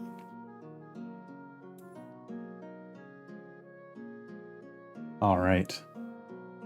How was that? That was. It was a heck of a first collab. I think I'm going to wrap up pretty quickly because this did go over the expected time. But thank you for watching. If you catch the VOD, I am going to link in the live chat to Milo's stream VOD. So if you come and watch later, you can come and watch their POV as well. So I'm going to place that in the chat. Since we do not have enough subs for YouTube to unlock the ability to raid over, so I have been Sol Runeholm, and I will see you on Monday for the debut in detail, and also I will be going over some of the additional schedule details and also releasing the ref sheet. So look forward to that. And yeah, I think that's it for today. If you have been watching this whole time, please stand up, walk around, get a snack, and I will see you in the next one. Bye-bye.